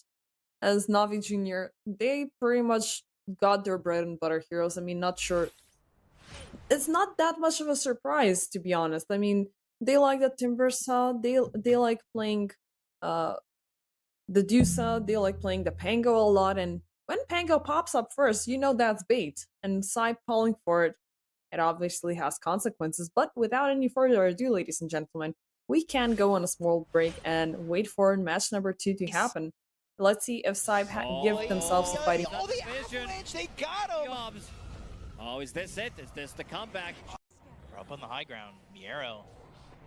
Is he willing to just blink BKB and go so in many like movements. this? Ready. Like, He's you so saw ready. Yuma again. No, Yuma BKB, is making a lot blink, of calls on the black minimap if hole. you watch. That's He's gonna be drawing placed on all the the two, but they've got time, the and he arena is gonna called be out able to get the exactly save on where our they were moving. TZ. No, it won't. So that's why they're smoked up behind the gyro right now, because they think a jump's coming. Oh, and 9. He just went in. Ooh, that hurts. The swash just off cooldown. I mean, now there's no Pango for a while. I mean, all you can really do is just hit bottom, it feels like. Either that or you're all coming back to defend mid. Yeah, I think it's just gone mid. Because, I mean, what they don't care about that tier 1, I don't imagine. Oh, they're going to fight it. Never mind. Nothing free. Gunner pops the BKB, turns, trample through, tries to do some damage. They find him for a second. They get the ulti off, though, immediately, finding the Oracle bound up with them. Yuma, they try to bring down that Grimstroke, stand right on top of Amar. Amar will TP out, realize this fight is not meant to be. And it is indeed Skitter, the one left behind. It's 2 get dropped. Wow, great decision, right? Not just taking the free tier 2 and trading for your bottom tower. They just say, let's go for the fight. And you hit those big ultis there from the Grimstroke, control things up.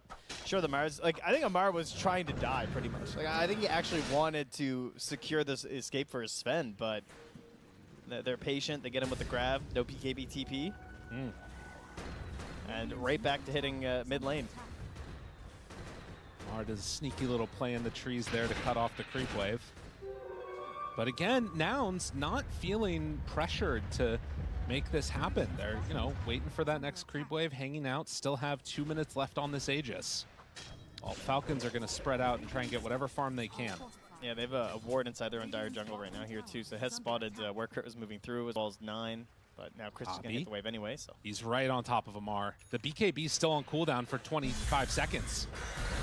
Amar, hold back in, silence, he's gone. No way out.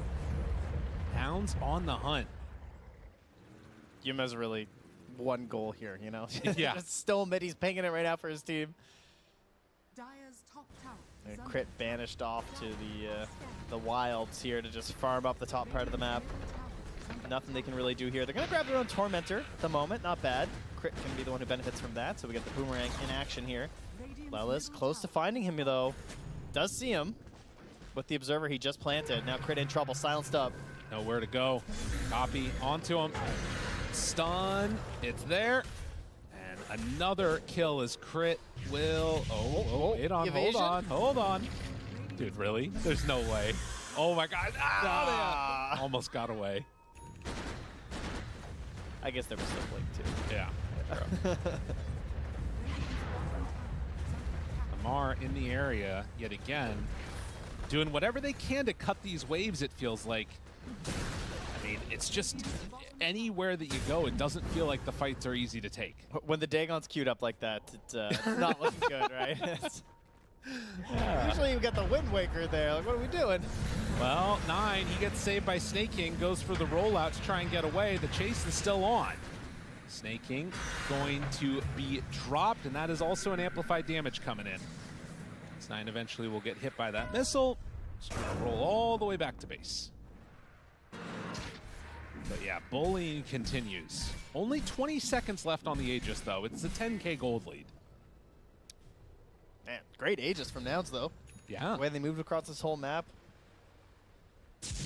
All the objectives they really wanted. I mean, probably don't want to go high ground unless he gets a big picks here. But they've done a great job of just kind of caging in the side of Falcons. They're not finding this easy farm on the map. They're getting caught out a lot. Now they're coming through with the gem here, too. Just making sure that they don't leave any opportunities. Crit takes it down in the end. I think that was a replace that they did by Nouns. But now it's bottled up amp damage, and Yuma about to finish a Daedalus. This is some scary times for Falcons. I mean, it's like you said, you don't have to go high ground here by any stretch of the imagination, but pretty much any fight that they take, I think Falcons are going to be coming out behind. I really like the Shiva's choice here from Copy, too. I think that just, it helps with the chase down on the sides of the map when they're trying to play this really annoying cat and mouse game. It also really helps for just going high ground. Right. You just hop in, you blast it, get some vision, get extra survivability. Dude, you think he actually built a Dagon? No, all right, he's queued up a Lincoln's, never mind. He switched it up. We'll see. he might come back. Oh, that's how. Bro. The worst part is it's so primal ready. Too, so it's just like, there's nothing. Yeah, he was so freaking ready for that. Oh my God. Wait a minute. Amar, oh, the missile's coming. He knows where you're going, and Lelis there to clean it up at the end. Jeez. We need to up the high five game, though, I gotta say. Yeah. That was a great opportunity. Wait a minute. That's an important kill. Skidder in. That is huge. They get it on Skidder, too. I mean, if there's going to be a saving grace this game, it's got to come from the Sven.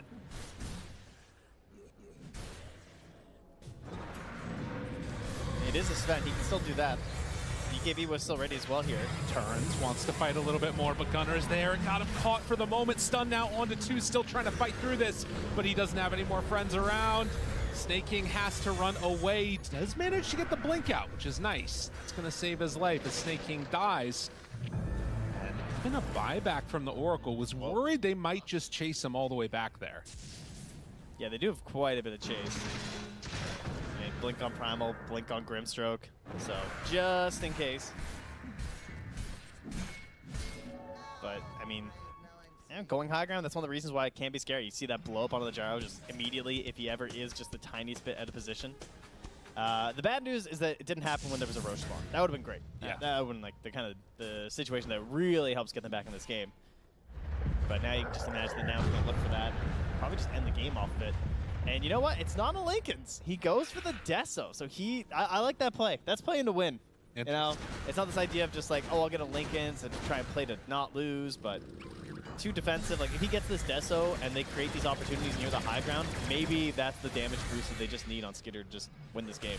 I mean, it's fair, right? Like I'm thinking about it a little bit more now. Long Roche. And it is going to be a long one. I'm wondering at this point, like, based upon how quickly they were able to blow up that gyrocopter, there isn't like that super easy save on the side of Nouns. The best thing that they've got is the Grimstroke Aghanim shard, but there is that worry that, like, you know, if he gets caught or something else, that, you know, if Nouns are stepping up to a high ground or not in position, they could get torn apart. Massive damage comes out from that Sven, particularly when there's a Deso to pair with it. Well, Crit trying to get his own damage here too, as he gets the 15 talent of the Acorn and then is closing in on his Maelstrom before he gets into the Gleipnir. As those BKBs will be starting to wear down, and he got 6 seconds left on the Primal. Ooh. So he's already worn it out. Smoke up, smoke up. Gunner sees Amar. Do they decide to go? Yes, they will. Where's the save? They need something, anything. It's not going to be in time. Oracle not close enough to save, and that, thankfully, it's a long Roche. Like yeah, that's true. Falcons will be happy about that. I mean, that's one of the problems when you're a poor Oracle, right? No Blink Dagger, so no chance for these saves. Love the decision by now, so just go for it. And to take advantage of the fact they have this massive burst.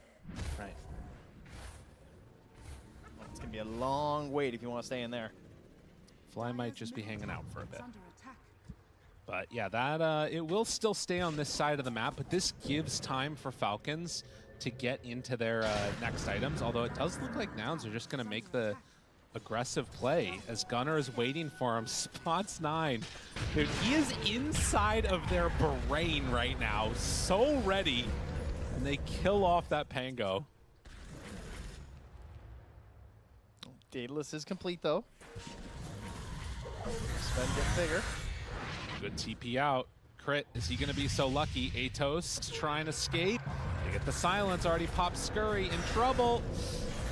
Another death. Aha, got the Arcane Rune though. There you go. Yuma again, the lines. He's making all the calls. Yep. Run down this way. Go and secure Roche. Fly's still hanging out in this area, and Roche will be a quick spawn. Fly getting nervous. Skitter. Take the gate. Run away. Oh. Wait. Ooh, he missed it. Saved? Okay. Pretty happy about that one. Mar has to now BKB and run the heck out of here, but Gunner's right on top of him. They got him caught in some trouble. Snaking, he's going to start to fall. And constantly ready to go with Amar dead, looking for Snaking. This is, at the very least, going to be a very quick and easy Roche for him. Who knows? They might even think about going high ground here. They've learned that the tips only power up Falcons. There have been so many tippable moments in this game, and I don't think they've tipped once. No. I mean, and yeah, going high ground. They saw that the Oracle bought back in the last fight. They know that they can't be here. This is at least one set. Yeah, and then how do you play this fight as a Sven with no Oracle, right? Right. I mean, it's an impossibility, it feels like. Still sitting up here, Simplex is trying to slow it down. But Sven is not here. You can knock on the door all you want, but he's not home. Right. Not interested. Crit get back to the well. Now he's going to TP here, 9. Rolling out. Looks for it. Gunner, they decides, all right, I'll grab you. Comes on over, they get him linked up on both. Oh, it's not enough damage. Skitter can't stand toe-to-toe against that. Amar is gonna fall. 5 dead, GG. Let it go. Call it quits. Holy moly, they smacked him. That was evisceration. I mean, they really just took everything straight from the early game from Falcons. Taking away all those stacks, it completely killed any momentum that they hoped to have.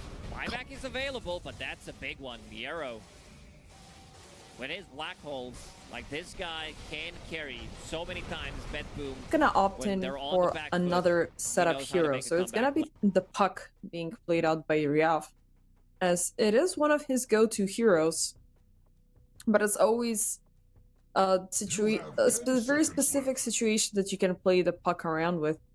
You do have a bunch of high mobility heroes that you can force out to break the coil, but at the same time you don't have that reliability that you would potentially have from a Tiny, which could have been a good option to work side by side with the Rubiks. They can like throw telekinesis out and a toss to just force out the coils to break. You do have the natural mobility of the Pango, which will force him to break it out, but you want to keep the others into control, because right now NaVi have the potential to jump in.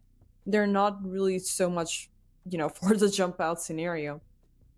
And they have yet to pick their last one, so it's scary to say that Timbersaw is still in the pool. And he's gonna be banned out instantly. As SIBE, they go in for a last pick Ricky. Good to see. It's really good hero to control the supports. Really sneaky to come about, but once you have a couple of deaths at the start, it's really easy to take him down, of course. You want to get the moving tricks of the trade as soon as possible. But it's all about silence. It's all about, canceling out NaVi Jr. Hero from the side of SIBE. I mean, they have the Doom, they have the puck, they have the smoke screen.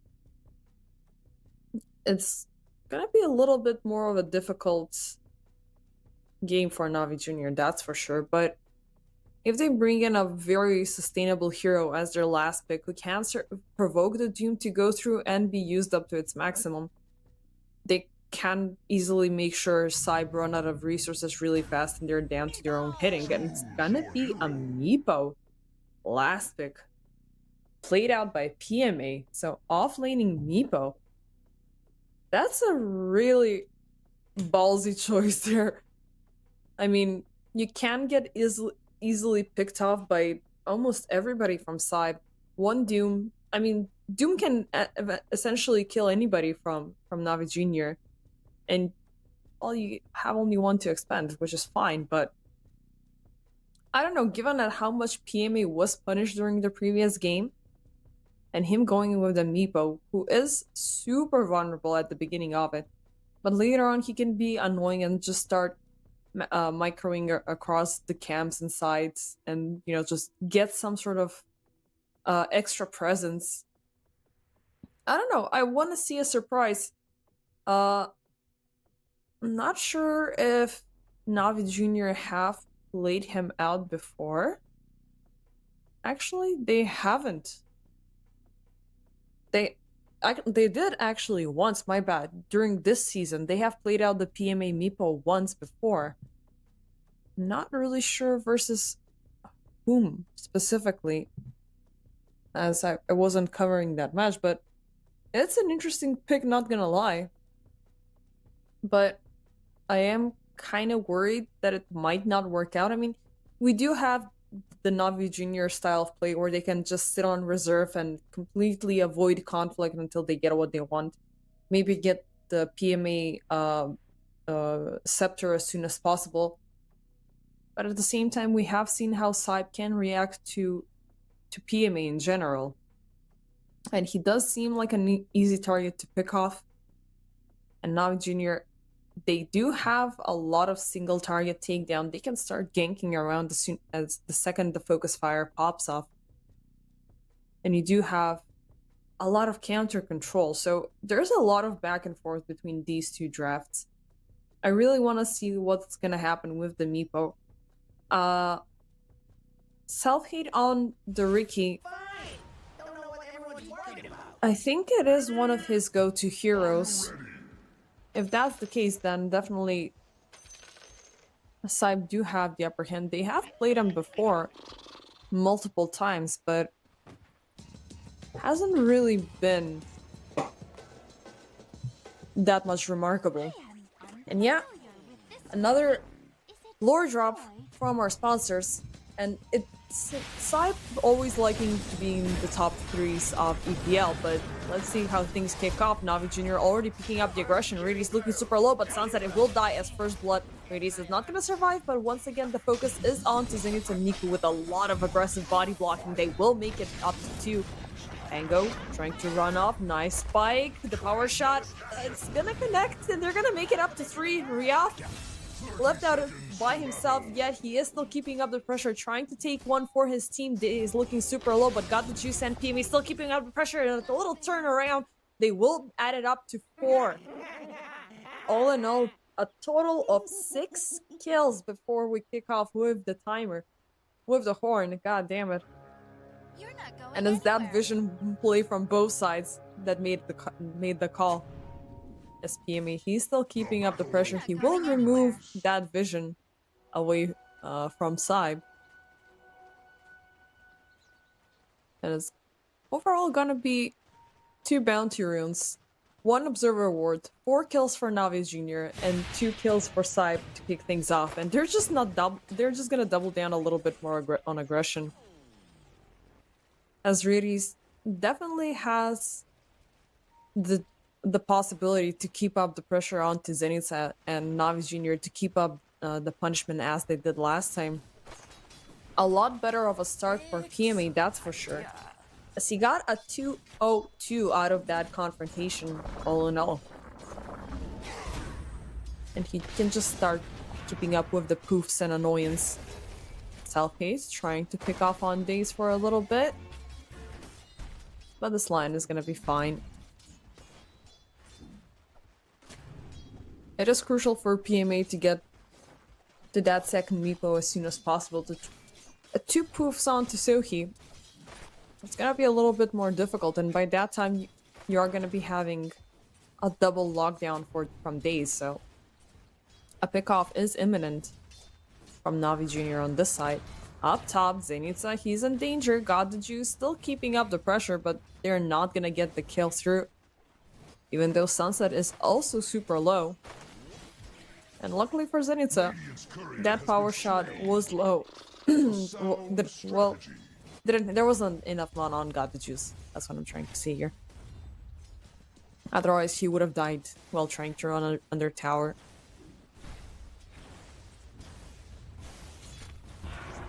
And so he trying his best to pull the waves away so PMA cannot get any farm, but right now this Meepo doesn't seem that threatened, though Days in an awkward position. Self-Hate will keep up the pressure, but the damage is insufficient to take him down in one single blow.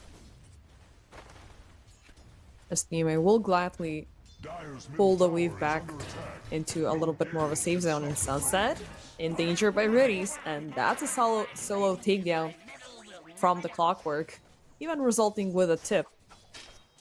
And mid lane, we haven't been here in a while. It is looking like a pretty calm situation, both sides just farming up, trying to throw a couple of, well, linear spells, let's just call them, the orbs and the swashbuckles, and see who's gonna hit the other side a little bit more. Yup, does have the chance to phase away from at least one spell, but Niku has the Pango. They are gonna actually rotate it in back as mid lane for this scenario. But he does have the active aggression. The swashbuckle is a little bit too much, and nice timing there with the crash, and now it's gonna be a solo kill. Oh, this is so nicely played out from Niku. Both Days and him are gonna give Riaf a little bit of a tip. And that's kind of scary when one Grandmaster hero overpowers another one.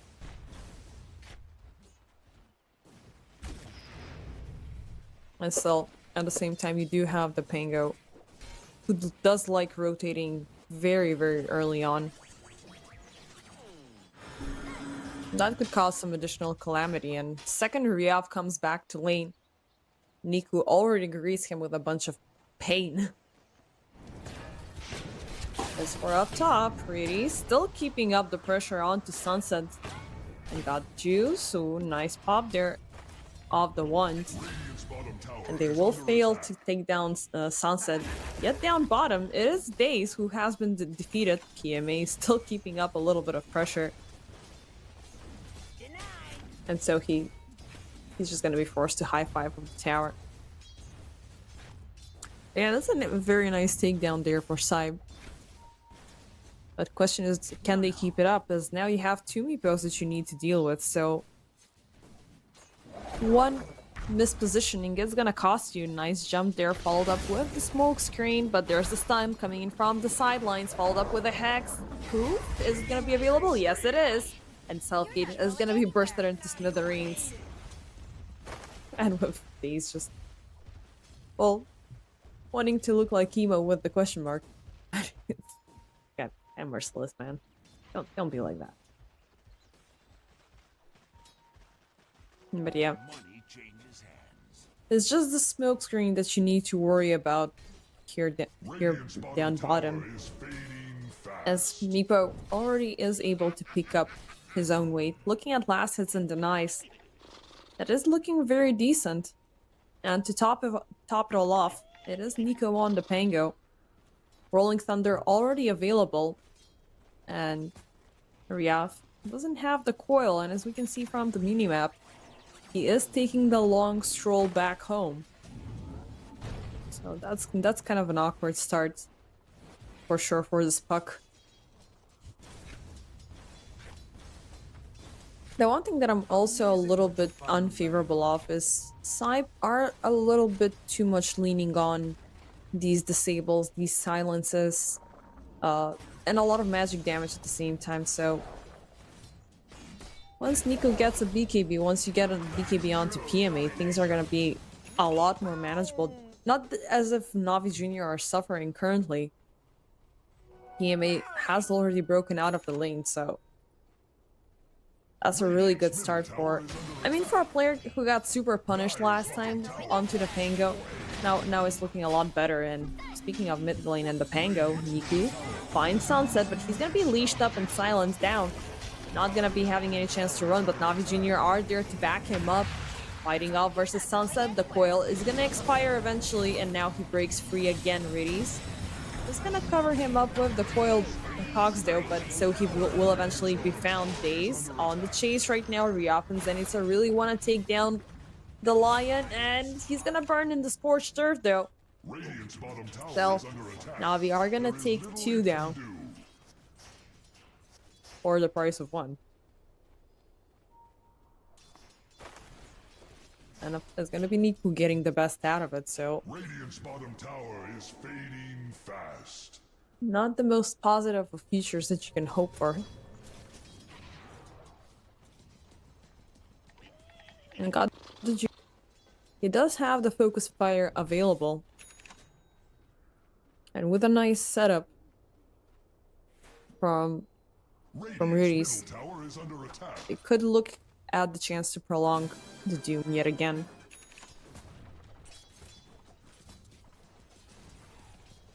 Just a little bit of experience left for that level 6. Yep, there it is.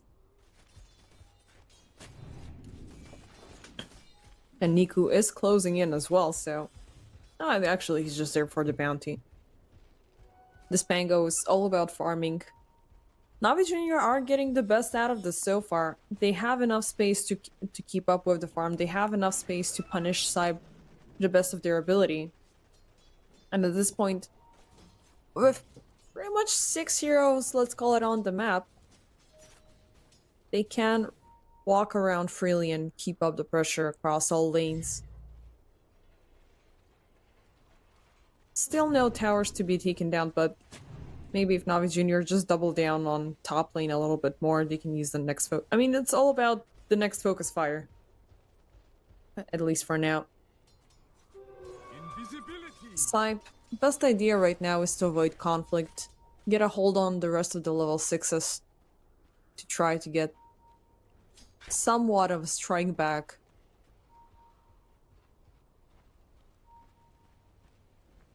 Three-quarters of a level away from the Doom. That does seem like a little far-fetched. It's a small experience gain that he needs, but looking at how NaVi Jr. are already positioning themselves to keep up the pressure, it could be prolonged for a little more while. And Radies. The Clockwork, he's gonna find somebody, or he will be the one who's found. But the good thing is, even between those two wards from NaVi Jr., SIBE have managed to place one of their own. And they are aware that Niku is nearby. And of course willing to take a strike, Sunset. Nice defensive jump there. But it's gonna be Self-Hate overall who's gonna be prevented to get a piece of the action. Radies.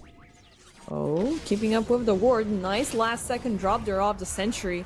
He will leave Self-Hate exposed. Coil into the smoke. Oh, they get a double lock. One coil is gonna be broken. Niku still survives as well as Radies. Sunset, Self-Hate, they will burst down though. And Niku broken off free, ready to rain. He will keep up the pressure onto Riaf. Got the juice coming in from the backlines and a second takedown. And it's gonna be a one. Yep, it's gonna be 4 takedowns. As there's not much this Doom can do overall. I mean, even though it looked like SIBE could have taken at least 2, Navi's instant response is just too good. And they know they have the upper hand, they do know that they have the damage. As long as they can survive the coil and the smoke screen, things are fine. 14 on to 4. 11 minutes into the game, and NaVi are leading this, not only score-wise, but 7k net worth in their favor. First tower already claimed by PMA. And this Meepo could get super scary. Pretty much kick off at the same time that got the juice will. And not much of a response that we are seeing from SIBE.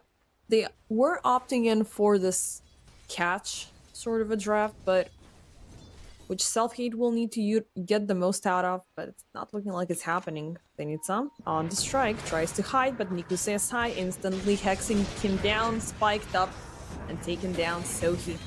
Super late to this fight. Oh, but will be there to throw the ultimate to get him locked into place, so Self-Hate will find some kills, but he's locked onto the stairs. Doesn't really have a chance to break out of it. Niku just finishes up that kill. Sunset, rest of the crew, they have jumped in as well. But NaVi Jr., they are controlling them nicely. Radies, oh, he will pop eventually. Yet Riaf is left out in the open. Ace, well, you have been rooted up. Doom onto Niku. This Pango is trying to run off, but PMA is still chasing him, slowing Zenitsa down. Telekinesis back. Christ. It's just him, though. But God the Juice will pop up from the other side. Try to get a lock on the Doom, as now it's not available. Will connect with the power shot. As he's locked into the tree, scout it out. PMA says hi and takes you down. What an insane performance from NaVi. They do lose Niku in the process, but they did manage to bait out pretty much everything. And Sunset. Oh boy. Instantly focus fire on this Rubik. Can run and hide with a couple of stolen spells, but there's not much you can do in a 3v1 scenario.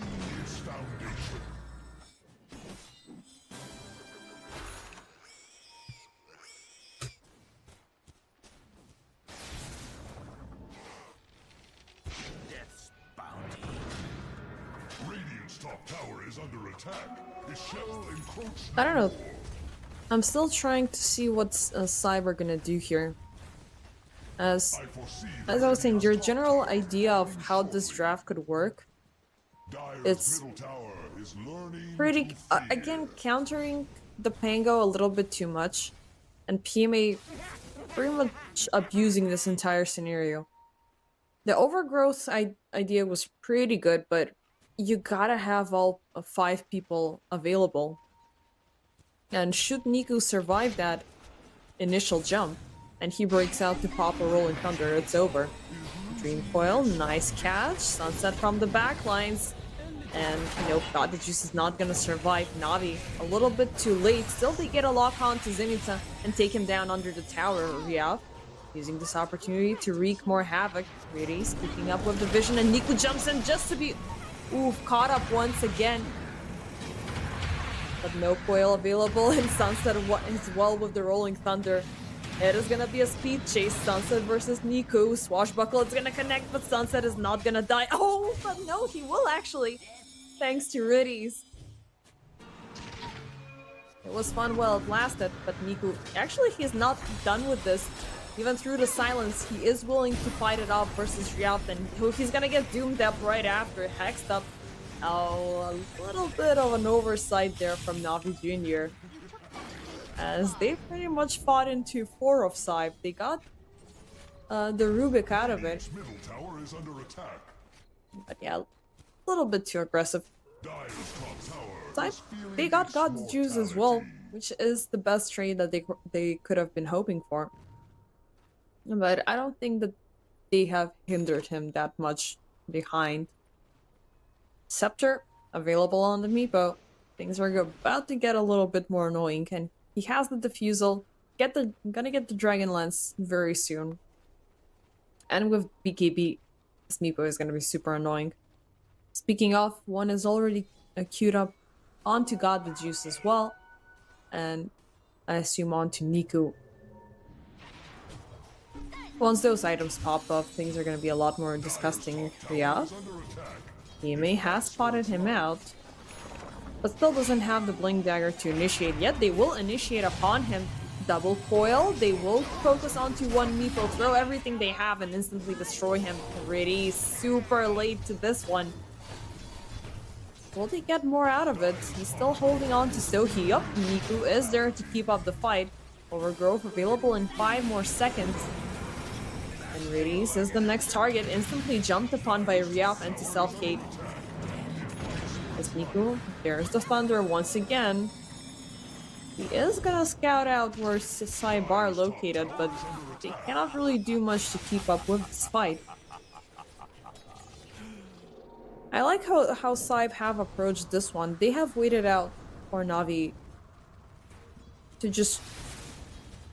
to just pick up with their aggression. And now, as when they're walking with S5, things are a lot better. And self-hate is getting out of the scenario a lot. At the same time, Riaf is picking up his own weight, gets the BKB finally, and gonna keep up with the Parasma and the Sanjin Kaya. But still, you are racing to prolong those BKBs. I'm still thinking about those. Top tower has been lost to war. Base Blink Dagger already completed, gonna be going in for the 4 staff. So a lot of mobility amped up on this Lion. Gleipnir is completed onto God the Juice, so things are gonna be a little bit better set up for NaVi Jr., that's for sure, during the next team fight.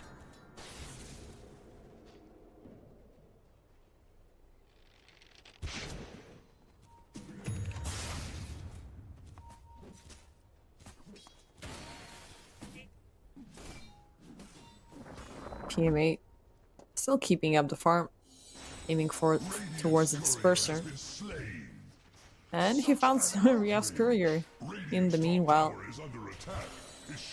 which SIBE are gonna take note of. Ooh, instantly initiating on to Niku, who really wanted to get that region room, but yeah, he's not gonna be able to use it. And they will keep up with the chase. Another target found into the smoke screen. And it's gonna be PMA instantly locking into behind. Overgrowth will be used up. Daze dies down first thanks to Riaf though, but they are not looking like they can get the Meepo just yet. Doom onto Wind Rangers, and it's keeping up the pressure as well as Riaf, and it's looking like this Wind Ranger could die down very soon. Riaf playing this really nicely. This is exactly what SIBE were looking for all this game. And a kind of a reserved approach there from NaVi Jr. They are gonna let them slide with it. I don't know, a lot of focus was placed on PMA to try to force him out to play around the meepos so they wouldn't die. But at the same time, they got a lot of easy pickings onto everybody else from NaVi Jr., which is super great. They are playing around with the offlaner, they are disrupting that front line really nicely. And that's causing a lot of panic for NaVi Jr. for sure.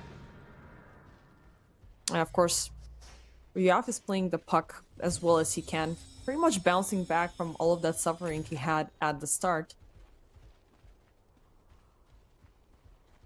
And that's some time of pure comfort, that's for sure, for SIBE. Because they will need some time to reset though. Or will they? They are willing to go in for a strike, as Selfgate and Zenitsa have their eyes on God the Juice. Instantly jumping in, Shiva into the smoke screen, but there's the hook coming in from behind. They won't be able to pop the cogs just yet God the Juice is gonna survive. PMA jumping in from the back lines, Radies. He's gonna find an empty cogs once again. Well, for the first time. PMA, the towering Nepo. Ooh, and they will find a target. It's gonna be Selfgate instantly obliterated. Aside, they lose their catch on to God the Juice, to which he responds with a smiley face. And they will lose Selfgate in the process. They are actually on the lookout. I think the Treant is still there, but invisible. Or he may... I do think, based on the mat icon a little bit.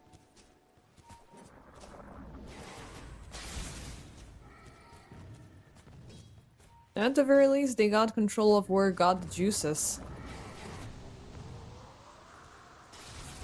But at the same time, there's not much they can do about it. At least, not right now. Zenitsa closing in on a BKB off his own. Selfgate Disperser. The Sanjin Kaya is still in progress, followed up with the Boots of Travel. And just roll back into farming for both sides. Outside, they could be looking for a catch, potentially. They do have 3 under smoke. But NaVi, they have popped the smoke as well, so we are reaching that state where both sides are trying to contest the Roche pit. And who will they find first? Meepo have smoked up, 1 Meepo revealed to keep up with the bait, which SIBE are gonna latch onto, instantly dooming him down. He moves back the illusions, but just to die on the spot. Rest of NaVi, are they gonna respond to this? There's no more doom in play. And Niku loses the smoke. Will jump on high ground for Ryaf. Reinitiates, drops the coil, but just on 1 target. Reedies jumps back, locks Ryaf into it. Overgrowth in the backlines. They're getting a hold on to Niku, and it's gonna go down. The Mango got the Juice, trying to run off, but so very nice body block from his side. Forces out the Gleipnir. Oh, but oh, they will connect him into the tree. Nicely played out from Sunset. And from the entire crew of SIBE, they're delivering a really good strike. This game is coming back into their favor.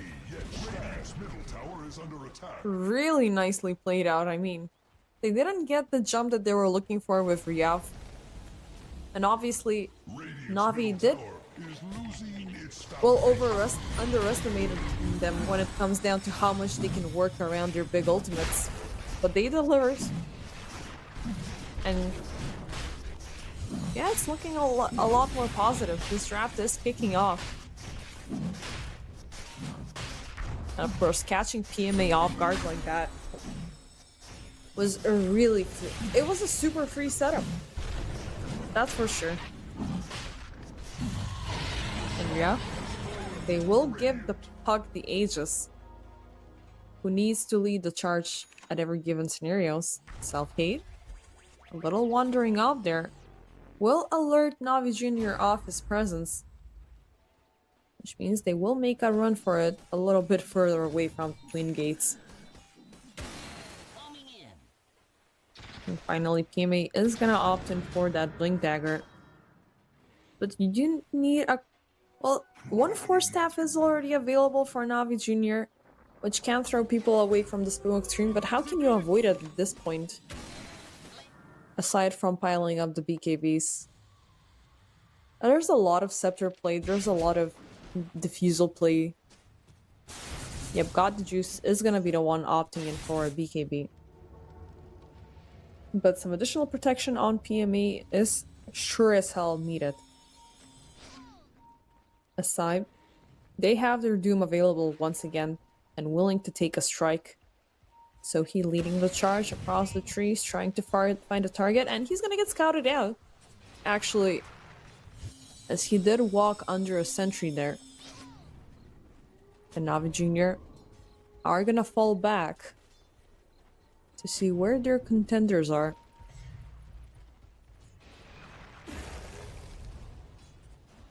Yep, they have an absolute 100% sighting where SIBE are, thanks to that really nice lane ward. But they will side out that Navi Jr. are on the other side of the map, which they will instantly respond. I mean, SIBE are one of the rare teams that use the Aegis advantage to stay passive about it. They generally tend to give it to Ralph, such as situations like this one, as he is the one who's leading up the charge and dictating the tempo. But this is a double-edged sword scenario at the same time. If you don't find the kills, then just keep on running around the map for the next 5 minutes. You're not getting anything out of it, and yeah, oh, he will be found, instantly initiated upon. Gonna be hurt pretty severely. But Navi Jr. did not have that good of a lockdown to keep him into place, or just burst him down instantly. He is of course gonna go in for the Lincoln Spheres, or the extra protection.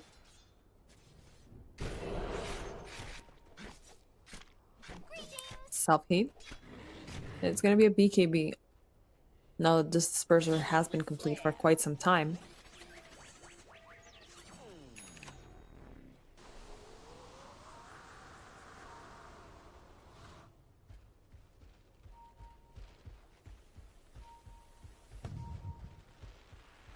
SIBE, they will take a 3-man team to scout out down bottom, which Navi are pretty much aware of. They are not willing to fully venture off, even though they are gonna send Nico out in the open, which Sohi is gonna respond to.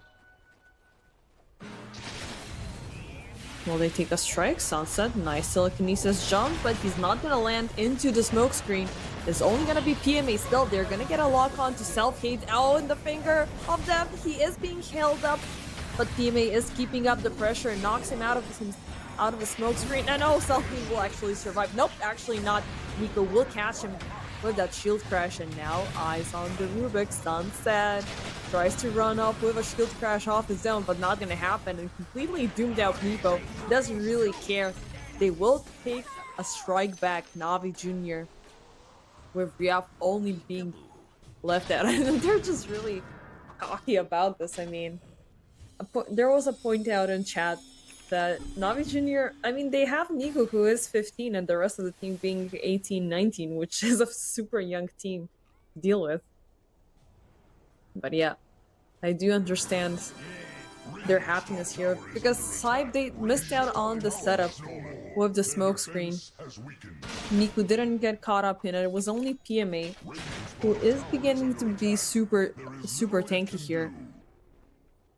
And he can easily survive through it. I mean, SIBE have a lot of single target potential, which if they distribute correctly throughout the team fight, they can easily control Navi Jr., as we have seen so far into this game. But when thrown into a 5v5 direct conflict, where they don't have the upper hand and they don't find their right setup, they are just gonna fall apart and crumble. And with that, SIBE have lost their Aegis momentum. as it is gonna expire naturally. And the one team fight that they were hoping to get something out of, it's completely gonna backfire.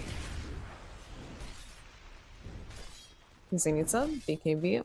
It was available during that last team fight, but once it was out, there was not much they can do. As for Navi, their BKBs are rolling in as well. Got Juice, already got one. Daze has gotten the Shard, which is pretty much a substitute. And they have 4 Meepos ready to take a stroll a little bit deeper into enemy territory. But will they find somebody? That's the big question. They could potentially find Riaf here, which could be kind of ugly. But it's gonna be Sunset or Self-Hate they could scout out a little bit sooner, but nope. They still haven't even lost the smoke.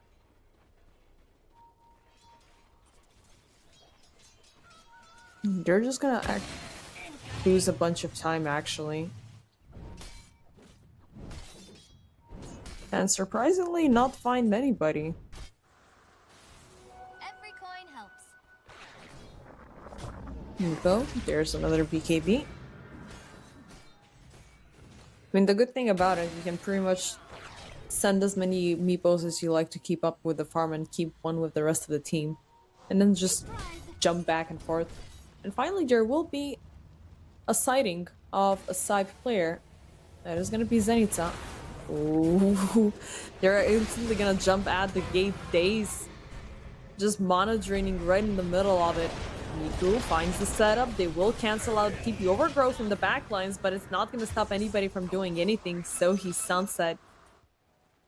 Just get casually taken down by NaVi, as they were yearning for a bunch of for kills for quite some time now. They were just lacking the intel of where they could be.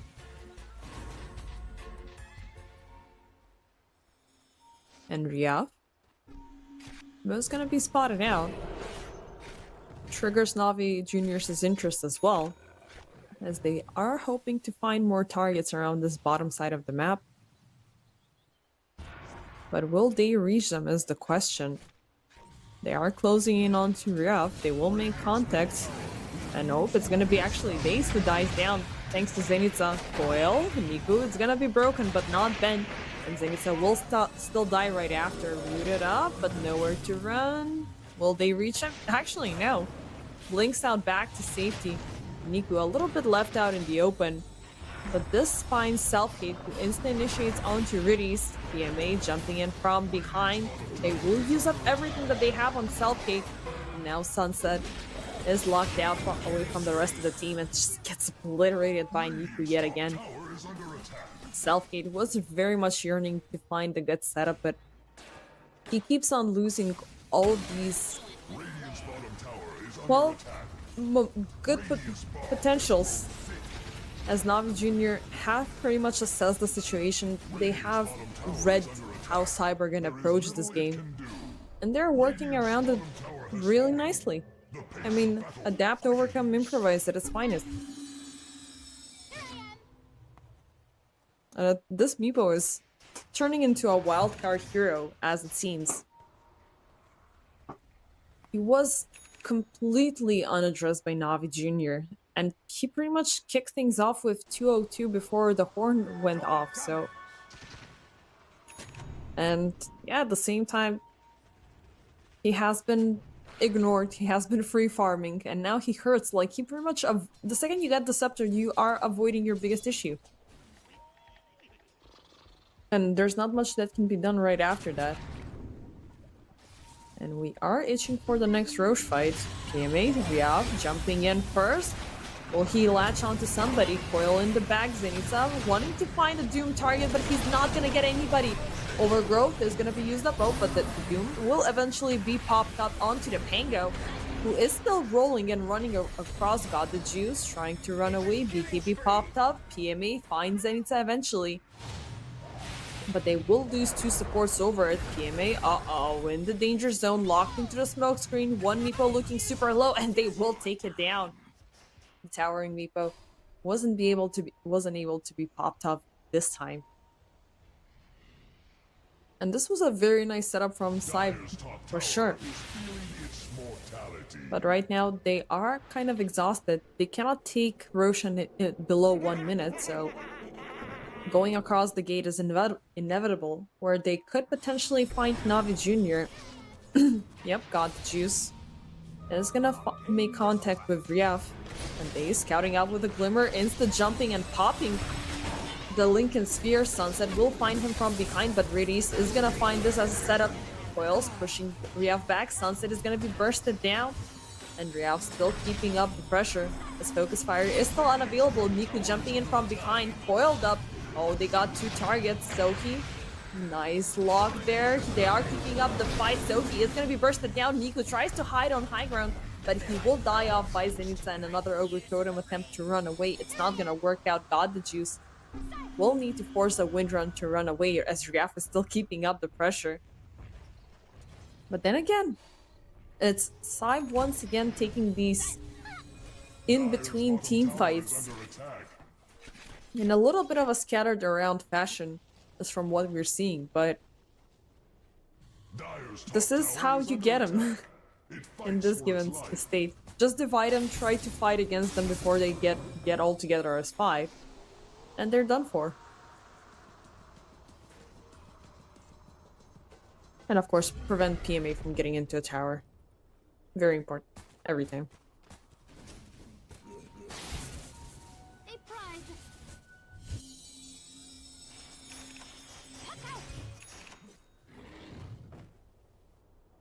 And Riev is looking really good in this game, all in all. He has been a little bit on the suffering end, as we spoke off earlier, but he has been building up, he has been getting back on his feet. His amount of control and vision that he's providing is so freaking good. And NaVi, will attempt to jump in, but instantly PMA is going to be targeted out. Still manages to pop the BKB, survives within the smoke screen, and Southgate will be the first one to be obliterated. Green Coil with the Doom on to got the juice, as Zenitsa and Riev are still keeping up the chase onto this Wind Ranger, and will die eventually. Still, Sunset dies in the backline. Zenitsa is exposed along with Riev. Zenitsa eventually popped out. Riev locked in the middle of it. Tries to run away with the orb, but they do have the chance to keep up the chase. The rocket is gonna hurt him significantly. Tries to run off once again. Nice blink away back to safety, yet PMA, he is determined. The TP, will it be scouted out? No, it will not be. But a nice play from Riev once again. I mean, we've seen his performance on Puck multiple times, and it's as good as ever. But at the same time, there was a very big fall-off during the team fight. Southgate got completely locked away from the team. I mean, he just got the BKB, so things might be slightly easier next time. But next time you do have PMA on the Aegis, potentially. And Riev is willing to intercept this, though, but they will find Soki lurking in the trees. Niku keeping up the pressure, but he is silenced up, locked into the coil, and dead and gone. Sunset in the backlines. PMA, he is gonna leave the pit just to keep up with the fight, as Sunset is gonna be bursted down with Riev, once again delivering a lot of pressure. Jumps him into the Roche pit. Actually, no, he's not gonna jump into the Roche pit, he's gonna jump out of it. Southgate now reining in, using his newly obtained BKB to take down both things and Riddies. And without their frontline, NaVi Jr. are gonna opt out of that team fight and allow SIBE to claim the Aegis instead. In a very fun... I mean, I love this game so far. There's been a lot of back and forth with... At first looking like NaVi Jr. can get this game easily, but SIBE are just fighting back. Fighting these random pickoffs every single time. And they could... Oh, it was just an illusion, so it's fine. And they could keep up the pressure, getting a second life onto Southgate this time around. I mean, Riev does have the survivability he needs, he does have the mobility, and he's super annoying about it. So not much of a contest, as right now Southgate is becoming a bigger of a menace. And Sunset, the true carry so far off this game, just kidding. but has an immense 994 games on Rubik all time, 6 games away from hitting 1,000. So, if that doesn't say go-to hero, I don't know what does. And plus, Rubik is one of the most fun heroes to play out there. You can pretty much take everything that you want from the playing field and throw it back at your enemies. And there's a lot of things that you can get from NaVi. We saw Sunset getting the Rolling Thunder, just having that deja vu chase across the map. You do have the cogs you can take. You do have the Finger of Death. You just gotta survive. It sounds easy, but it's not. And SIBE, moving as a team once again, they are willing to aggressively use this Aegis duration and try to get some kills over Navi Jr. Navi, especially with this ward and with the Riaf reveal, they know exactly what's going on. Dire's top tower is feeling its small But will they take this bait? As everybody else from SIBE is lurking behind, PMA will throw the warning shot, and they will jump in the backlines, where Self-Hate will be hexed for a little while. And now the chase is on to PMA. He will get a couple of meepos out of the smoke screen, and there's the towering meepo once again. Zenitsu in the backlines, attempting to throw Doom, but he will not find a target. Focus fire up. There's a lock into the cogs. It's gonna be Reedies who dies in a daze, followed up, buys back instantly as Riaf is this hitting machine now hexed up and silenced up. Oh, got the juice. He is dying out, but PMA also cleaning house as much as he can. Zenitsu has been destroyed. Self-Hate out in the open. Will lose life number 1. Loki, the chase is on. Miku still keeping up the pressure. Riaf, quick reset, and he is added once again, willing to take these down or secure the gem. We'll see which happens first. PMA is still alive and well. And now Riaf, he is being chased out. They will miss the spike, allowing him to blink away, but Sunset is gonna be found. This Rubik did force out a buyback. Oh, it's Nigu who's gonna die actually by the hands of Self-Hate, who is still here in this fight and is being super annoying. PMA desperately trying to hide one meepo away and manages to make a tower yet again. He will survive, netting everybody before he leaves, and Riaf still willing to keep up the fight. Hold up, I can't see anything. They're still not over. They're still far from over. Navi Jr., they do lose a lot of people in that team fight, but they are gonna be able to defend to some extent to it. They lost God the Juice in the process, but PMA is playing this magnificently on the meepo, having a lot of fun just building himself up back up again every single time. But that was a lot of back and forth, and the gem still hasn't been picked up.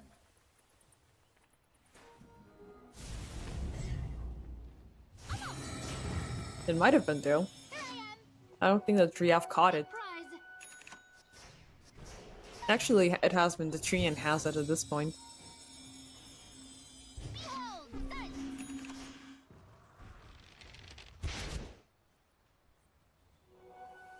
But yeah, that was a really big one. I like that SIBE do these little quick resets during the team fight, which is bringing them back at their feet. But at the same time, you are jumping into the next part of the team fight. You're losing one person every single time. And PMA has become a very, very big problem for you to control. And yeah, at this point, Navi, even though they still haven't managed to end this game completely, they are playing around SIBE really nicely and trying to avoid the smoke screen as much as possible. And they will attempt for a full team strike. 5-man smoke up. They do see a couple of spells being thrown into mid, but still haven't found any heroes. SIBE drop a scan. They have no idea where Navi are. But Navi, they are closing in. Riaf, he's gonna be scouted out, but manages to run off along with Zenitsu. It fights for its life.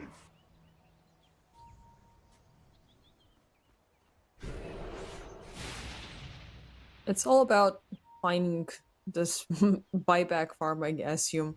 Maybe get the Arcane Blink available on the puck.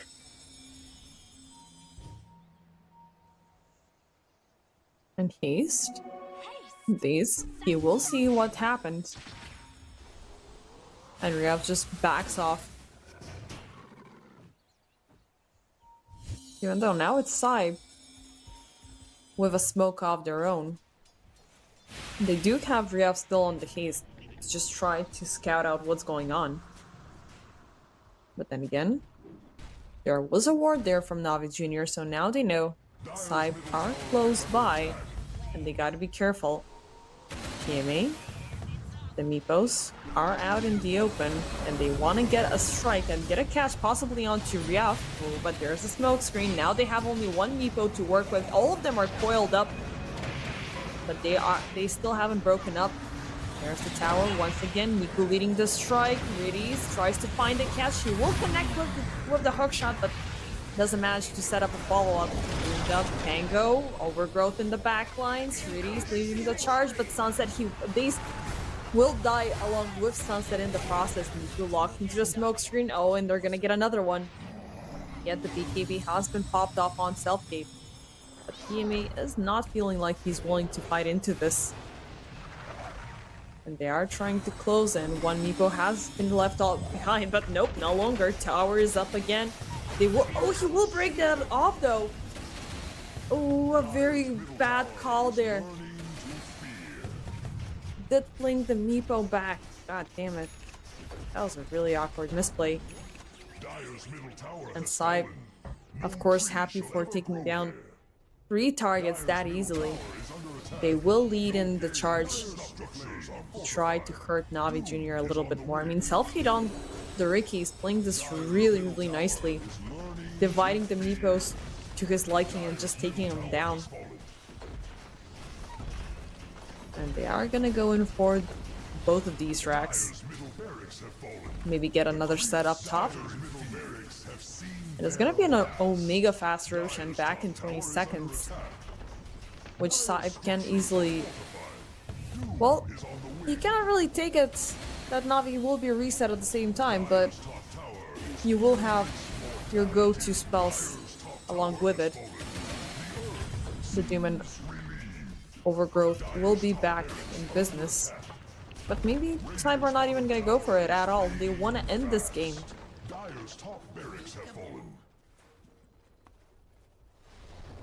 A Selfgate is definitely super scary right now. And NaVi, they were leading this game so far, but I don't know, it feels way too awkward how they entered the last couple of team fights. And SIBE, they have gotten the double Doom available, so things are not going to be that easy. We do have a comfort of a Lincoln Sphere at the very least on God the Juice, but this Wind Ranger has been suffering a lot during the lane as the game kept on going. And NaVi, they are aware SIBE got the Aegis, but they cannot do much. I mean, they are still out there in the open. Are they willing to jump into it right after? That would be super awkward. I mean, Selfgate leading the charge. They see exactly where he is. He's the carrier of the Aegis. And Niku starting up on top. PMA insta jumping in. They will try to make them hurt. They get a lock onto Ryav, but he survives that entire jump. Daze will be the one who dies down once again. And it's like carrying out the tricks of the trade. Silences up Rudy's, who forces out a buyback. Niku locked in, Doom down. PMA is still fighting this with whatever rest of the team he has, as nobody has died from the side of SIBE. These guys are insane, and they will catch another one. It's gonna be God the Juice trying to TP into the trees, and there's that smiley face that they've been longing for the entire game to deliver. And it's gonna be a game 3 after all, ladies and gentlemen. SIBE, what an outstanding performance they had. I mean, it was an awkward draft to start with on the side of NaVi Jr., but there was a very big chance that they could pull it through. Unfortunately, their momentum was a little bit off, and it was ultimately Self-Hate, who completely got out of control. The Doom Riki combination did work out wonders. Ryaf, on his most comfortable hero, bounced back from that devastating start of the game and then just pretty much let the siege reign for SIBE and completely take down NaVi Jr. in a wonderful style. 48 minutes into the game and very close in score. With that, ladies and gentlemen, we have worked our way into Game 3 between NaVi Jr. and SIBE. Let's see if SIBE have what it takes to deliver one more strike onto NaVi Jr., or will NaVi Jr. keep up the pressure and win back their finalist spot. Anyways, this is the first time SIBE defeat them, so let's see what will happen afterwards. See you after the break.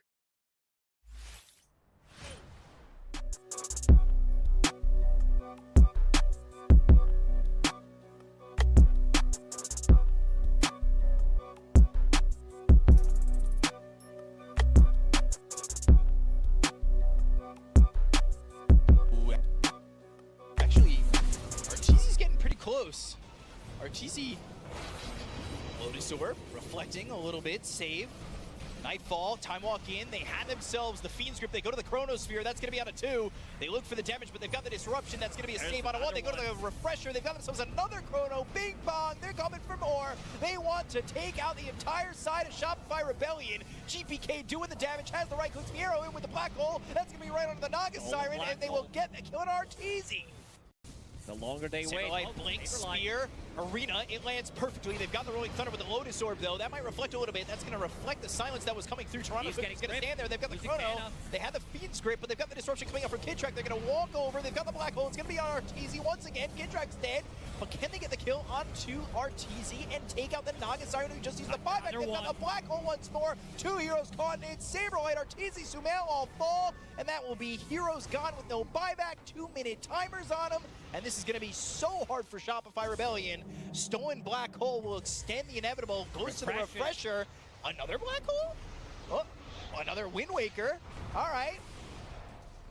It was worth a shot. It buys some time. Is it enough? Not.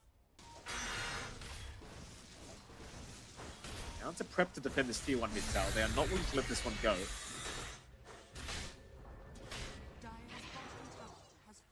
He was going to show up to boot. They'll pop the Moonlight Shadow. Copy's going to jump right in onto Ori. Arrow will connect to follow up with the Dragon Tail Stun, and Ori has been deleted. A very nice start from Nouns. Now they'll jump in onto Bark. Bark being completely controlled up by Gunner. Gunner not able to finish off the job. In fact, Gunner gets destroyed here by FY and Bark. Still Copy, still trying to move in, does find FY, takes down the techies. Bark though moving right back onto the Dragon Knight, will take him down. A very decent kind of fight here for Azure. The Wolves will scared. I don't know. They're going to see Yuma. That is a big target. He has a BKB up, but the rush is there. Bark, he's going to pop the Lycan form. They just jump the Gyrocopter immediately. The BKB finally going to come off. Do they have the damage? Bark is chasing Yuma down. Yuma in huge trouble. But Creeps as well, just following him down. The Gyrocopter still trying to get his way out, but Bark's got him. Bark has got him. Ori, though, may go down, but it's going to be a great fight for Azure. They are cleaning up. Now it's wrapping around the long way underneath their own vision. Low, he's going to run right into them. Low, he'll force stuff away for now, but they've got the control. The draw is gone. FY will follow. Down chasing for a little bit more. Azure just running as fast as they possibly can. Tianming trying to set up the mine traps here up against Gunner. Tianming still trying to get through the Twin Gates. Will make it out. But Gunner is on the chase. He wants more. So I don't know if it's well advised, Gunner. There's a lot of mines around that area, sir. The BKB will save for now, but Gunner may have just got a bit too far. More than happy to jump in. A smoke on smoke. Right into that Radiant Triangle. Copy's going to be scouted out, but he's got help right behind him. FY's going to jump in, but the Yule set for in fact the Wind Waker. Copy's going to be just fine, and now the 2-man stun. Gunner, what an initiation. They found Low again. Low's trying to run. He'll run towards the west of the map. He'll have to just fight back now, but he is trapped on his own glacier. Copy will take him down. How do you fight this one as Azure? The answer is you don't. There goes FY. Bark's going to try and run. Copy will take down Tianming. And Bark, he'll continue trying to run as a wolf, but the homing missile will follow him all the way up. The wolf form about to wear off. He's forced to pop his BKB to run. Maybe he didn't have the trick. He knows he's Tian Ming has no choice here, John. Tian Ming's in big trouble. Tian Ming being jumped here by Gunner. And Gunner, he will have his way with him for the first time. Meanwhile, FY trying to make a jump in onto the gyrocopter. But Yuma will pop his BKB, so he should be just fine for now. The rest of Azure Ray looking to back off because Gunner's a big boy, but here comes Bark. Bark wants to go for the fight. He's on the Doom, and Bark is gone, or rather, Gunner is gone. Yuma, he has no BKB, he's going to be very cautious. Meanwhile, Copy, he's just frontlining for his team. Yuma's going to jump right back in, trying to go after Chunming, but Chunming's fine. Buck's the target now. Buck will run his way out. Gunner, he's fought back. He'll go after FY. The Scythe of Vice back in onto the Tiny, but it seems as though Nouns have run out of steam. They need to get the hell out of there. Yuma's in trouble. Yuma's going to try and man up through this. Chunming to jump back in. Yuma, he'll go after Low, and Low is gone. Uh-oh. A 5v3 scenario, Nouns. They have got a huge advantage. They should be able to get a higher ground, but there are still mines.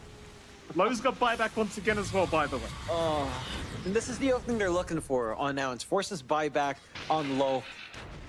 Just go right back in. All these mirror shields on both sides are just causing numerous issues in trying to get that instantaneous lockdown they both need. I do like that Chan Ming knows the assignment. He has a Pirate's hat of his own. It's just still a level away from 25. You need to hit that point before it's really relevant. And as you mentioned, just the mines here. They could go for Roche on now and want to... They've already forced 2 buybacks. They just need to find the diebacks at this point.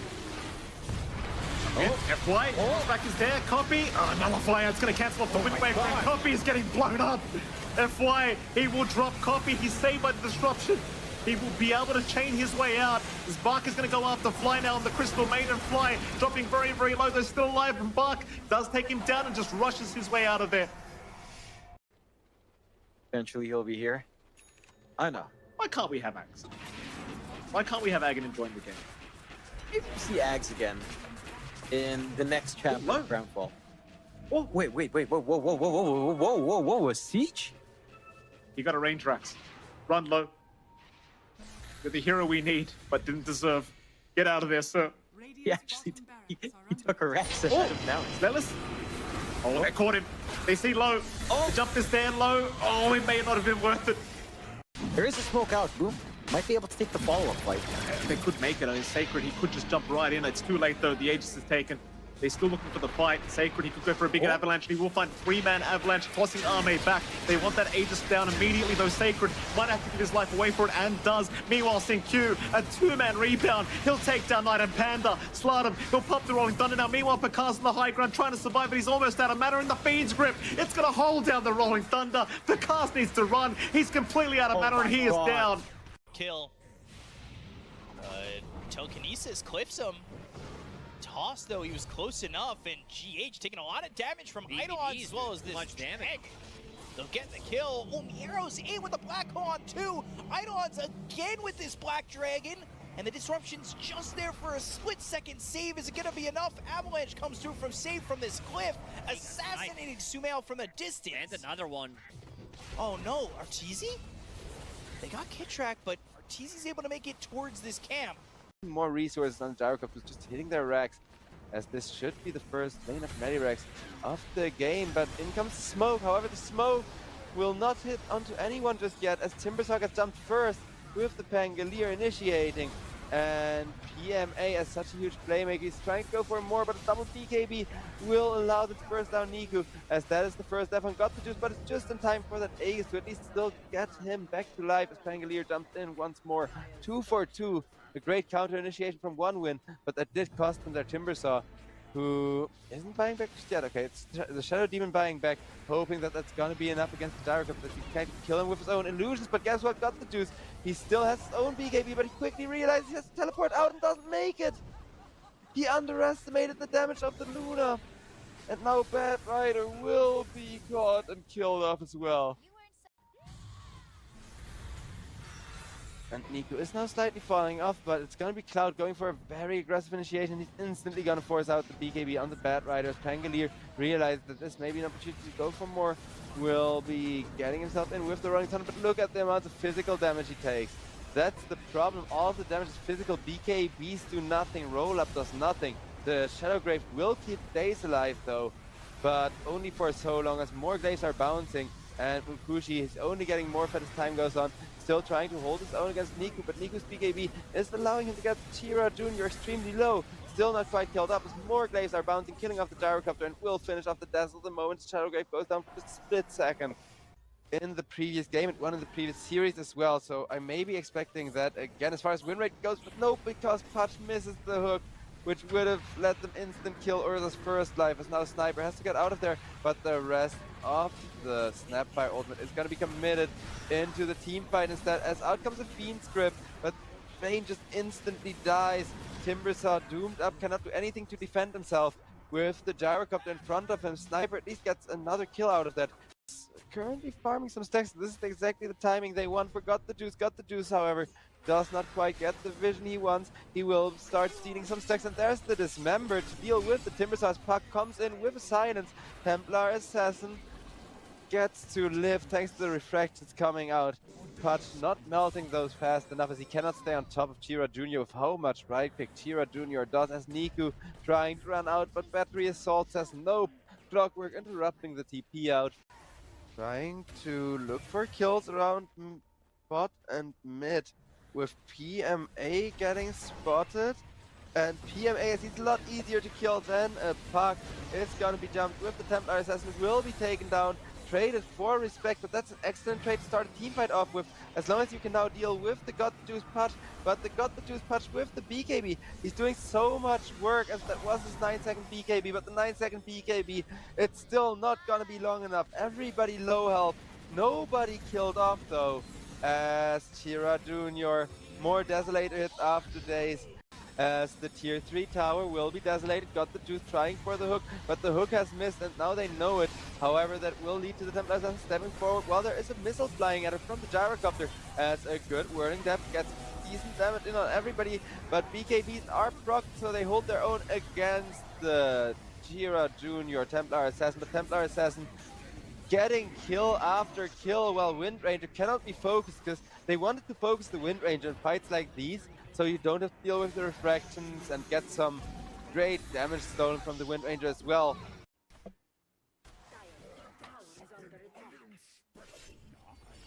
Top tower getting pressured a bit by the side of SIBE, but SIBE, they get re-up caught for that, and with the huge nuke there from the Keeper of the Light, he will just be killed off. Chaos Knight though gets frozen up by the Crystal Maiden, takes a lot of damage, as the Crystal Maiden ultimate doesn't quite finish him off with the bash from the Spirit Break. He's still very much gonna go down. As in comes an initiation by Salfate, who gets a flash heap for that. He will be called down upon, but Patch, can he survive against the Chaos Knight Assault? Not with Chaos Knight having a BKB, just rendering himself immune against the Patch's huge magical damage, but in comes the Razor with a BKB of his own. He's gonna tank through the homing missile from Stormanyen. Stormanyen with the Razor ultimate just killed up as Chaos Knight. He's still remaining holding his own, but nothing that Rinseku can do against the Static Link from the Razor, as Seneca gets an ultra kill up of the first BKB. Because now Salfate, he immediately knows where the enemy team is. He immediately knows where he wants to stand, but does he really want to stand there? Well, with the Spirit Breaker coming in, probably yes, as Patch holding his own. And well, Beastmaster with the first BKB gets a nice jump on the Zeus instead, turning the fight completely around, because now most of the damage is gone. But is it really most of the damage? Because look at the Razor with the ultimate, trying to kill off Stormanyen. The creeps are kind of annoying and counterproductive with that, as Razor gets put into a nightmare, cannot go for more. Dendi gets ran down by that one position Patch, and Patch is gonna get a bonus flash heap. Hunt over on the top lane, where Razor will be caught, will be Beastmaster roared once, will be Beastmaster roared twice, but Beastmaster, he tried to roar the Razor back into his team so they could kill the Razor before reinforcements arrive, which instead allowed Razor to get the refresher orb off and kind of save his own hide, as Rinseku gets killed off with the Patch on top of him, as Patch gets locked down for freaking ages without the BKB available, but he is still very much chasing for more, as only the Beastmaster and the Keeper of the Light are alive, and they get free vision on the Beastmaster. Beastmaster will not be caught by the Patch, but instead will be caught by the Spirit Break, who comes in asking for a high five, saying, hey look, my carry got a free kill, yet another flash heap. 70, he's got the, or Palma rather, he's got the Fiend's Grip. He really wants to use it on someone. CML Gonna show his By face them, and it's he's gonna gonna get be eaten. Nom, nom, nom, nom, nom, nom, nom, nom. Erica's gonna the gladly lion clean that one yet up. Now again. Rockets SIBE, they're gonna stolen opt from the in Rubik. for He's the gonna start using Disruptor it. and Rubik combination, which I was very much favoring to see in the past matchups, but this time it's gonna happen. Alongside with them, we're gonna be seeing the DK, which hasn't been a hero that either side has picked up, at least within this matchup, but it is a hero that both sides are somewhat favorable of. I mean, NaVi Jr. really hasn't played the DK that much, but they are gonna bring in their most comfortable combination, and that is the Pudge IO. So something that they have, I think they have played it out versus SIBE during last season, or no, actually they have never played Pudge against SIBE, as far as I can see from their previous clashes. It was usually these lifestealer combinations that they were opting in for, but this time NaVi Jr. are gonna go all out in on their personal favorites. So they tend to synergize really well when it comes down to these combinations. They're super annoying when it comes down to the Pudge, and of course if you have tanky targets on the other side, he's definitely going to be having a lot of fun with them. Same could be said for SIBE. If they can opt in for a lifestealer here and then just amp it up, as well as Ursa maybe could be good. But yeah, if you allow God the Juice to get a lot of those early kills, those flash heap stacks are just gonna amp up. And SIBE, this is a hero that we don't really see them play with. I mean, it comes in as a really, really big surprise. Bristleback. They did play it. Actually, they did play it once or twice during the season. But this is a hero that we saw as a mouse specialty a lot more often. Him being paired up with the Witch Doctor pretty much was super annoying. And I like this very durable plays that come out from SIBE. Bristleback is definitely dangerous the second he gets the Aghanim Scepter available. And NaVi Jr., they do need to get something else tanky in store to try to soak up all of the damage from a Bristle. When it comes down to the how much enable that SIBE can give here, so far it's a little bit more in the favor of the DK. But we still don't know. I mean, more likely a safe lane position to try to face against the Pango, to try to keep him at bay, but at the same time, it is a little bit more of a favorable matchup for the Pango that way. The Bristleback could be a better option, I assume, but then rolling in the DK as an offlaner is just a little bit awkward. We still don't have, I mean, we do have the carry already lined up, which is the Pudge. But with the offlaner still missing, I was hoping maybe for another Timbersaw game, but they've already banned it out. Doom might be an option, but NaVi Jr. have taken him out already. What could you work with here? I don't know, maybe a wildcard play, like a Legion Commander. The Viper has already been taken out, so that's a lot of consideration from SIBE to bring in this Bristleback, that's for sure. And plus it's a really good Pudge counter at the same time. So what could be an option?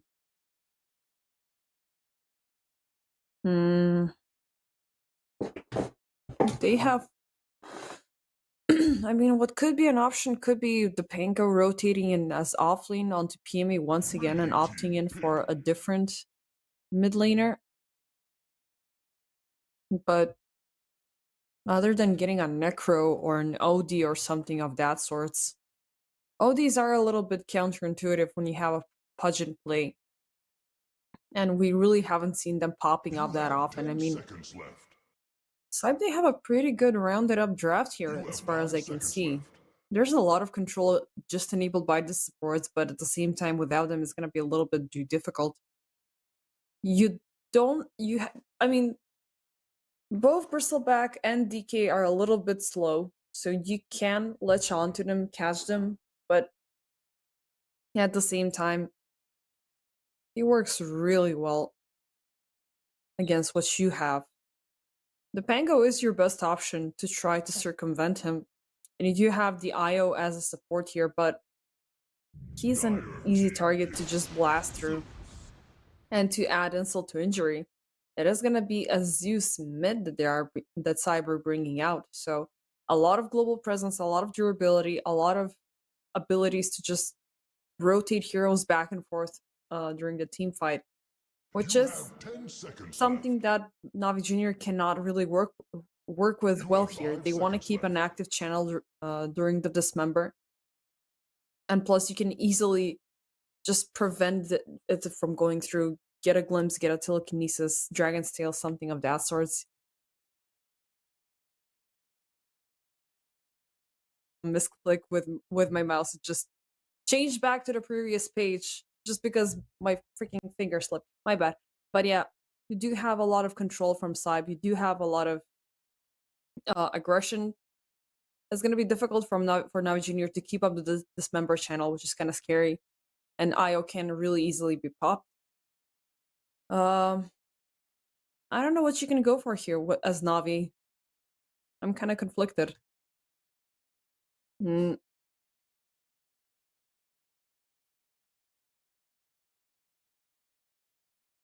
mean, Zeus would have been a good option. Maybe Underlord could be interesting to see.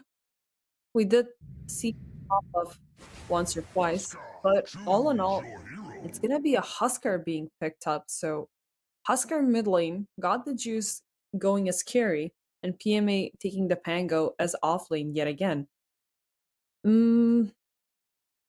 Sure, it does feel like the best option, the bestest option you can have here. But we did see PMA having a little bit on the suffering end when it comes down to him playing the Pango offlane. And this time around, you do have Selfhate who can just easily burst him down.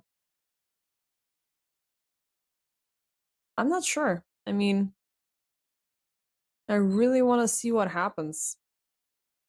Huskar, he's not your strongest counter for the Bristle, that's for sure. But you can easily melt through a lot of targets. And plus, at the same time, this is going to be a mid Huskar, which is going to obtain a lot of that solo experience, a lot of that fast farm. So you can start walking across the map and then just delivering kills. It does give you good control over the Zeus at the same time, because it's a double range on both sides. One which is a lot more specialized when it comes down to single target, and the burn damage could be a little bit too much for Riaf to handle.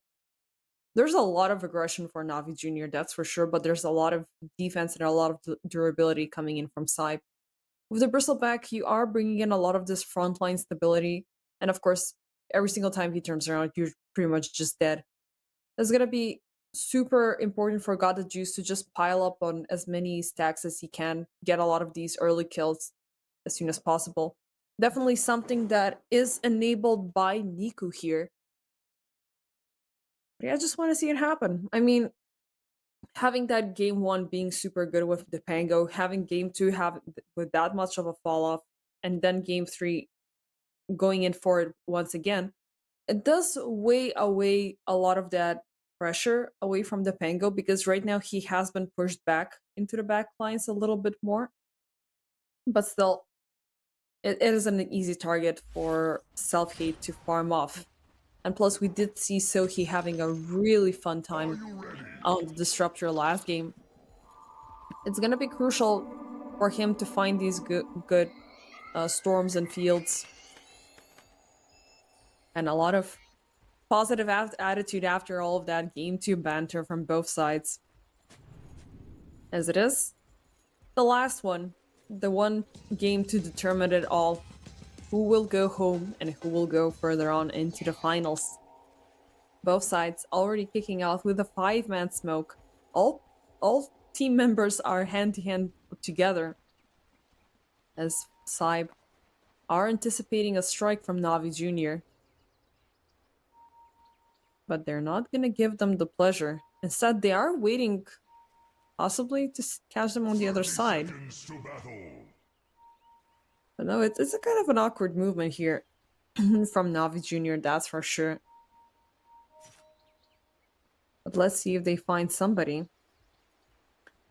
They will spot out Zenitsa, though, all by himself. But they're not going to be able to have that approach. Instead, they're going to wait around this bounty rune. PMA taking the stance 3 seconds before the timer. He realizes the danger is imminent, and they will instantly glimpse him back, lock him into place, tries to run away.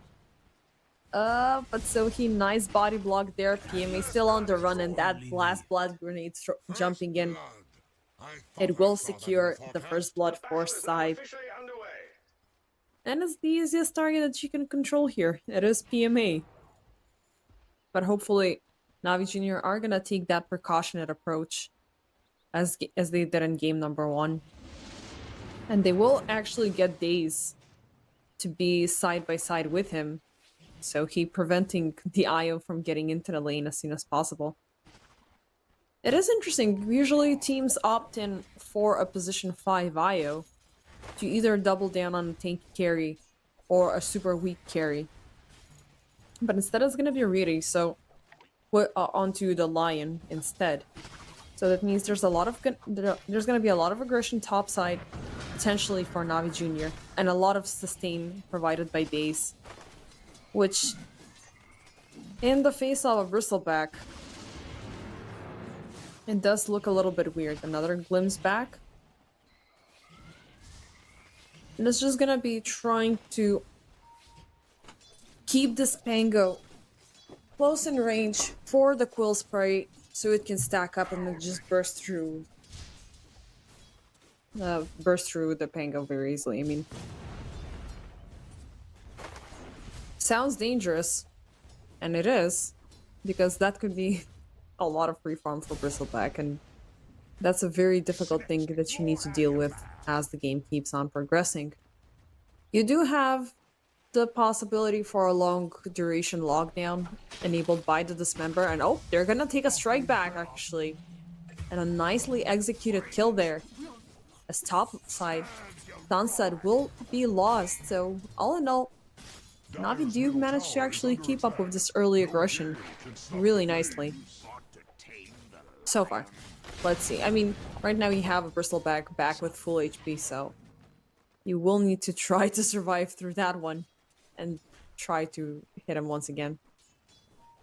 Mid lane. So far, it is looking pretty good in the favor of Niku, as Riaf is just trying to salvage whatever he can.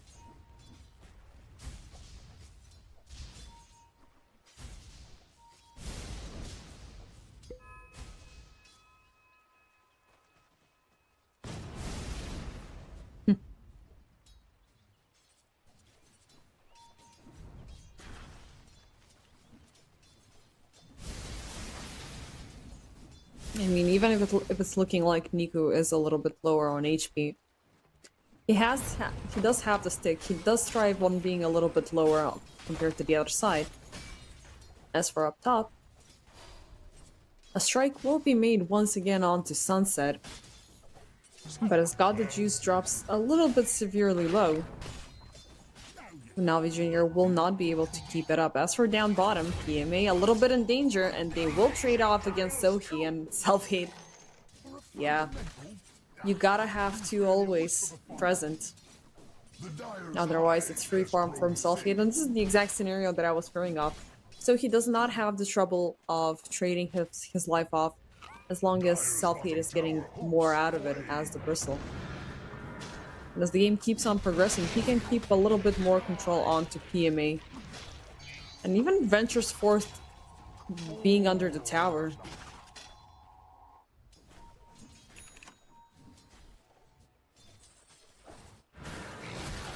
And they will go at Daze yet again. Self-Hate. That's disgusting, and they will glimpse back PMA along with it, who already has 2 stacks on the Quill Spray. And they're gonna slow him down, add it up to 3. 1 has been popped. He is under the tower, tries to jump back to try to make it even, but he's not going to be able to do anything about it. Even though self-hate has been dropped significantly low, venturing out forward is definitely going to be the death of you.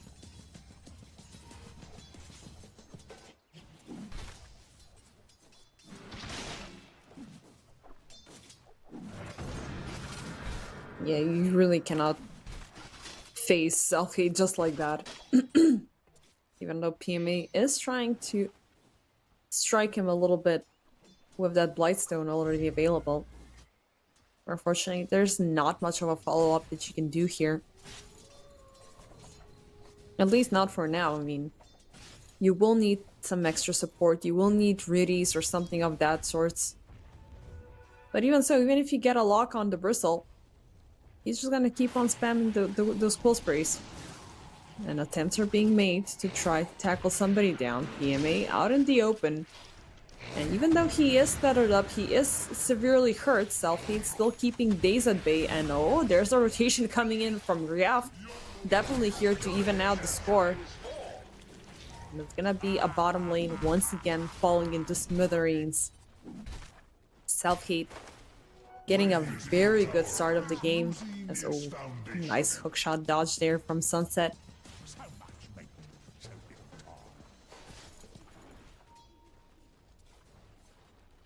At least top lane is looking pretty stable for NaVi Jr. for the time being. Mid lane a little bit in disarray thanks to that rotation coming in from Riaf towards mid, towards bottom. And getting those 2 free kills means that the Zeus is going to be having a very good time, and he's going to get dazed with the Thunder God's Wrath. This IO is largely suffering. A gift from the tempest of battle. And they cannot break out of lane. That's the sad part. And if they stay in lane, they will suffer even more. You just gotta find a way to avoid self-hate at this point. He has the level 6 available, on a good path towards rushing the Scepter as soon as possible, so... not looking that good. Already.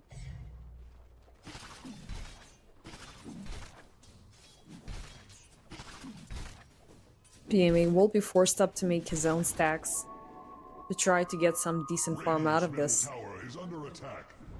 as the Rolling Thunder has been slowed down for a very, very long time.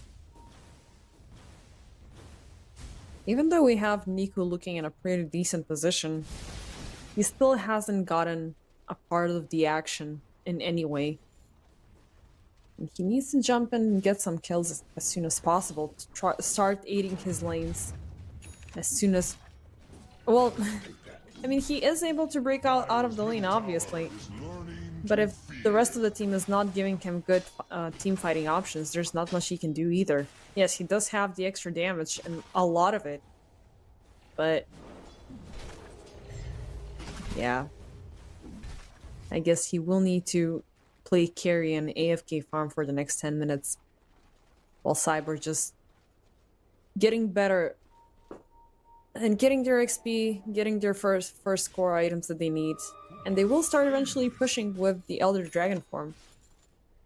That's gonna be a little bit more difficult. SIBE having the chance to open up the map like that, it's definitely gonna lead NaVi Jr. to a little bit more of a suffering end.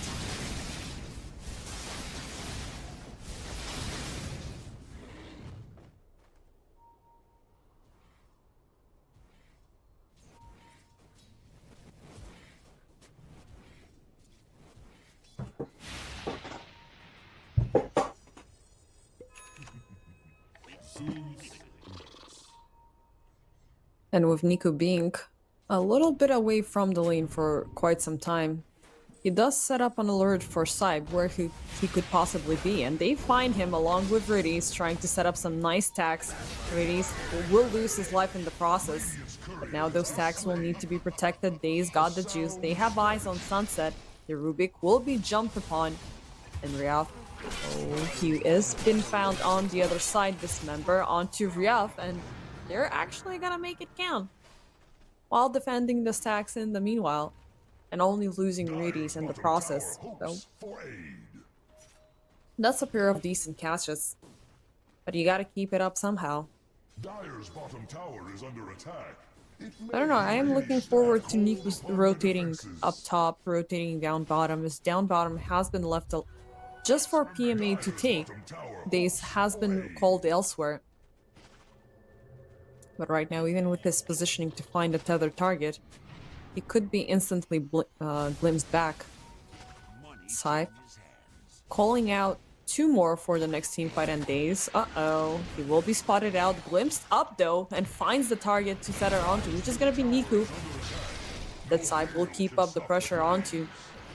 Got the juice, deciding to jump in, willing to fight on to self-hate. Does have the dismember, but it's instantly gonna be cancelled on Thunder's God Wrath. Take down Niku. Self-hate will die though, finally. But God the Juice will suffer the consequences as well. PMA, nice play from Sunset there. It will be Silk who gets both kills, and now with the Boo ultimate, it's just gonna be for Riddies. And only at the cost of self-hate, SIBE will take down NaVi Jr. in a very, very good style. I mean, they were obviously a little bit all over the place. Zeus did manage to scout out everybody. And even with losing selfie, I mean, he stayed alive for a very long time, significantly struck down NaVi in the process of it. And by the time he was done and over, Zenitsu just popped in with that extra damage out of nowhere. And Niku was completely on the suffering end of it. It is crucial for him to rush that BKB as soon as possible.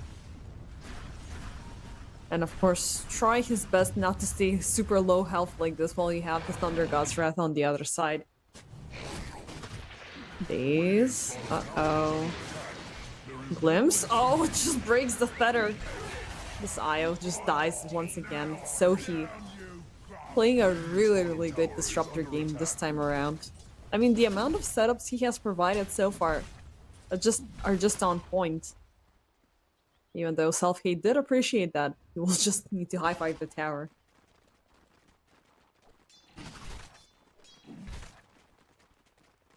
But yeah, even with that little bit of a hindering for Self-Hate, he is still on the path, and he has completed the Scepter. So it's gonna be a lot uglier from this point on. 12 minutes into the game, he has the Scepter. Phylactery already completed onto Ryaf as well, so, and Zenitsu is having a good time with keeping up the tower pressure, and Sunset, that swashbuckle is coming in really nicely, glimpse back into everything, and Thunder God's Wrath to top it all off. A little bit too late of an intervention coming in from Daze, but oh, and PMA! Oh god, thinking he can strike them down, just gets caught in the middle of his own animation and destroyed. You don't even need Self-Hate anymore. Guy can just free farm his heart out. Oh, poor Navi Jr. Dire's top tower is under attack. I mean, they really went all out on that last game. Unfortunately, they had that super confidence on their side, which that cost them eventually. They are still looking very reserved and laid back this game, which I don't know. It could be a sign of panic, or it could be a sign that they still are not ready to fight this. They are still not in the momentum that they are comfortable. But we'll see. There's still more from this game. Even though we are 13 minutes into it, 6k net worth in the favor of SIBE with 16/6 score-wise lead. They will try to take a strike yet again though. Readies. Uh-oh. Be careful there. You got pinged the hell out of. There's the glimpse. Instantly. Just got deleted on the spot, man. He did provoke the dragons from going off, which is a green light from SIBE to keep up the pressure.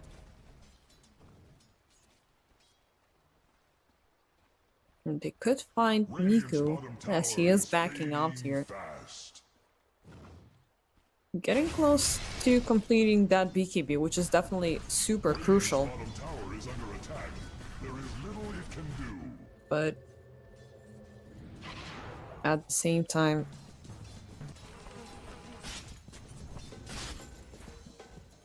this Bristol is just scaring the hell out of me.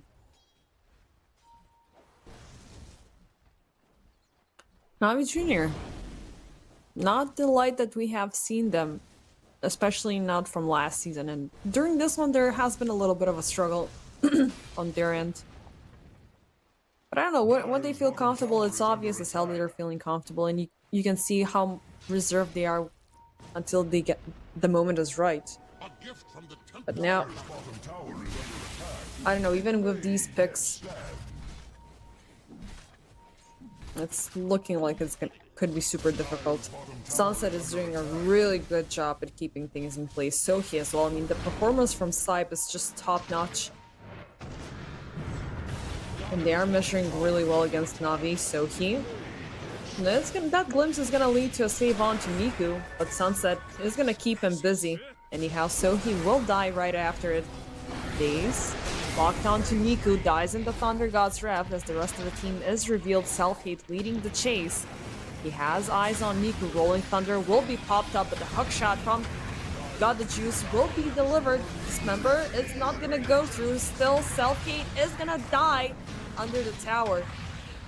Zenitsa still keeping up the pressure. Sunset, nice Rolling Thunder off his own. He will keep the fight at bay as much as possible. Swashbuckle, miss, hook, not miss. Sunset will eventually be caught. It's a carry with a support trade-off from both sides. A good sign of life from NaVi Jr. But they gotta step it up. Got the juice. There are a couple of hook misses there that we saw. And of course, Daze got killed as well. I keep on forgetting about the IO. I mean, he plays such a significant role, but at the same time, if he's not connected onto somebody, he just gets destroyed on the spot. And he got found yet again here. But thankfully, PMA was nearby to let the tether go through. And Static Storm is available yet again. Even without the Thunder God's Wrath, they can cancel out the next Dismember from going through. But that doesn't seem like the biggest of their problems, though. The big problem is still Self-Hate. Who's gonna get the Shroud soon? He's gonna get the Shard as well. Oh, and Navi. They're gonna pick up on the fight. Nice hook, blink back from God the Juice, so he will be forced to pop the Static Storm once again. Riddies dies within it, but Niku in the backlines with these. They will take Sunset as a return kill, so he got the Juice. The Juice looking super low. He will be glimpsed back as now the chase is on to Ryaf. PMA Niku want to take him down. They will do so successfully. It's gonna be 2 this time for NaVi.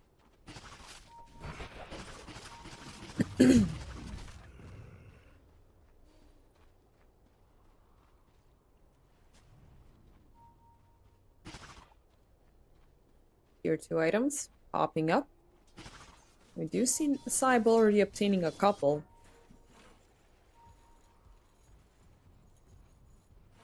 As the good old reliable Philly Stone has dropped onto Rubik.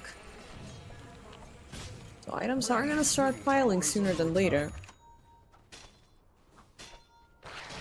Bling Dagger up and ready to go on Riddies. A little bit more of a chance to jump in from afar. Now they are still prolonging. Oh, actually no, they did complete the BKB onto Niku. It is the Scepter they are looking at next.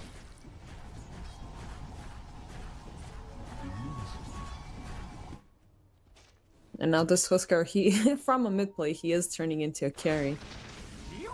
That's for sure. I mean, you do needed that extra damage output. That's from somewhere. Got the Juice is a little bit more into the offlaner role.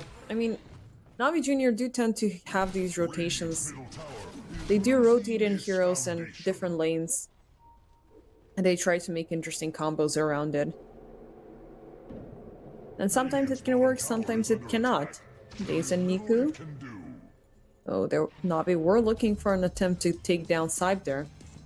But they are just gonna regroup and try to find them down bottom. As Roshan is about to rotate, Dyer's can. It's not gonna find anybody. Can they take him down in 25 seconds is the big question. The SIBE are expecting him from the other side. Dismember lock. 15 seconds remaining. He is going down fast. Niku, he is hitting, really scouting into the gates, and it's gonna be a surprise for SIBE, as Roche is not coming in from the other side. Thunder God's Wrath for the reveal. It's not gonna take down anybody. And it's a nicely timely execution play there from NaVi Jr. That's a sign of life there. Niku's definitely gonna have some fun with the next 5 minutes and get his scepter sooner than later. I mean, it's gonna make the flame break a little bit better. It's gonna force the enemy to attack Huskar. And of course, you do have the increased cast range at the same time. The one thing that I haven't really mentioned, I mean, NaVi Jr., they are a super young team. And their results are impeccable. And at the same time, they are being coached by a master of Dota, which is Artstyle, a name that has pretty much set the foundation stones for this game and how it's being played out. Even back in the days, I mean, at the start of NaVi. This is the guy who was one of the people who started it all, so it's a nice extension of the team's legacy for sure. And these guys are definitely living up to that name. And even if they, I don't want to say lose this, but even if they fall through, they have had outstanding performances every single time. They are just keep getting better and better. And you can see in their drafting, there's a lot of this old school magic going through. I mean, they like playing Pudge carry, which is, I mean, it's not that signature mid lane carry, but at the same time, they are a hero. That's a hero that they're utilizing a lot, so it's always reminiscing of the good old times. But yeah, going back to this game, NaVi Jr. have obtained somewhat of an advantage. They are able to kick off with the farm. They got a good hold of scepters. They are getting a hold on to their BKBs, which is super good. And they are able to deliver a couple of punches onto SIBE with every single interaction they get. They do need to fortify the position around the IO a little bit more, which does seem to be a very crucial weak point that SIBE can't keep on exploiting. And at the same time, NaVi Jr. do need to find a response still for self-hate. Either get a strong lockdown or, I don't know, like, get a Hex, get a Silence or something of that sort, because now this guy, he does have the Bloodstone, and he's gonna get the BKB right after, so it's gonna be a really big powerhouse.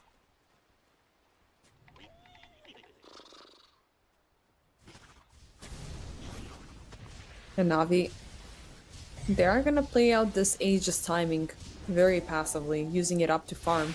In contrast to how SIBE played it into the last game, they went full in aggression with their draft.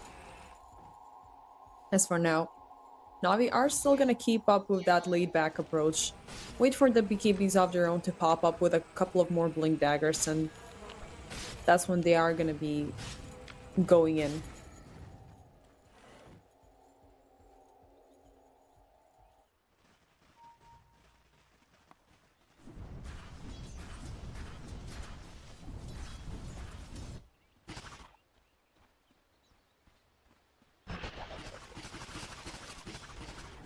Disgusting every single time I see it. I mean, I am very glad that the Bristleback dominance pretty much ended up a couple of months ago, but every single time he just pops up like this, it's just the trauma reignited.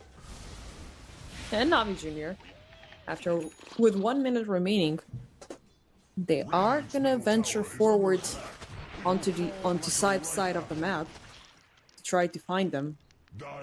But unfortunately, not on that side at least. Maybe they can open up the map a little bit more. I mean, no tower aside from the mid one has been claimed by NaVi. So maybe they can use this advantage to get something out of it. Tower is under attack. I foresee the Radiant's top tower falling shortly. Dire's bottom tower hopes for aid. Yep, and they're gonna go in for the towers as it seems. Top tower has encroach no more. 24, almost 25 minutes into the game. NaVi Jr. are still holding on, as the net worth is pretty much the same from almost 10 minutes ago.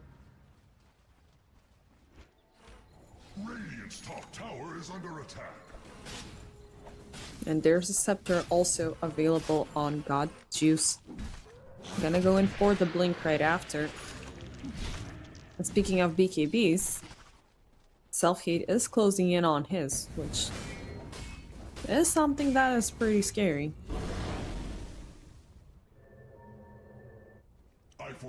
I mean, the Pudge is not that carry that we have been used to seeing from previous games. He does have the strong lockdown, he does keep things in place.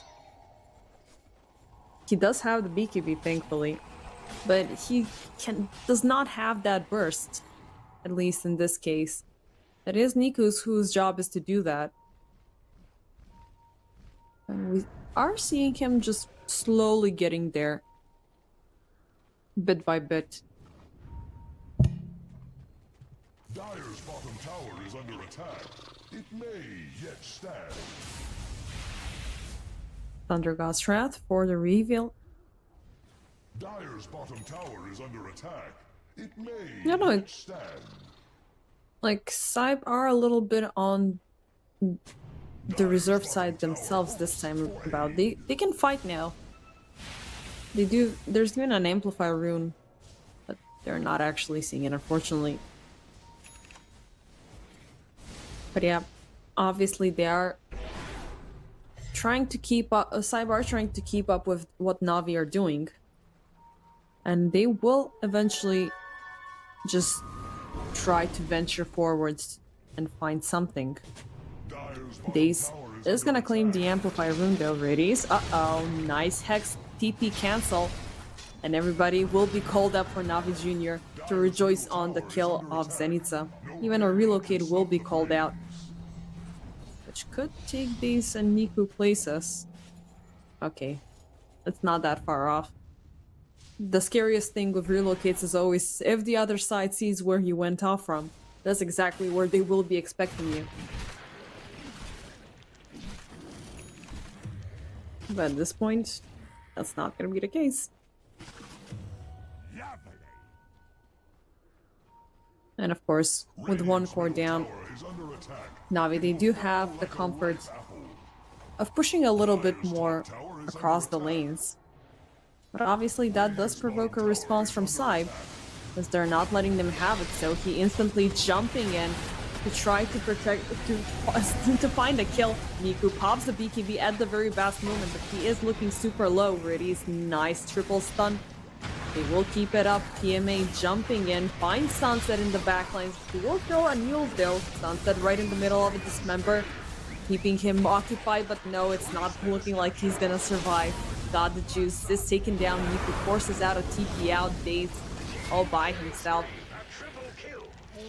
And it is a triple kill for Self-Hate. This Bristleback. It's too much of a bomb to deal with. NaVi they did have their grace period of being alive and well during the duration of their BKBs, but right after that, I mean, God the Juice is still not tanky enough to deal with this guy, and he's not accumulating the amount of kills that he wants to.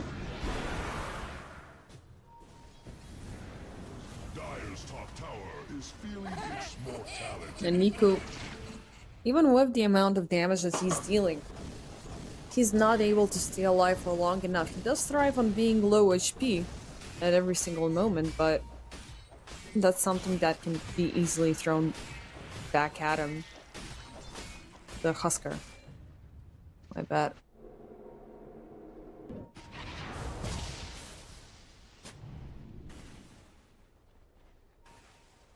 And NaVi are the ones who gonna pop a 5-man smoke to try to intercept the next Roche spawn.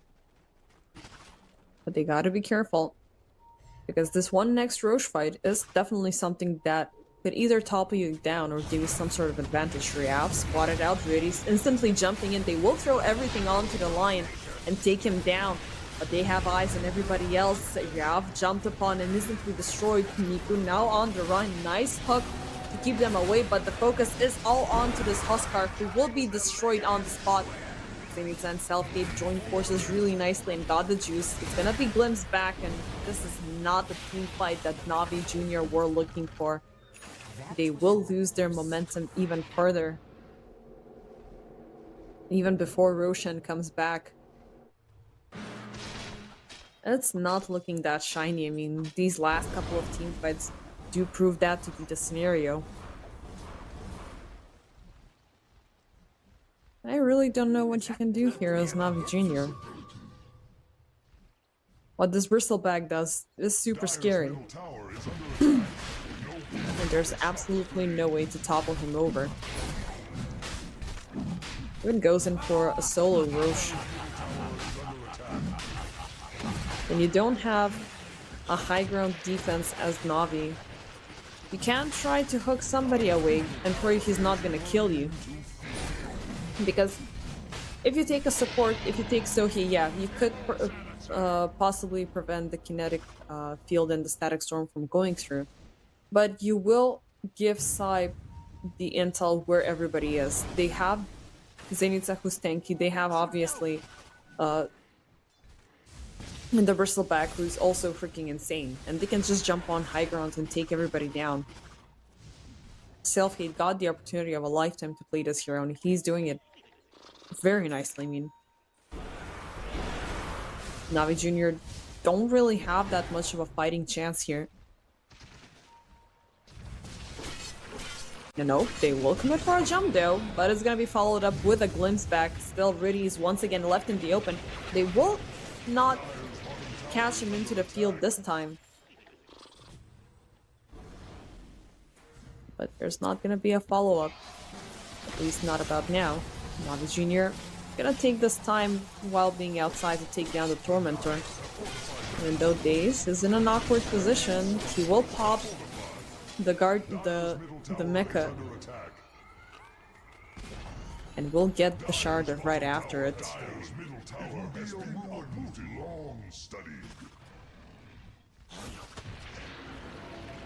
It's gonna be the improved overcharge, which gets you that extra spell lifesteal. But not sure how much it's gonna help you here.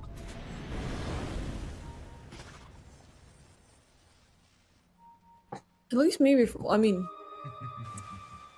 with the Huskar, yeah, that things could work out. I mean, it's magical damage all that he does, and it's all low target spells, so it does feel like a good idea, at least that combo, unless they get obliterated. And Southgate, leading the charge already, turns around, strikes onto God the Juice, and nice play from Daze to keep his body protected still. Southgate, he is keeping up, forces out Dismember, but instantly to be cancelled out. Rady's in the backlines. Static Storm is once again dedicated to his name. No buybacks are available for NaVi Jr. and PMA is trying his best to salvage it, but we can't even scrape and take down life number 1. PMA out in the open. Nope, they're actually it's gonna be a relocate back to safety, but Niku is left out into the open. And is just gonna die second he jumps upon Southgate. It's looking like the end for NaVi Jr. Base PMA locked into the fountain. No buybacks, and SIBE are obviously aware of this as bright as day. And for another 50 seconds, they can easily even go to tier 4s, not even bother to go in for the racks. Limp for the save. And about 40 seconds remaining until full regroup.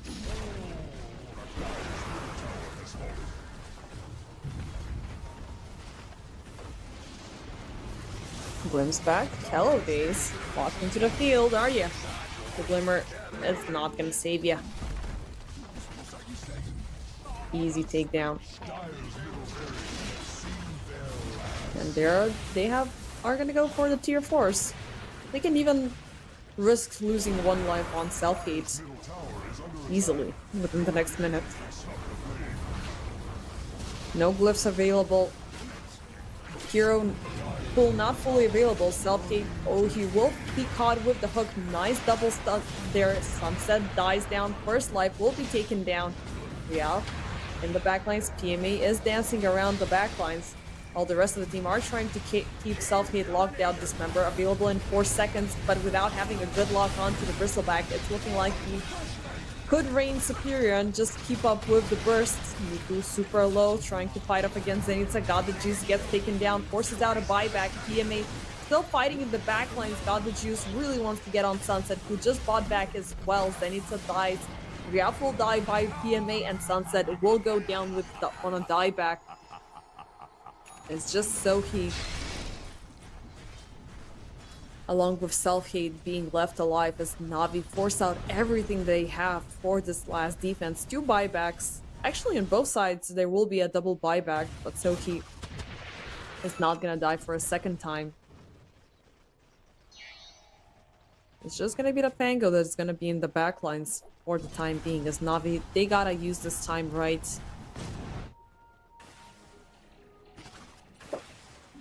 But yeah, it's looking like they cannot venture too far off. A self-hate can easily take them down without PMA to reveal the front line and what's happening. Can't really do much. I mean, look at the Sport Tormentor just getting obliterated. 6 stacks of kill spray. Self-hate turns around and just destroys everybody. They will opt in for the Ghost Scepters though. At least Days.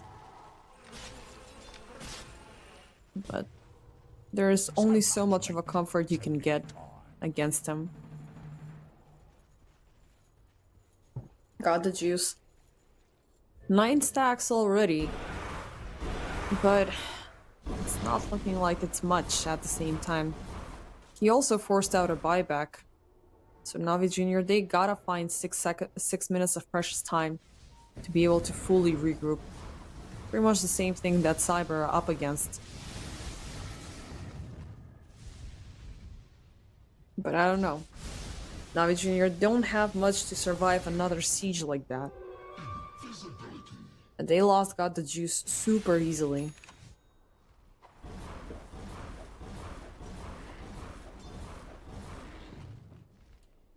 Zenitsa pretty much playing the support life here, 1-2 onto 14. Even though he is farming his heart out, he does have a bunch of items, Octarine Core, Mage Slayer, everything available.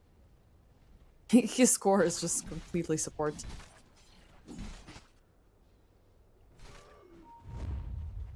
Disruptor. Another Scepter being queued up. And it's gonna be a big one, the one that cancels out all the other items. Just gonna make NaVi Jr. be even an easier of a target to take down. Even though the Static Arms have been mostly used for Riddies only. But even without the Lion, there's not much of a lockdown that NaVi Jr. have on their side. It fights for its life. Niku got a hold on the Satanic, which could be good for sure. I mean, it is a go-to item for Huskars. And it's gonna be an Assault Cuirass right after to amp up that extra defense. And I like that NaVi Jr. are beginning to distribute these durability items. Well, not distribute, just focus on buying them amongst everybody else aside from the offlaner. As PMA, he is just there for the initial jump. He does have everything he needs, but there's nothing on his itemization that has anything that says defense, not even a BKB for himself. While SIBE, they have the 3 BKBs that, I mean, they can survive without them for sure, but that extra sustain never hurt anybody.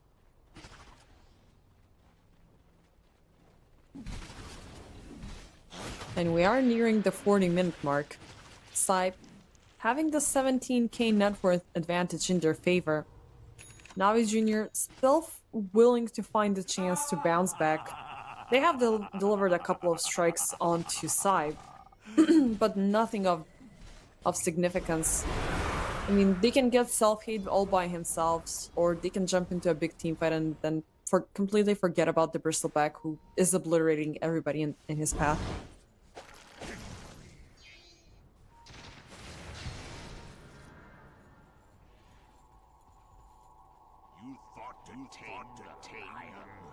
Another Roshan up and ready to go. Which NaVi Jr., they are not likely that they're gonna intercept them, as this is a Roshan that is trying to walk out across the other side of the gate. Is gonna die way before it. Yep, slowly but surely. And it's gonna be an Aegis once again for self-hate. Oh, an almost 4.5k bristleback, who hurts like hell, is about to get the Wind Waker as well. And they got the refresher onto Disruptor, so it's gonna be a double static storm amplified with the Aegis, with the Aghanim Scepter upgrade. So those BKBs from NaVi are gonna be dust, if not forced to be popped at the start of the team fight to survive. And SIBE, they are walking in for the one last strike. It's just melting through the lane. And who will commit for that high ground jump? Got the juice, already spotted out. Self-hate is being careful about this, even though he has good comfort for another 4 minutes. Hook, miss. They are trying to keep him at bay, but Zenitsa is keeping up with the hitting, so he nice jump forward. He will get a lock on to 2, but they will not die with the initial strike. PMA jumping in from behind. He is keeping up the vision, though he looking super low. Niku jumping in all the way into the backlines just to be trapped. Still manages to pop the BKB on time. Stun set. Oh, he will be taken down. Both supports are out of the picture. God the Shoes gets a lock on to Zenitsa, who survives the duration of the dismember, but dies right after it. Self-hate, along with Ryaf left standing. NaVi Jr. are on the defense. They will commit for the jump, even as Niku is looking severely low. They want to take self-hate at least once. Ryaf will take down God the Juice instead, though, and Niku also dies as well. NaVi Jr. force out all of their buybacks, as self-hate is going to be MIA for the next 100 seconds, and their throne is also exposed, as they completely forgot that they lost 2 sets of rags. And there is a chance for SIBE to even go for Magus. Self-hate still hasn't even lost life number 1, and last buyback from NaVi Jr. will be popped here. And SIBE are fine with this. They are completely fine with this. We have them all where we want them to be. Even though the buyback will pop from God of Juice for 20 seconds, but he doesn't have the money for it.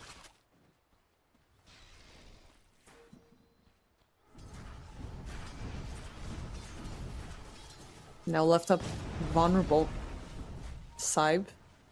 They want to take a strike on to the completely crippled NaVi Jr.